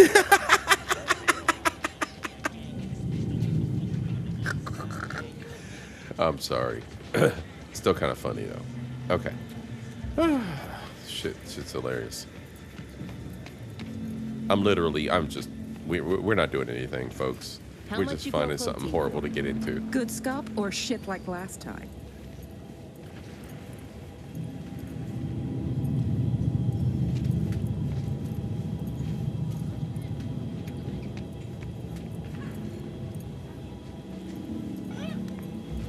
Oh, no fear! You're a barcast yesterday. It's my turn now. Fine. Then I get the hotel.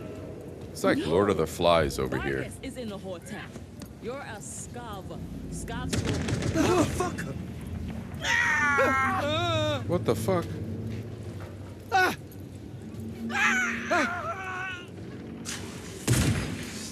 I thought the kids were playing. What the hell's going on?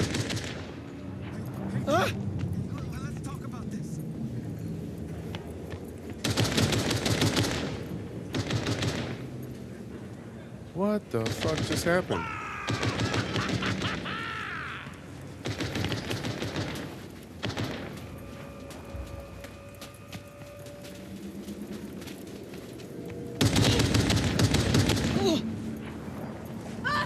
Oh shit, he just shot an innocent person. Oh fuck. Psycho. He's a cyber psycho. I have a mod added on where cyber psychos will randomly pop up and you'll get random events. Well, I guess we got some work to do, folks.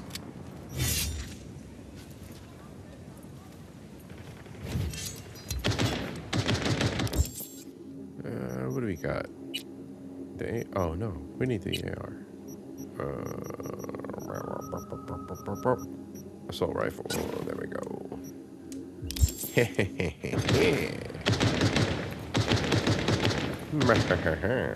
in sight! Yeah, shut up. Where's he at? Where's he at? I'm gonna hack him a little bit. Hack him just a little bit.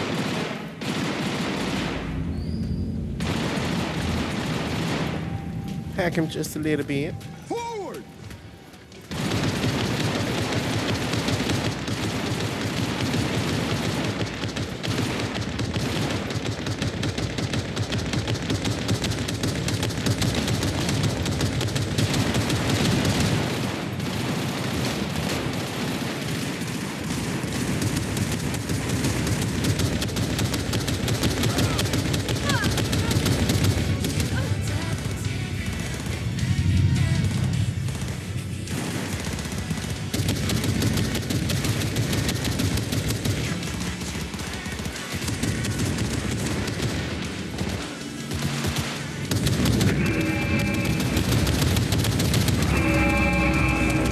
Oh no.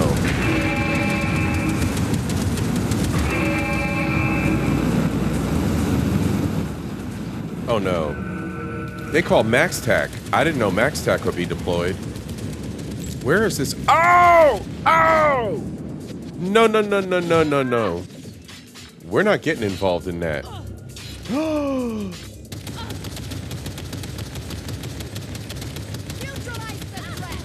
I'm just gonna sit here and watch.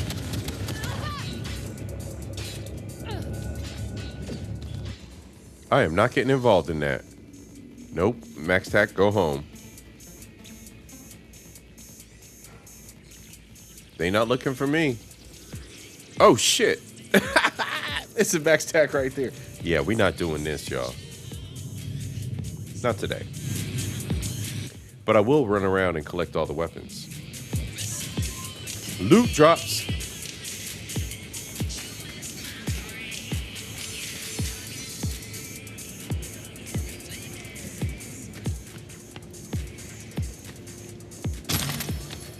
Oh no. I got too much loot. I got too much loot. As usual. I mean, who doesn't have too much loot? If you haven't picked up every single item that you see on the ground, what are you even doing? Like, what are you even doing?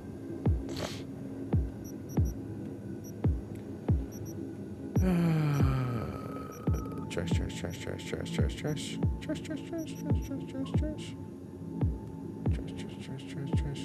Let's just go and collect pieces, parts.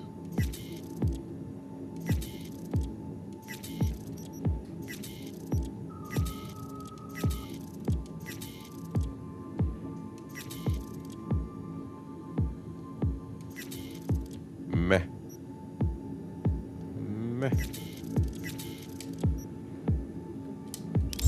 Fair enough.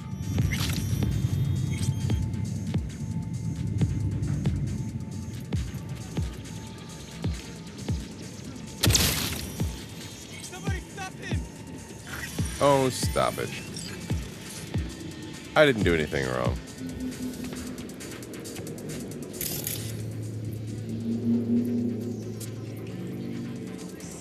What are y'all over here doing? Who are you? Ooh, you work for the city. I don't know, man. I think I'm just gonna have to throw a grenade.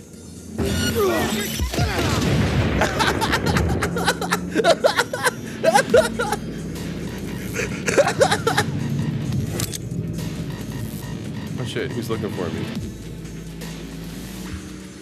Nobody.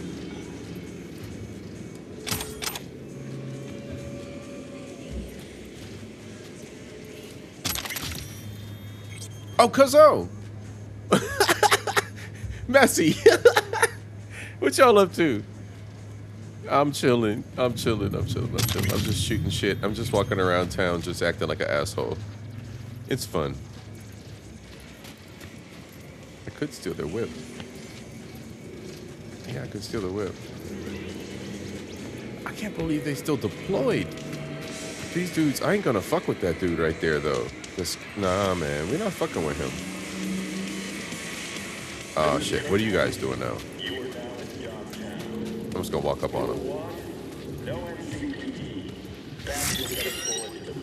Not the place you want to be, Chum. I'm gonna shoot you in your ankle.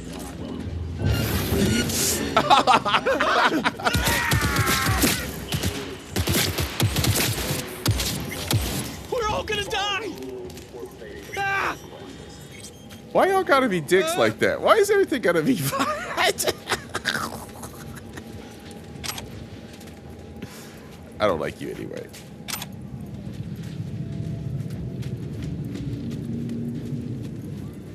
Okay, who else needs beef? I gotta burn some time. I need to burn some time. Yes. I see a truck.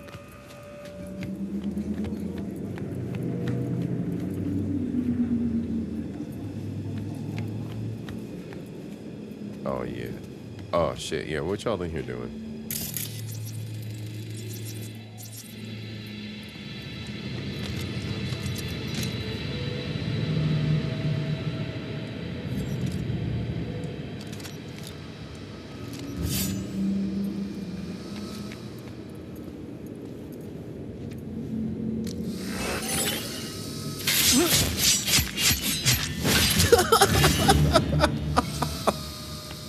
I think you have to drive today, Rigby. Don't tell me you drank all night again. No, I didn't. Something is wrong with my bloody foot. I thought you were supposed to go. I did.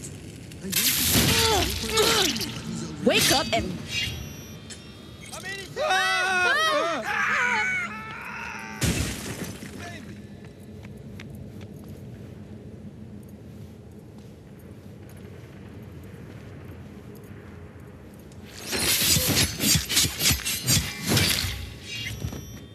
No.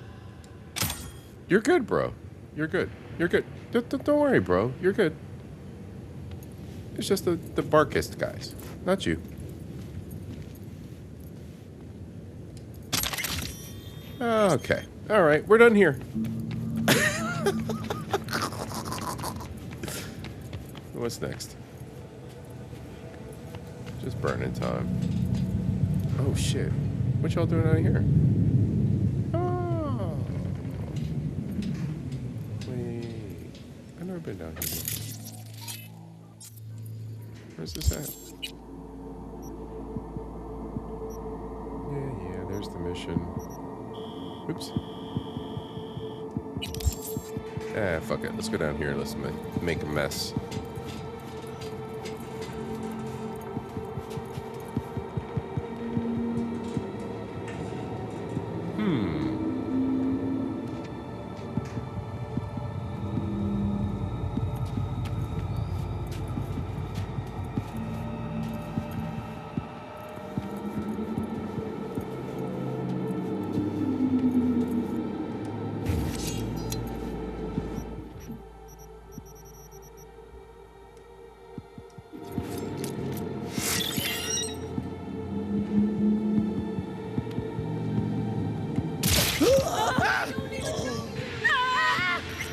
Ha!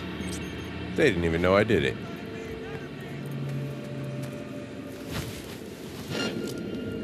Nah, don't try that.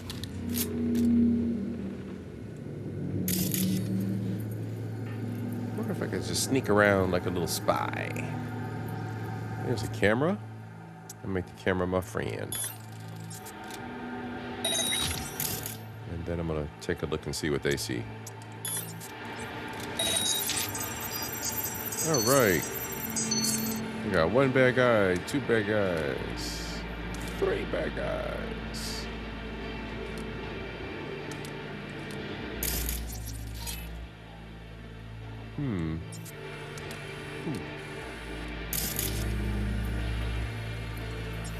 And a turret. Oh, they got an inside camera. Oh, well, well, well. Oh, that's a net runner? I'm taking out their net runner. I'm taking out this net runner. They're done.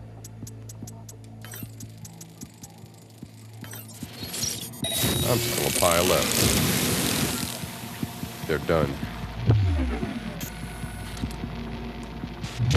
You can't find me.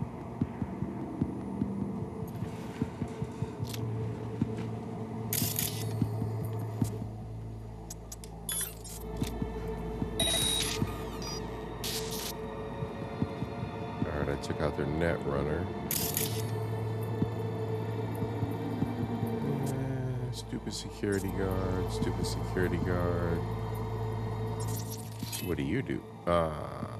He got a little bit of energy. Walk over here. Walk over here, buddy. He's not listening to me. Damn it. Tried to bait him. Wonder if I can take him out. Let's go for a short circuit and a little overheat. Good deal.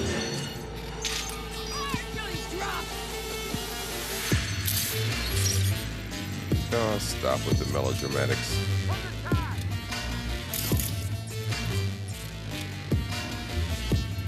Y'all don't know where I'm at. There we go.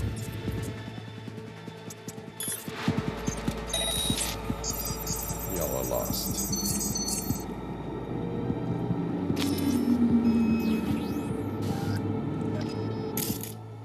Explosion.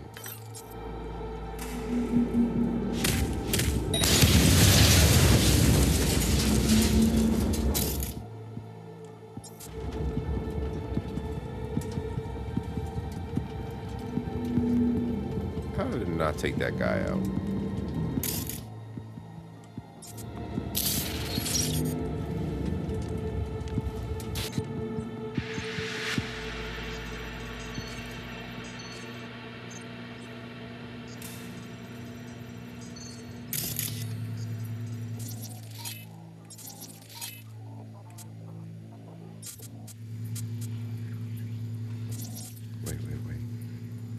Oh, no, he's got a skeleton over his head. He's a brute, a warrior. All right, we'll get to him.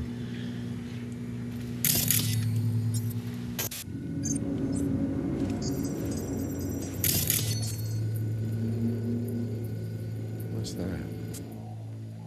Oh, explosive tank. All right, these guys are all tagged up. I don't want to be caught off guard.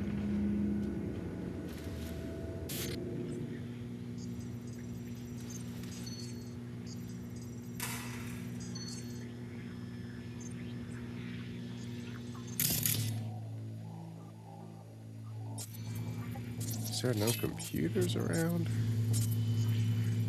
Just trying to do a stealth mission.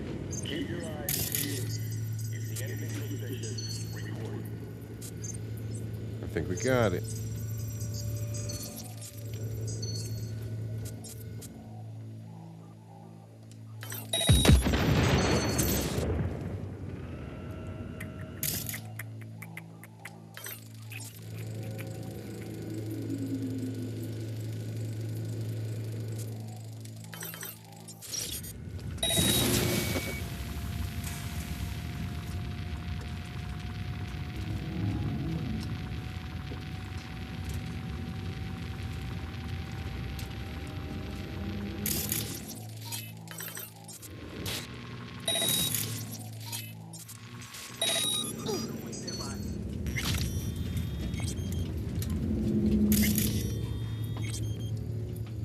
Awesome.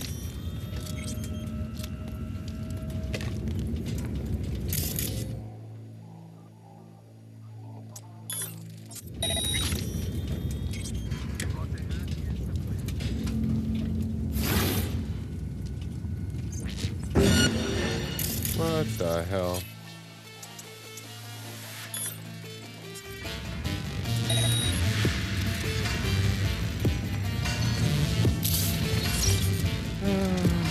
I didn't program that camera.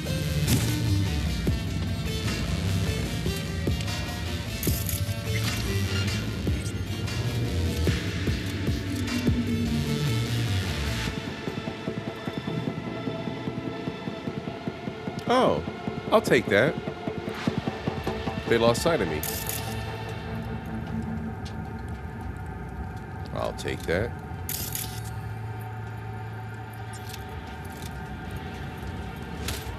Somewhere. Don't be mad, bro.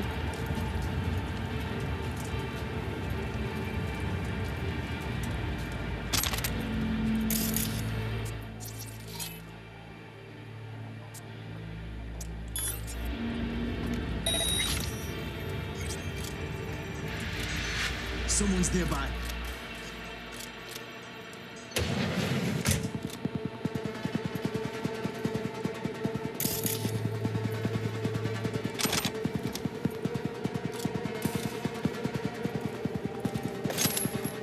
Got a rat here somewhere.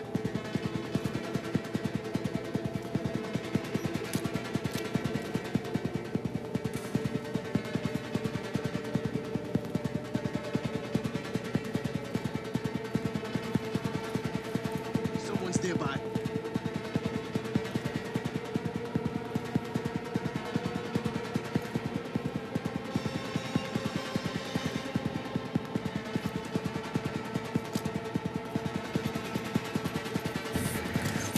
Just come out. Wanna go on a break?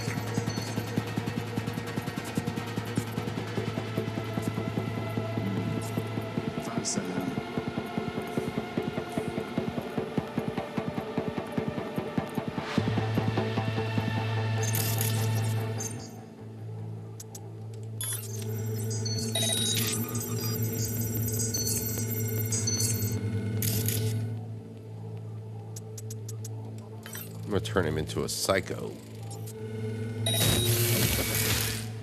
And add a little heat.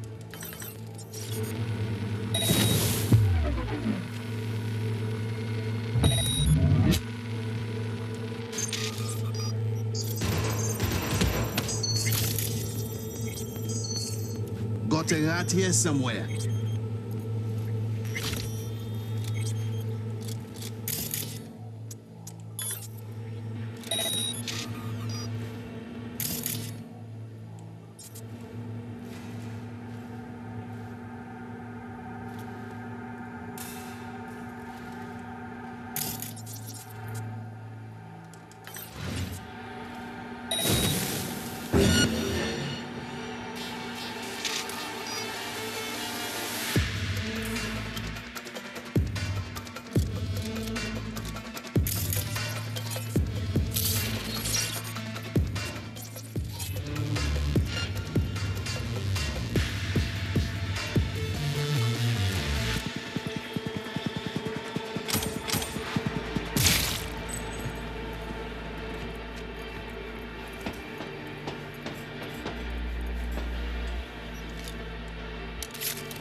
bad.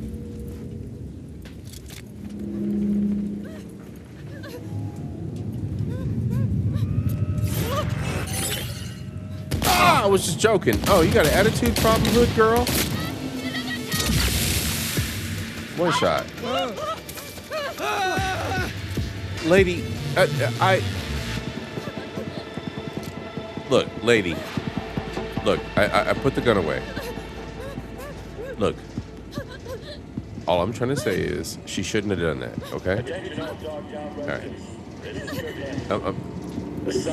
I apologize.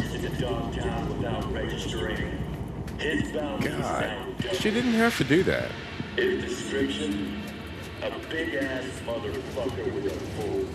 You didn't have to do that. You really didn't.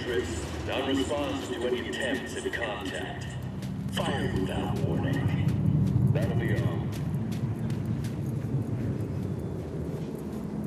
Craig Hansen's pissed. Oh shit, police are pissed.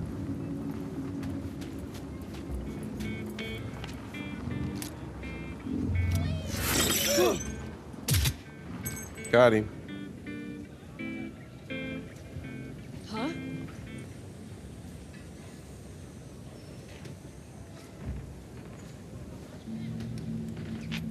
Careful, someone's lurking. Yeah, I got him.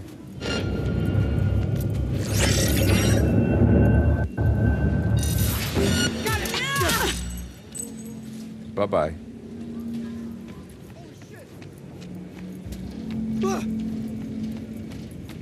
That's a nice bike. Mine are better.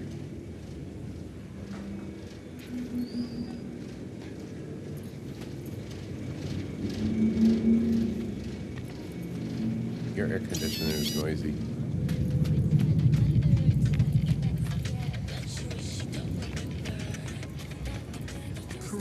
Diggs. Who lives here? Are you kidding me? Lina Molina?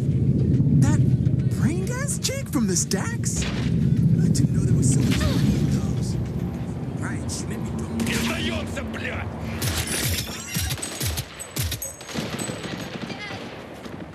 Damn, there's some gang warfare going on. You're lucky I don't have time for this. I got time for it. I was hoping they'd stop so we could fight. Where'd they go? Follow the crowd. Oh, no fear. You're a Barkes yesterday. It's my turn now. Fine. Damn, then kids. I get the hotel. All right, we're back where we were before. Let's see. What other kind of trouble can we get in? Yeah, we gotta wait till nightfall. Can't go there. Oops. We've done all this crap. And jobs. Any jobs? Random jobs? Gigs?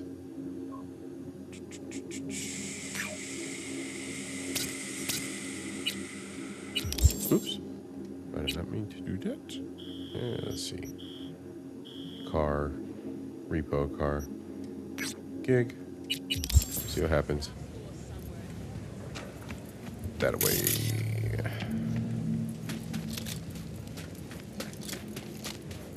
Hitting on us makes the rest of night cities seem more attractive. Keeps folks content and feeling superior. Oh, shit's bad, honey, I know.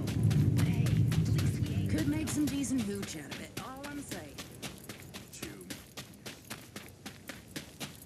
Let's go see what we can get into. Oh, shit. V. There was a massacre over at Longshore Stacks. Residents murdered by one Leon Rinder, a long-serving ex-Bargas ghoul. Naturally, the victims' families want him found and appropriately dealt with. Head down there and find Brianna Dolson, the Stacks' unofficial representative. She'll fill you in. Happy hunting. Remember 75? All right, maybe we found a viable mission. All right, so what I'm gonna do is I'm gonna grab another brew, and we're gonna continue. Be right back.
I put my sweatshirt on.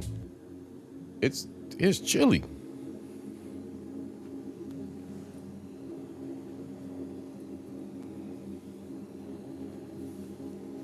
All right, give me 1 second.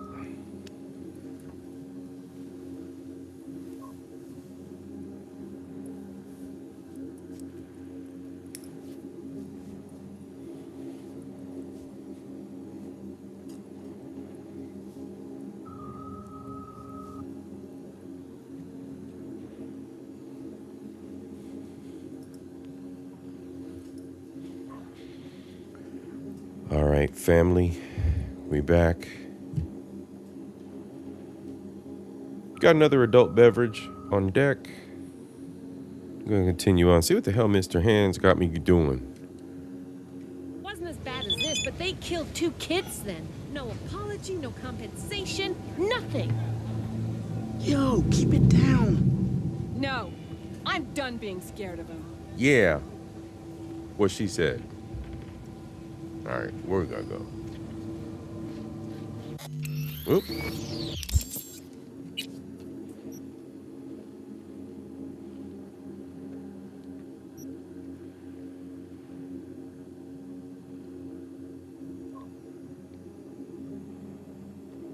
What the man? What the hell? I gotta meet with Brianna during the evening vigil, 10 p.m. to 6 a.m.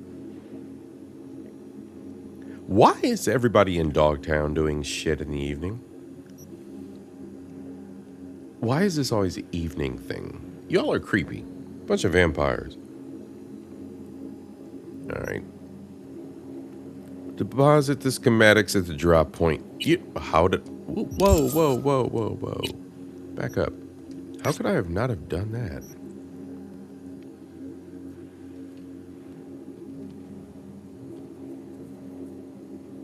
Alright. Since it ain't nighttime, we ain't doing nighttime shit. Whoa. We've got a lag.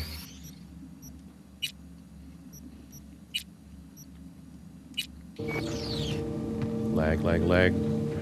Stop lagging. Which way I gotta go? Oops. Alright, I saved it just in case. Got some lag. We're winding down, y'all. Probably gonna stop playing here in a little bit. You're looking a little worse for wear. 5th night shift in a row. Can't take much more of these. Y'all got a hard road to go. Sorry you had to work all night. Where are we going? 100 meters this way. Yeah. Let's keep going. Wait. Did I? I swear I did. I didn't. Why did? Okay.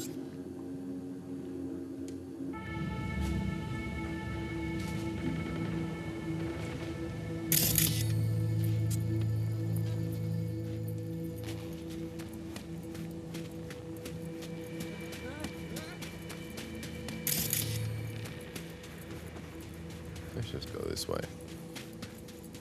We're not in no rush. It's Insomnia, y'all. We're having fun.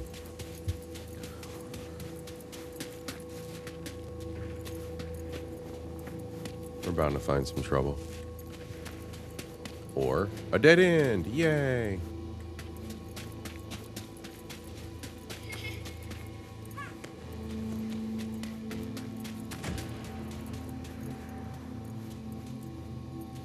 What's up here? Exploration is rewarded in this game, so I'm just... Hey, look, we're along for the ride.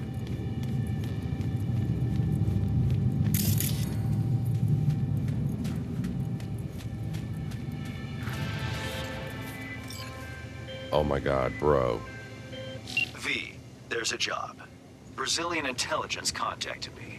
2 agents need assistance locating a missing person. There is, as always, a caveat. It seems they're operating without Papayi's approval. Meaning what? Our clients are Brazilian intelligence agents acting without said agency's knowledge. Huh. How come? Now you overestimate my knowledge, V. You'll have to ascertain that for yourself. Best of luck. Attention, this is Kurt Hansen. Bro, are you serious? Good news, Dogtown.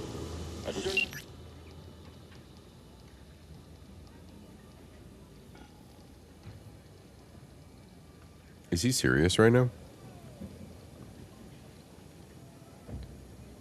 The lost soul's name is Mark.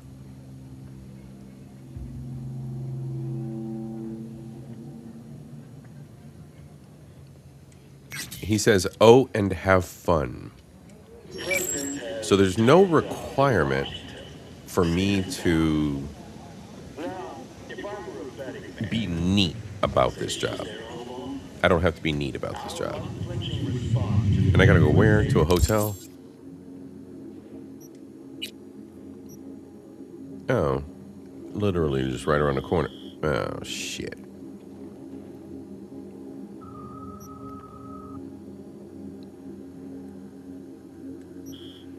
What the fuck? All right, we're going on a walk, y'all. Your boy C.I.P. does have another beer in hand. So, we're gonna have some fun for a little bit longer. Once this beer is done, though, adult beverage ends, the gameplay ends, insomnia is over for the night. All right. Provocation proved effective. What else can I say? Rosalind, if you're ever really in Dogtown, we're ready to welcome you with open arms.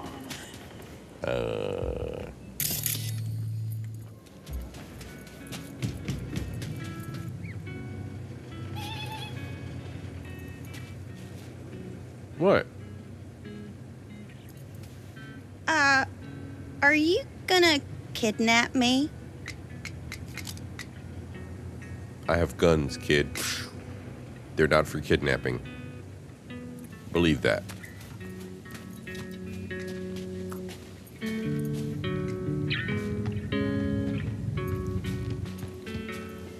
Let's go, bro.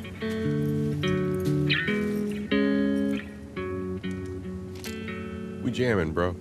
We jamming.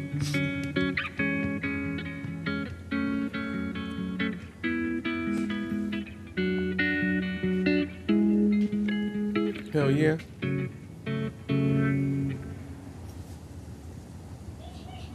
Yeah, bro. Yeah, man. I appreciate you.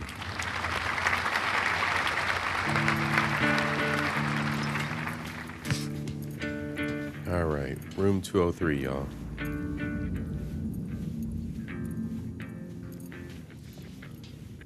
Used to do real biz at Corpo Plaza. And now? And now I'm here.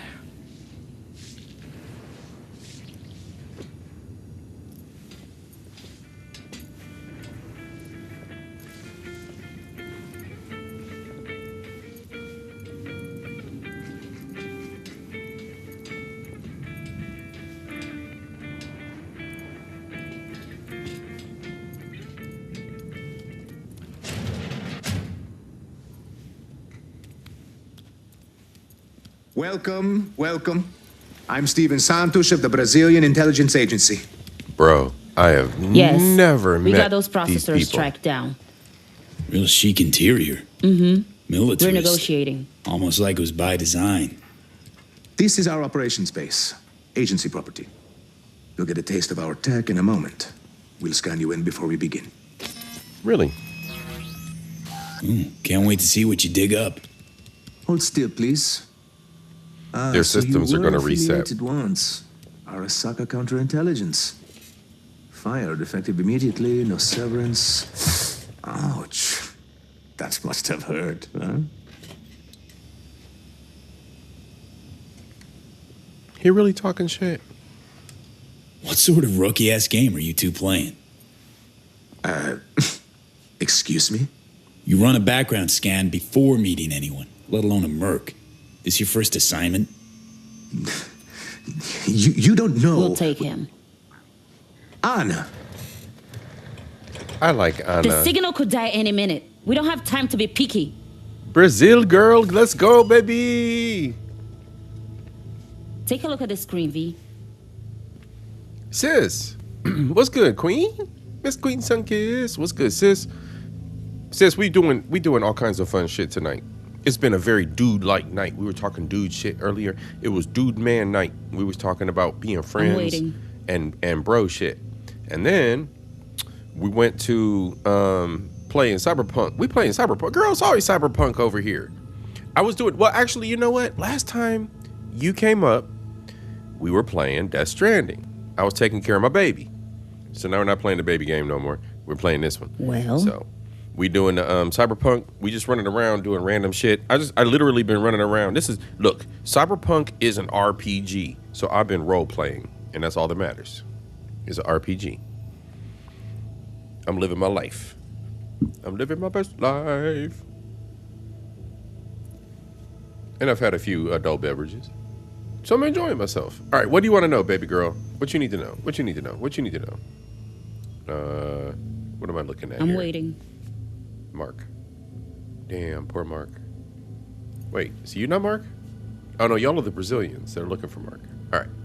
All right, so what do you want, baby? Let's go. Ah, so you're the one in charge. Care to give me the deets now? You love prodding the hornet's nest, no? Good. So do we. This is Mark Benna, 37 years old, worked at the agency for 12, 6 feet tall, brown hair, well-built, combat trained. Banner went MIA in Dogtown 6 months ago. He sent one last call for help right before he vanished. Listen. I'm hit. Fuck. They're coming for... Send backup. Please. Please. His biomonitor began pinging a few days ago. The signal's coming from Dogtown. Seems mobile. Any questions? Think he's still alive? Look, this Banner guy. The recording's clear as day. Chum's gone. Why go after him now? What if he's not? No, we've got to check that signal. We owe him that much. Jesus. You're a big orc. Got plenty of agents. Don't think you need my help here. We are, and we do. But our hands are tied. We'd risk an international incident sending Spec Ops in. Look, clearly your agency didn't greenlight this. Why are you still following through? I see Hans checked us out. Slimy Hans is a bastard. pro. It's true. We're acting alone. Would you like to know why? Yeah. When Benna went missing, the agency declared him KIA. His body has never been found. Then his signal returned. What did the agency say? Insufficient evidence. Our algorithms place his chances of survival at 4%. Fuck the algorithms. Principle, integrity, naivete. Call it what you will. They don't care. We do. Damn, they used the AI. And they're like, okay, well, bro's out here, so he probably did. And the AI is like, yeah, he did. So the government's like, we don't care. Girl, shut up. I'm trying to figure out the story. I am a corpo, after all. Something stinks. Agency's clearly trying to keep the Banner biz under wraps. But why? Inconvenient, probably. Agencies, well, sometimes they'd rather not know things. At least not in any official capacity. Only 2 things matter here. First, Ben is our dear friend. Second, we hired you to check on his signal. Is that clear? We'll handle the eventual fallout. Any other fun surprises for me? Unfortunately, yes. Banner's signal is currently coming from Organitopia, the old natural history museum in Terra Cognita. One problem is, the scavengers are flocking to the signal like flies. Oh no. And wait, there's another. The gang's with Boris Rybakov, an ex-Spetsnaz operative. That bastard killed enough people to fill a cemetery. No. Okay, all clear. Guess I'll get to it. I'm sending you the coords. Anna will call once you lock in on the signal. Find Banner, please. Or at least that damned Bion monitor. See what I can do. Bro, I know where to go. You don't need to send me chords. Frickin' weirdo.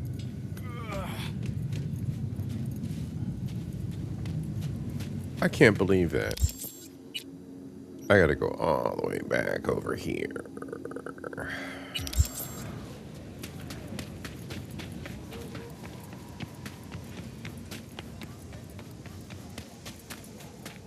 Alright, maybe we'll get in some violence on the way. I still got a few beer sips to go. I'm sorry, adult beverages. I agree, kid.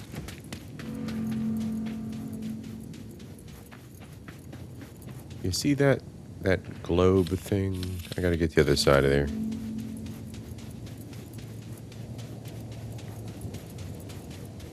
Maybe some violence will break out on my way. I heard gunshots. Let's go. Double check the map. Oh shit. Shoot. That way.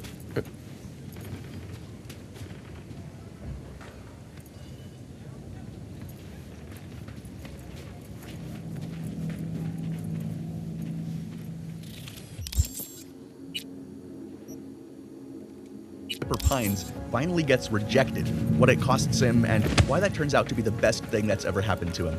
That one's worth watching, so like, subscribe, and go check that one out. It should be on the screen right about now. And as always, jolly good show, old chap. Yarr. One second, Shaw. I got the video from earlier. Replay. Okay, there we go. I just hit the button on the keyboard. Oh, we're back. All right.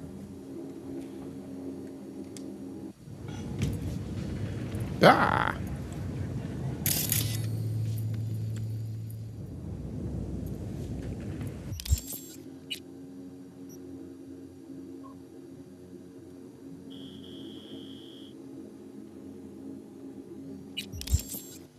It's a mess. Guess we have to weave to the other side of all this.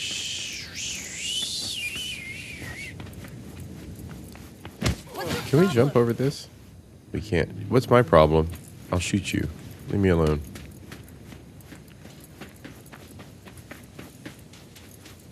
Terra. Where's the elevator? There's the steps. Oh, the elevator's right there. Thank you. All right. Maybe not. Call the elevator. Boop. Yay. And watch, as soon as I get upstairs, there's going to be pure violence. Certain of it.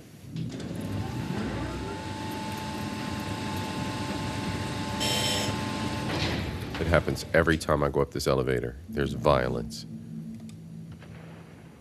Go. Push the button. Push the button.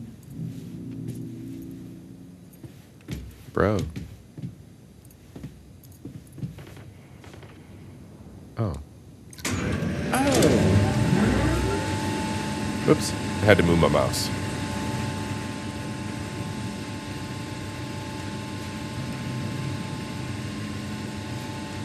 Watch. There's going to be violence. Please don't be violence. Please don't be violence. Please don't be violence.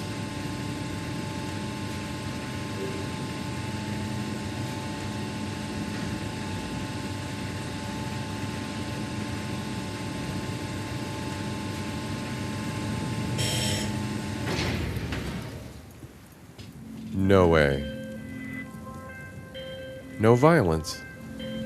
Hey, V. What's up? Michael called. Okay. Before sundown. Out front of the mega tower. Gonna be there? Oh, of course I will. Fuck. See you then. It's 8 p.m.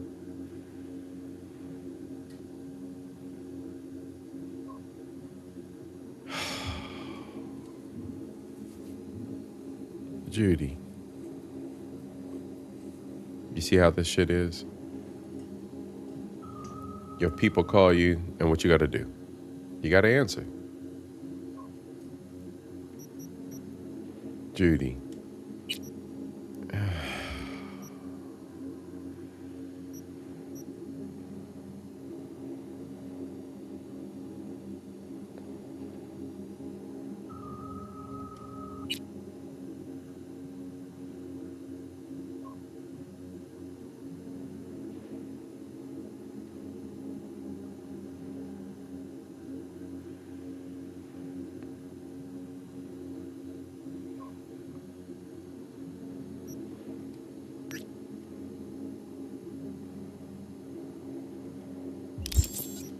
Let's see. Judy's driving me nuts. Driving me nuts. Arr.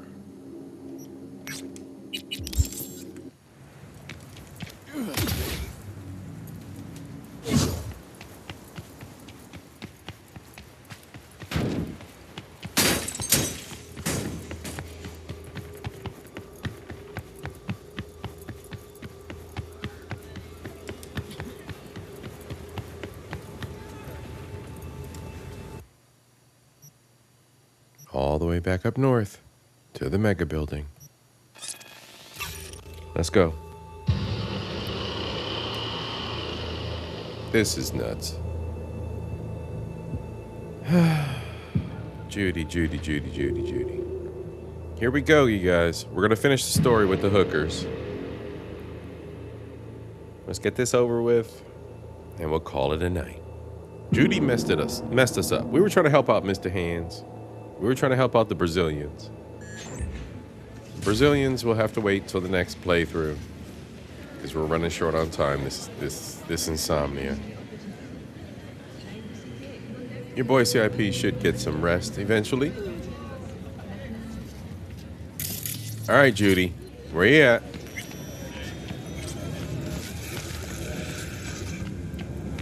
Where y'all at? You're about to know my wreck. Oh, out here.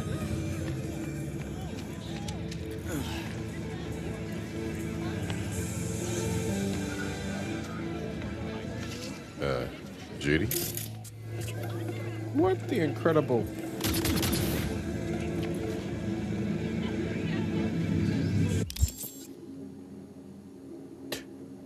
Is it the wrong time of day? Wait until the afternoon. She said before, because it's too late.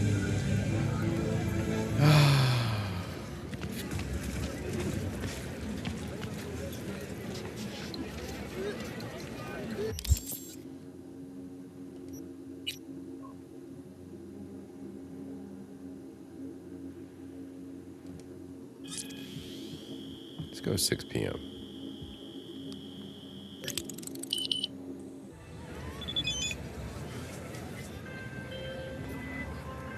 I'm ignoring you, Reed. Hey, V. Recon's in our rear view now. Get yourself ready and meet me at Alex's. Sure. See you there. Nah, bro. Get out my face, people.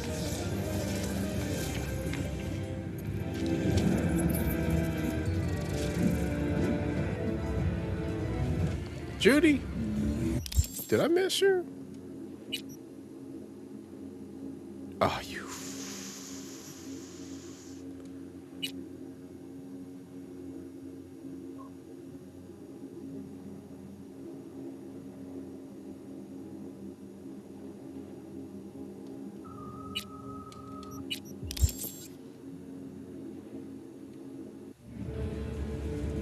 Huh. G Honda, what's good, bro?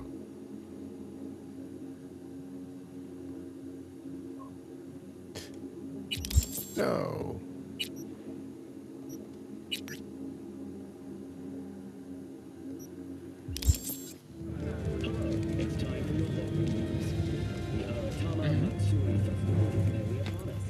To mark the event, the streets of Night City will come alive with exquisite multi...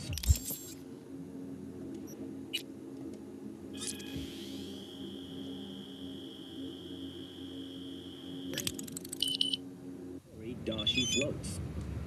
The festival program will also include musical performances by biwa virtuosos and theatrical performances in the no tradition.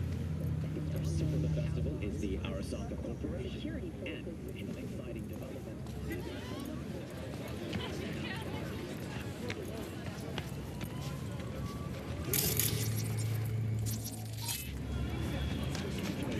Night City. The transport's cargo. Unfortunately, approximately a dozen employees. Wait a minute. Am I tripping? They're outside.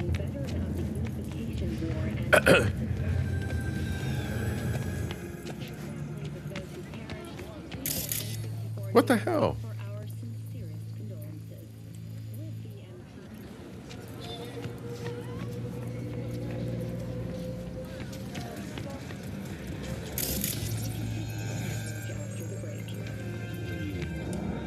That explains it.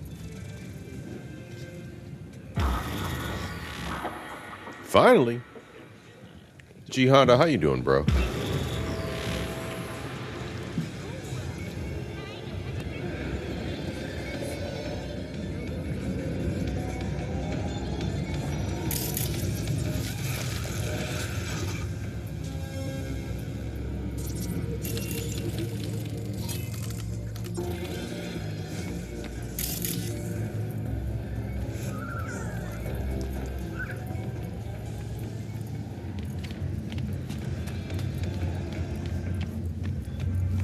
Hey, V. You ready?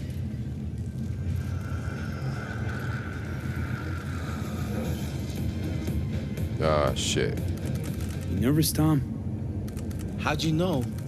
First time you've done anything like this. Just imagine you're doing what a doll does, just different program. You're great at that.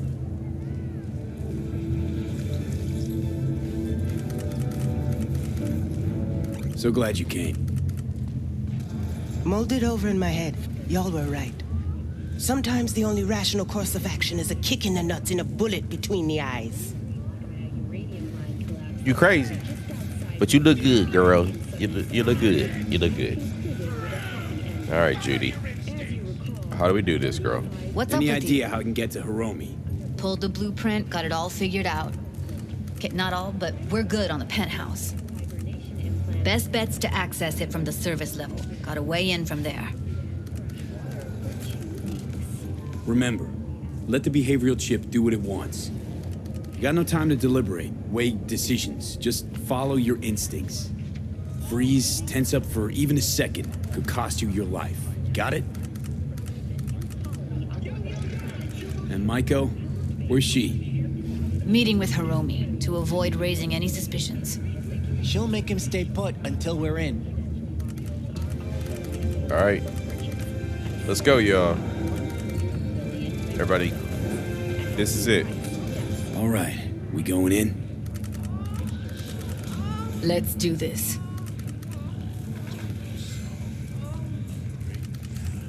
All right, y'all. We got a little army of hookers.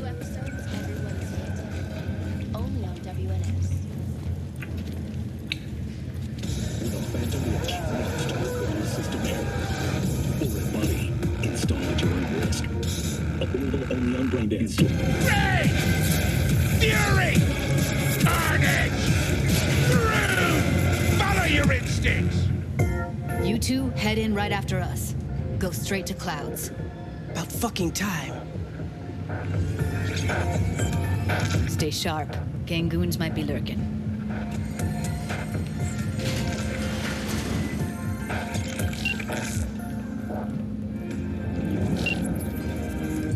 Got a jet into the panel on the other side. Can you take him out? Why does everything here always have to... Oh, shit.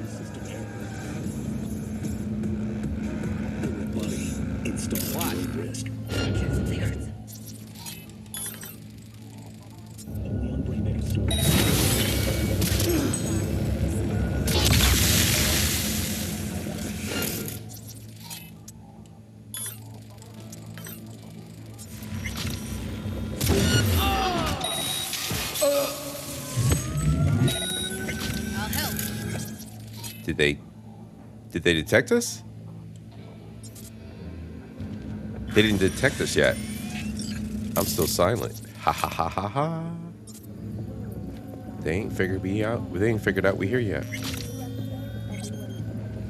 How many more we got, y'all? What's up, Judy? Look at you sneaking by, girl. There's one over there, across the room. There they are. Let's give him a little ping, shall we? Meet you by the shit. That was even easier. Let's go. Oh, you still squiggling around? Good night. The panel across the room. Girl, where? Right there? That? Alright.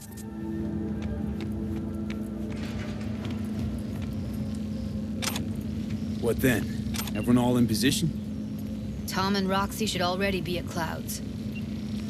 We go on Maiko's signal. They'll mop up security, you deal with Hiromi. But first, you gotta get into the penthouse. Okay, on my way. Elevator's on the other side. Be safe. The NCPD has urged caution when using data terms. A routine inspection has shown many have been corrupted with malware. How's the sitch? We're inside at Clouds. Who's taking which floor?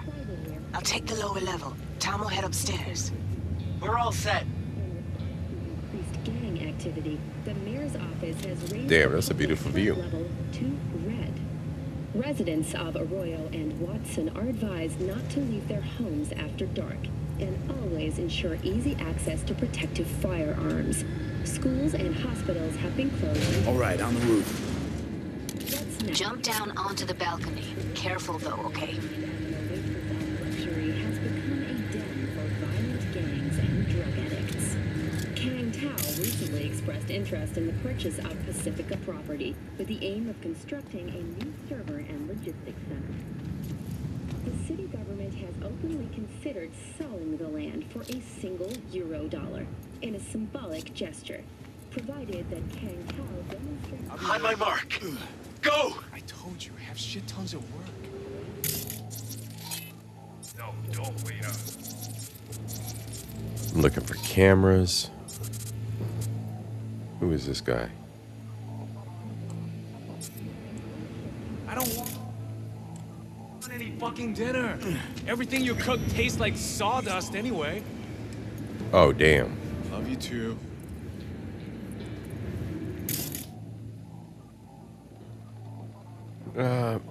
You know what, bro? Just take an L.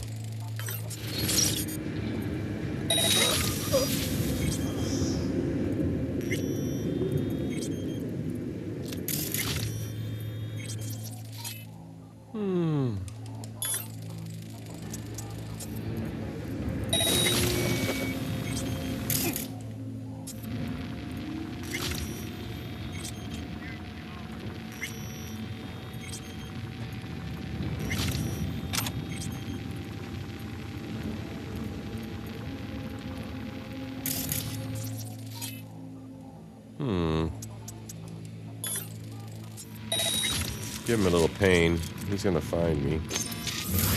Damn it. Cameras.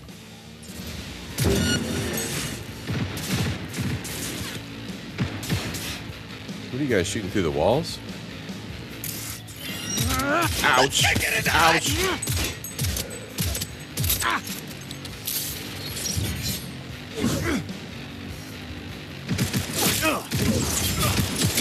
God damn it!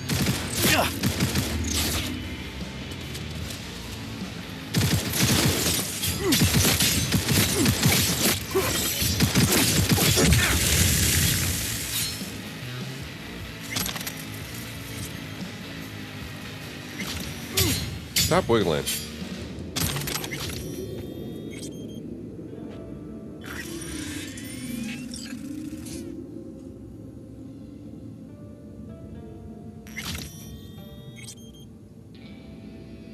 One second. Okay. Just had to adjust the sound. Sure.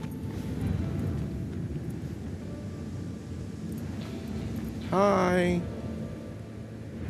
figured I'd wave at him. They punched the alarm. Not if I got anything to say about it. Thanks, Judy. Judy with the little booty. What they got in here to eat? Y'all got anything good to eat?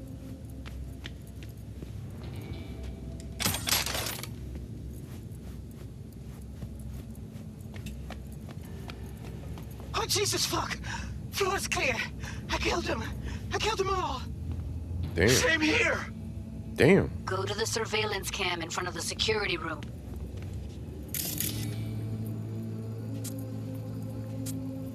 What's that do?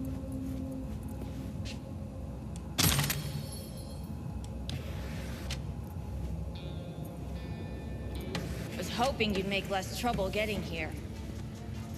Oh shit, a whole bunch of hookers Luckily, they're and all the jacked into mafia. virtues. It'd be game over otherwise.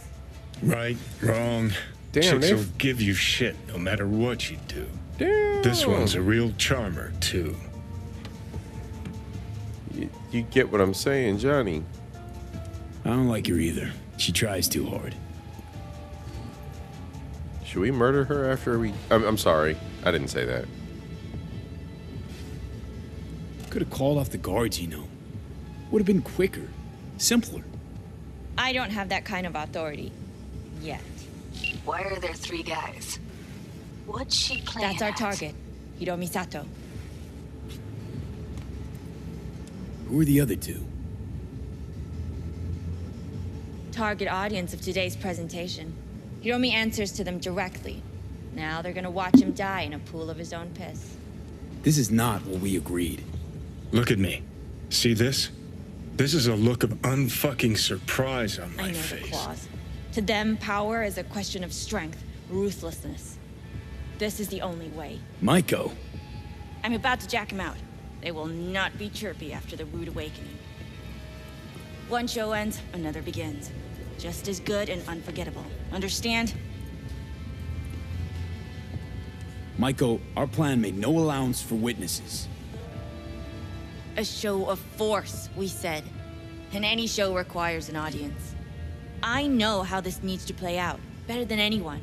You gotta trust me. I've thought this through many times. I swear to God.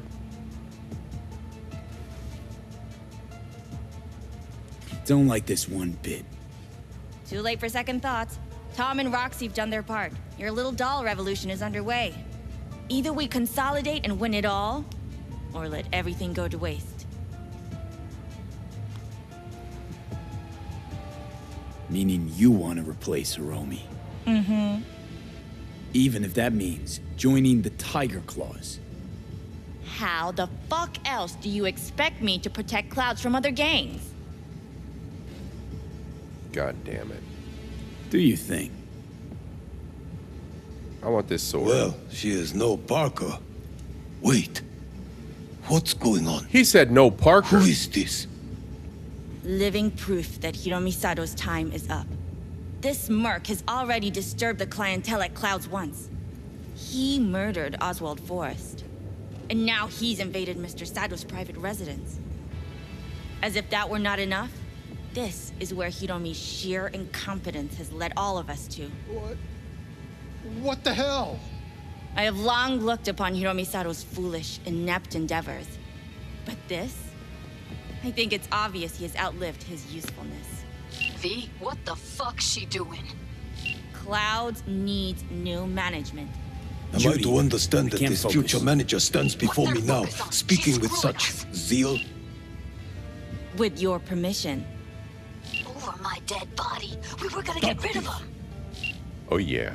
We about to have some fun. Am I to understand these as your conditions? V, you gotta take him down. That's why we're Bored of here. all this chatter. I'd rather we just cut to the quick. Oh, fuck you myself!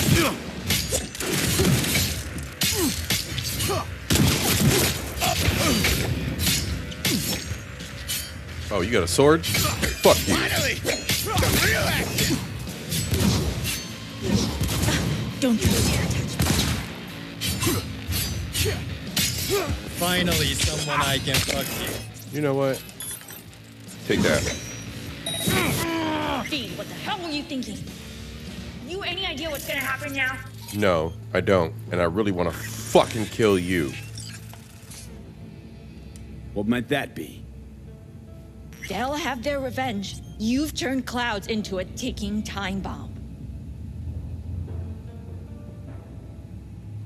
Tried to pull a fast one on everybody, didn't you? Jumped aboard the liberation train, pretending you wanted to help. But all you wanted was to take Hiromi's place. Bravo, but you missed just one detail. I still can. And no one can stop me. Not their corpses, not yours. All right, V, get out of there. Exit's on the lower level of the apartment. Then find the elevator.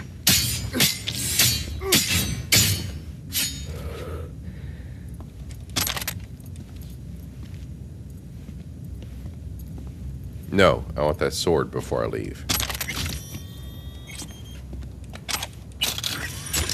Thank you.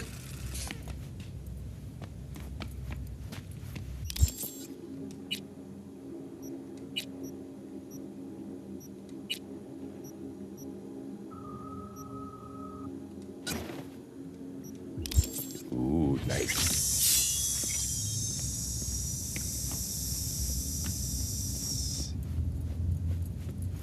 He?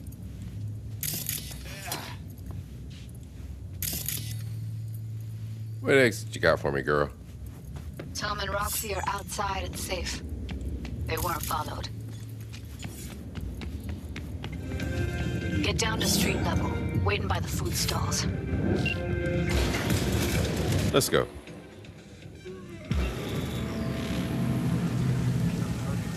You killed her?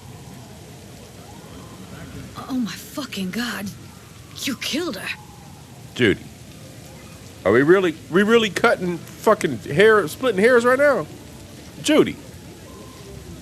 Given what I saw, I knew she'd be a bigger jackbooted tyrant than Hiromi. And that was reason enough to take her life? Wouldn't have happened if she hadn't come at me. It wasn't my fault. Sorry, but I don't buy that. Oh, Could fuck. have found another way. Come on, Judy. Maiko knew what she was starting, what she was doing. She knew it could all come crashing down. Thought she was untouchable all her life. Well, it's not my fault she was wrong. Right. I gotta process all this in peace. Alone. Judy. Be seeing you, V. See ya, Judy.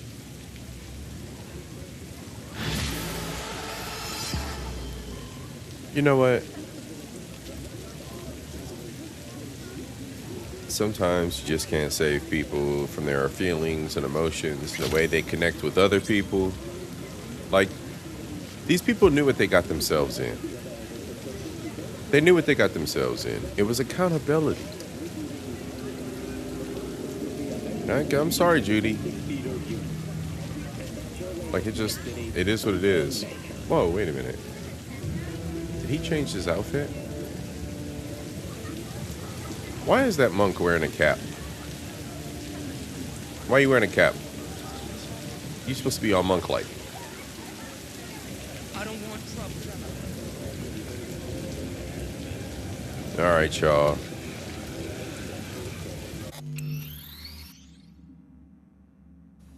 You put down a hard save.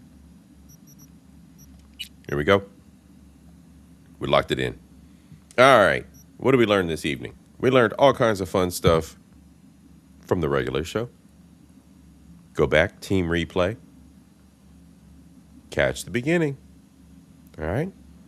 Insomnia. Your boy C.I.P. had a horrible week. Ended it on a good note. New subscribers, thank you so much for being here. As always, God don't make no mistakes. Thank you, and I You thank ain't the said good people none of slick to a Nepal. can of oil.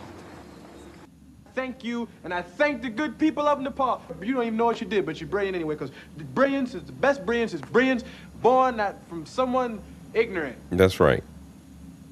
Born of someone. No, I'm joking. Thank you so much, subscribers, for being here. Thank you so much for enjoying, for experiencing all the rhetoric and nonsense that your boy C.I.P. loves to talk about. As always, this is a hobby.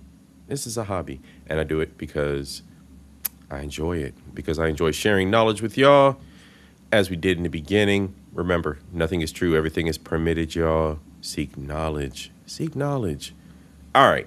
I'm going to give y'all a little bit of music on the way out.